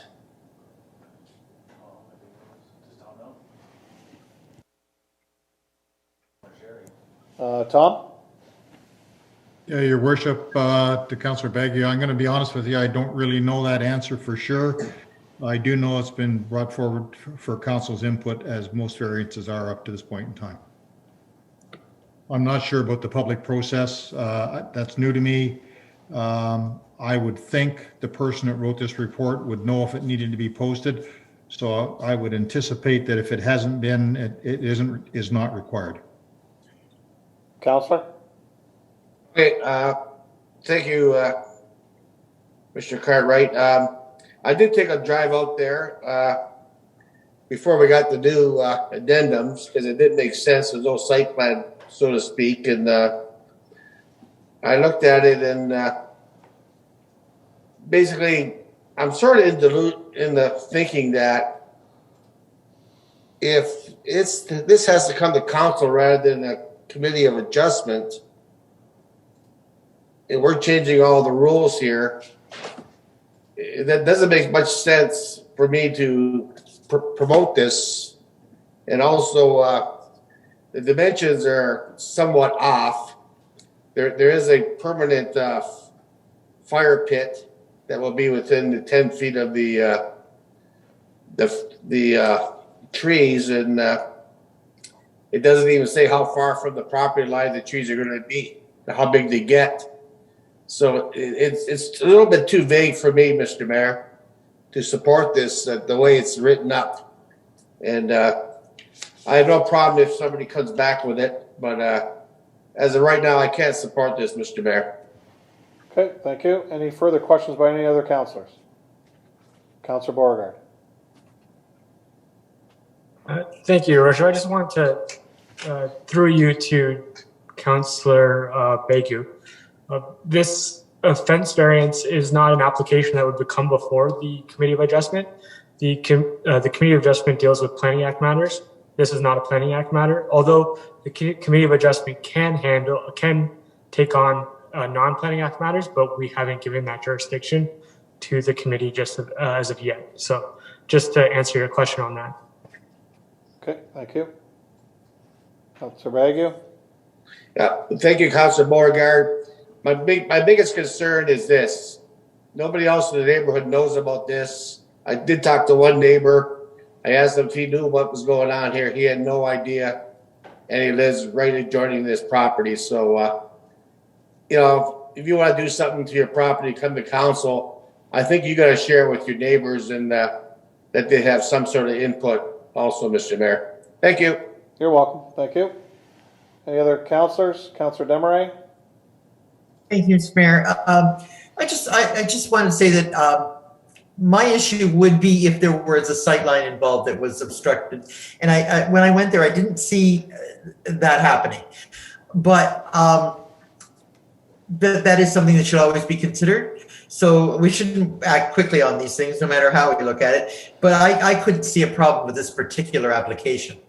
So I'm not sure where we're going to go with on this, but I really did also feel that the neighboring properties should have been informed.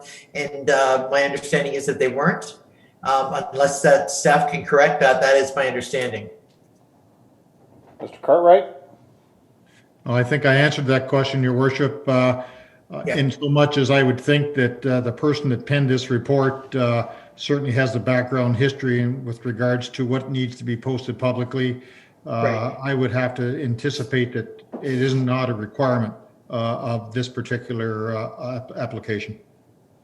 Counselor? And thank you. And through you again, Mr. Mayor, back to Mr. Cartwright. I would agree with what you've just said there. I just think that maybe we should not be sticking with only what is required, but doing what is really right and proper. And I do believe that informing neighbors when there's something like this going on is the right and proper thing to do. But in any case, I wouldn't stand against this motion going forward. I just wanted to make the points about informing the neighbors. Thank you. Thank you, Counselor. Seeing no further questions, all those in favor, please raise their hand. All opposed? That's carried. Thank you, Counsel.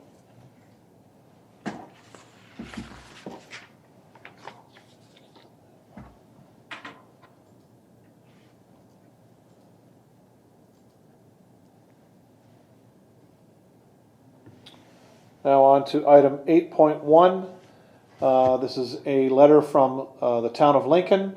Request for support, McNally House Hospice and end-of-life care. Councillor Wells, I'll have you move that, and Councillor Bodnar can second that. Councillor Wells. Thank you, Your Worship. This would be a question to, through you to Mr. Louis. The question is staff looking at making a similar contribution to the town of Lincoln for this, to support this program? Sure, through your worship, that's an excellent question, Councillor Wells. I know that this hospice facility operates out of Grimsby in Niagara, so that is kind of almost as remote as you can get from Port Colborne, but we have had a similar request from Hospice Niagara, and they do have some operations in Port Colborne. I think that request was approved between budgets, but then added to the budget. I think it was approved in the summer of last year. And if it's okay, I'll see if Director Bowles maybe has more information about when that was approved and the amount of the contribution. But I think that it's a similar service, and it's probably more appropriate for council to maintain that commitment to Hospice Niagara. Mr. Bowles? And through the mayor to council, council approved $30,000 in the 2021 budget, and the request was $30,000 for 2022 and 2023. So total commitment was $90,000 over the 3 years. Councillor Wells? That's excellent. Thank you. Okay, any further questions? Okay, the motion is to receive. All in favor? That's carried.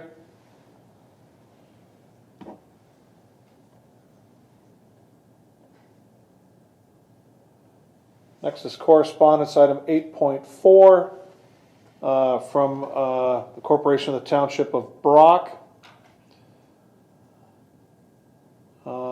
Is a resolution with regards to Bill C-45, the Cannabis Act. I'll have Councillors Bodnar and Beauregard move that, and Councillor Bodnar.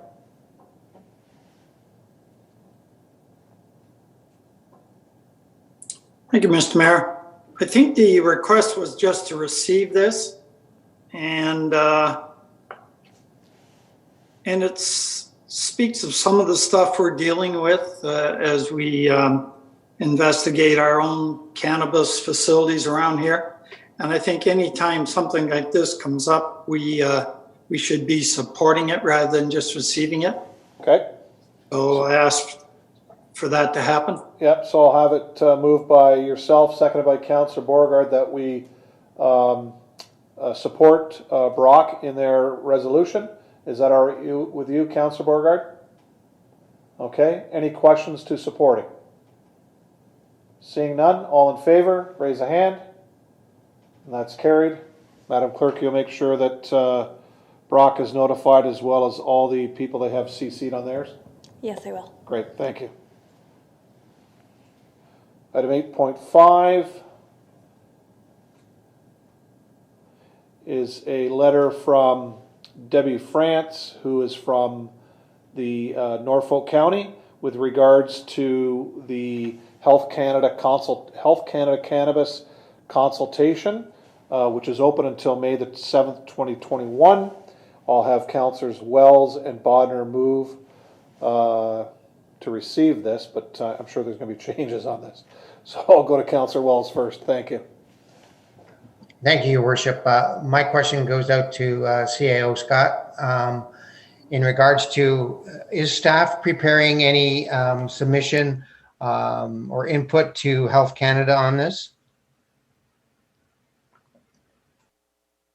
Yeah, you can do that. Yeah. So yes, through your worship to Councillor Wells, we actually had a little bit of conversation about this earlier today.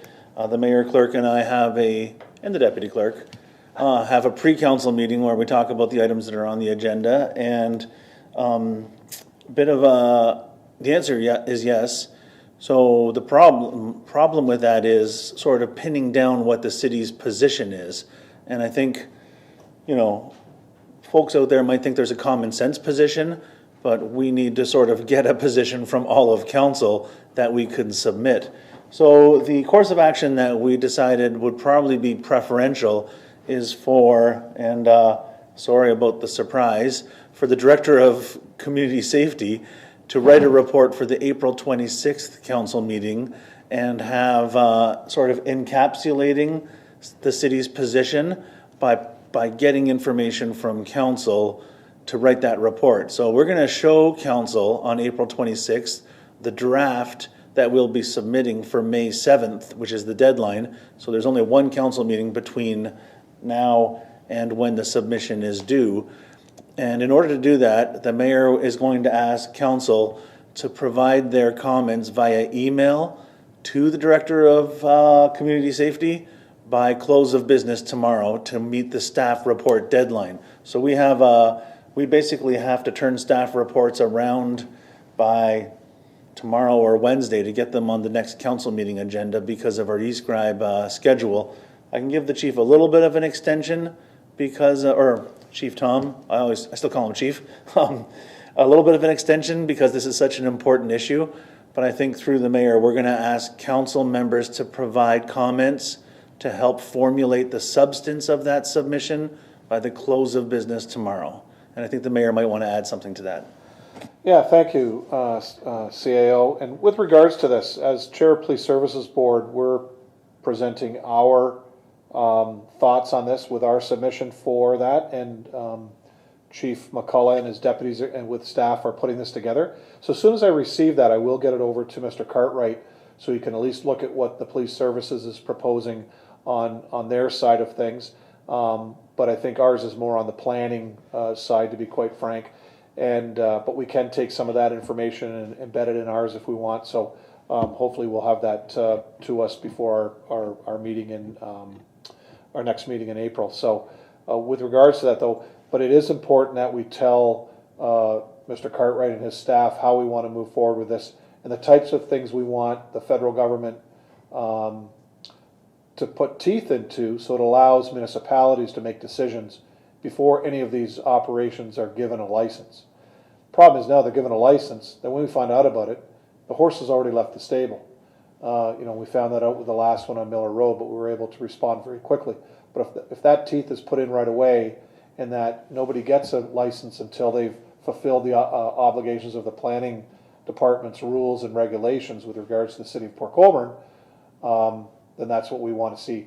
And that's what I'm hearing from other mayors and other municipalities across Ontario and Canada, is the fact that these municipalities want us to have decisions made. We let Health Canada know so they can let the license that ABC company has fulfilled all the obligations that they have within that municipality and not set up willy-nilly with however they want. So that's really the gist of what we need to tell the federal government. And I think that's what you're going to see across specifically across Ontario in what I've heard with regards to this. Mr. Cartwright's left. I think he did sign off. But that's okay, we'll get that to him. So Councillor Wells, anything further from you before I go to the next speaker? Nope, that's great, thank you. Okay, Councillor Bodner?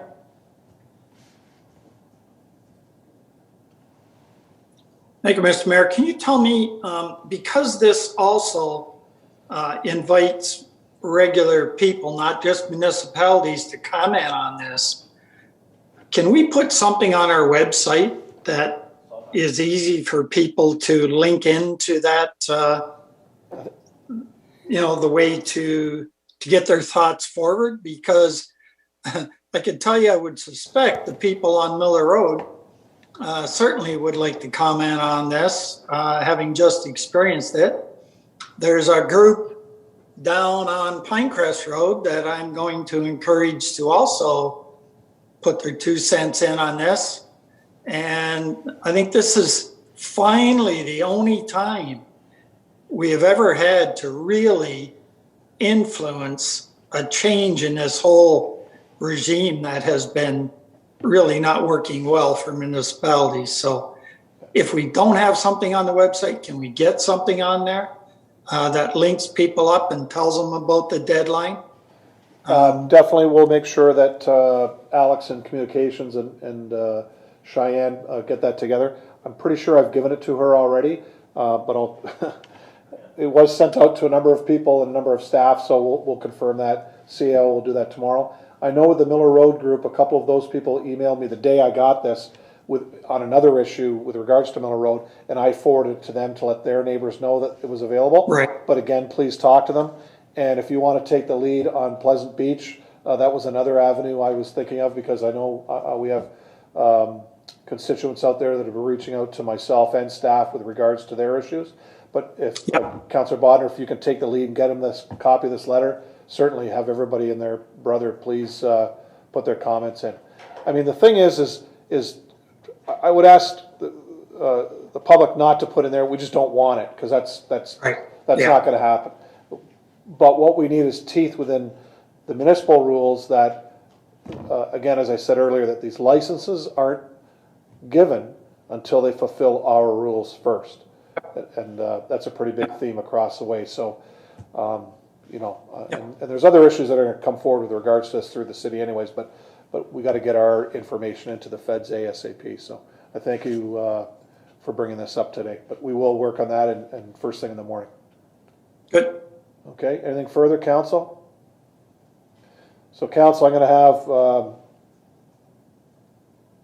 councillors Wells and Bodner move that we do send this to Mr. Cartwright and bylaws staff to put this response together, that council get their information in to them. I know the CAO said tomorrow, but I'll give you till Wednesday noon to get that in so you can get your thoughts together, so that they can get that back to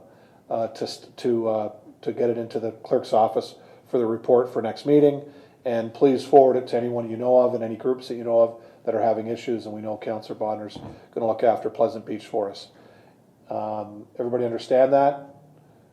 Any further questions to that? All in favor, please raise a hand. And that's carried unanimously. Thank you, Council. Probably a motion to go past 11. Oh, yes, it is 10:58. I'm going to have Councillors Bagu and Desmarais move that we are able to go past 11 o'clock. All those in favor, please raise your hand. That's carried. Sorry, Councillor Danch, it's carried. That you were the only one to vote against it. Okay, so we are in Councillors Marcus. Motions. There are no motions tonight, but I will go to Councillor Wells for a notice of motion. Councillor Wells. Thank you, Mr. Mayor.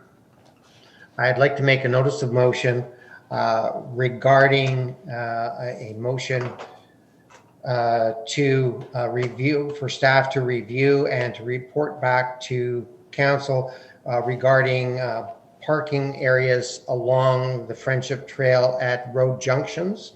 My intent would be to bring this back to council meeting of May the 10th. Okay, that's perfect. Thank you, Councillor, and you'll work with staff with that? All right? I will work with staff. Thank you. Any other notices of motion? Seeing none. We are at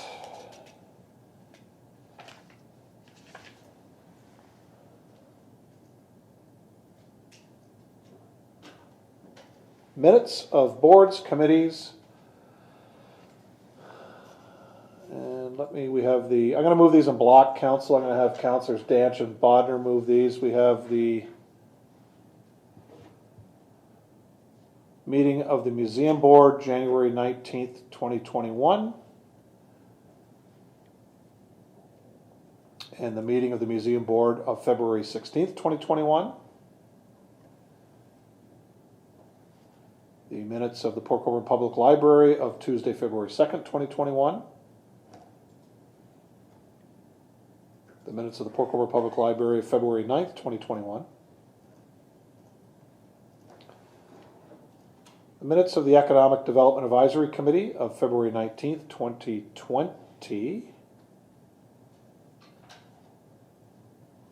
I guess that is correct. Just making sure. And the meeting of the Canal Days Advisory Committee of February the 2nd, 2021. We have a mover and a seconder. Any questions on any of those minutes? All in favor, please raise your hand. That's carried. And bylaws, I'm going to take bylaw 19.1, which is a bylaw to regulate the discharge of firearms and bows in the city of Port Colborne, which is no longer coming forward because we've referred that back. So that's not coming forward. So Madam Clerk, the rest of the bylaws. The bylaws are items 19.2, 19.3, and 19.4 this evening. Okay. I'll have Councillors Desmarais and Beauregard move those. Any questions on any of those three bylaws? Seeing none, all in favor, please raise your hand. That's carried.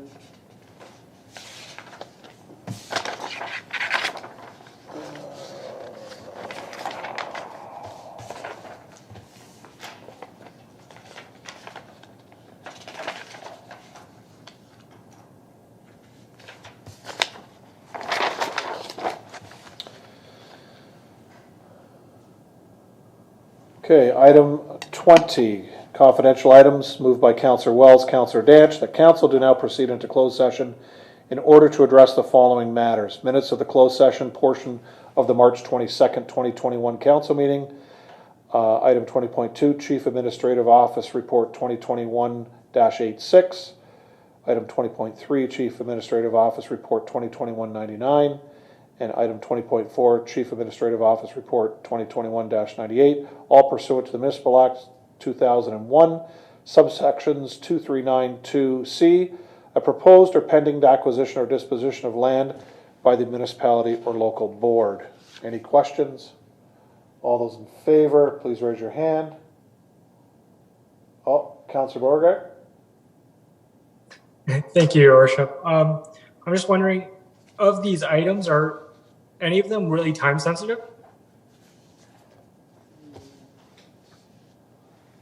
Not really. We were actually talking about, we could do these Monday after the planning meeting, but we're already here now. It's up to you guys. Madam Clerk? Through the chair, if the committee or council wishes to refer this items, they can do that to next Monday night, and we'll hold a meeting after the public meeting, or we can continue on this evening. Okay. Sorry. Councillor, go ahead. I would like to move that we put it to the next meeting. Okay. Have a seconder refer this to the next meeting? Councillor Danch? There is no discussion on this. So Councillor Beauregard and seconded by Councillor Danch is to refer these items to our next Monday's meeting, which is a planning meeting, and then we'll have an in-camera meeting after that, which I suspect we won't be this late. All those in favor, please raise a hand. All those opposed? That's carried. Thank you, Council.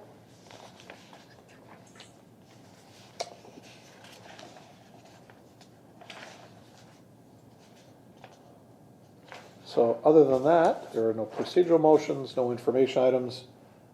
Before I adjourn, Council, great debate tonight. Thank you very much. Great job by staff and everything they've done. And another reminder, please stay safe, stay home. Remember to wear your mask, social distance, and wash your hands as much as possible. Again, thank you, and this meeting is now adjourned. Good night, everybody.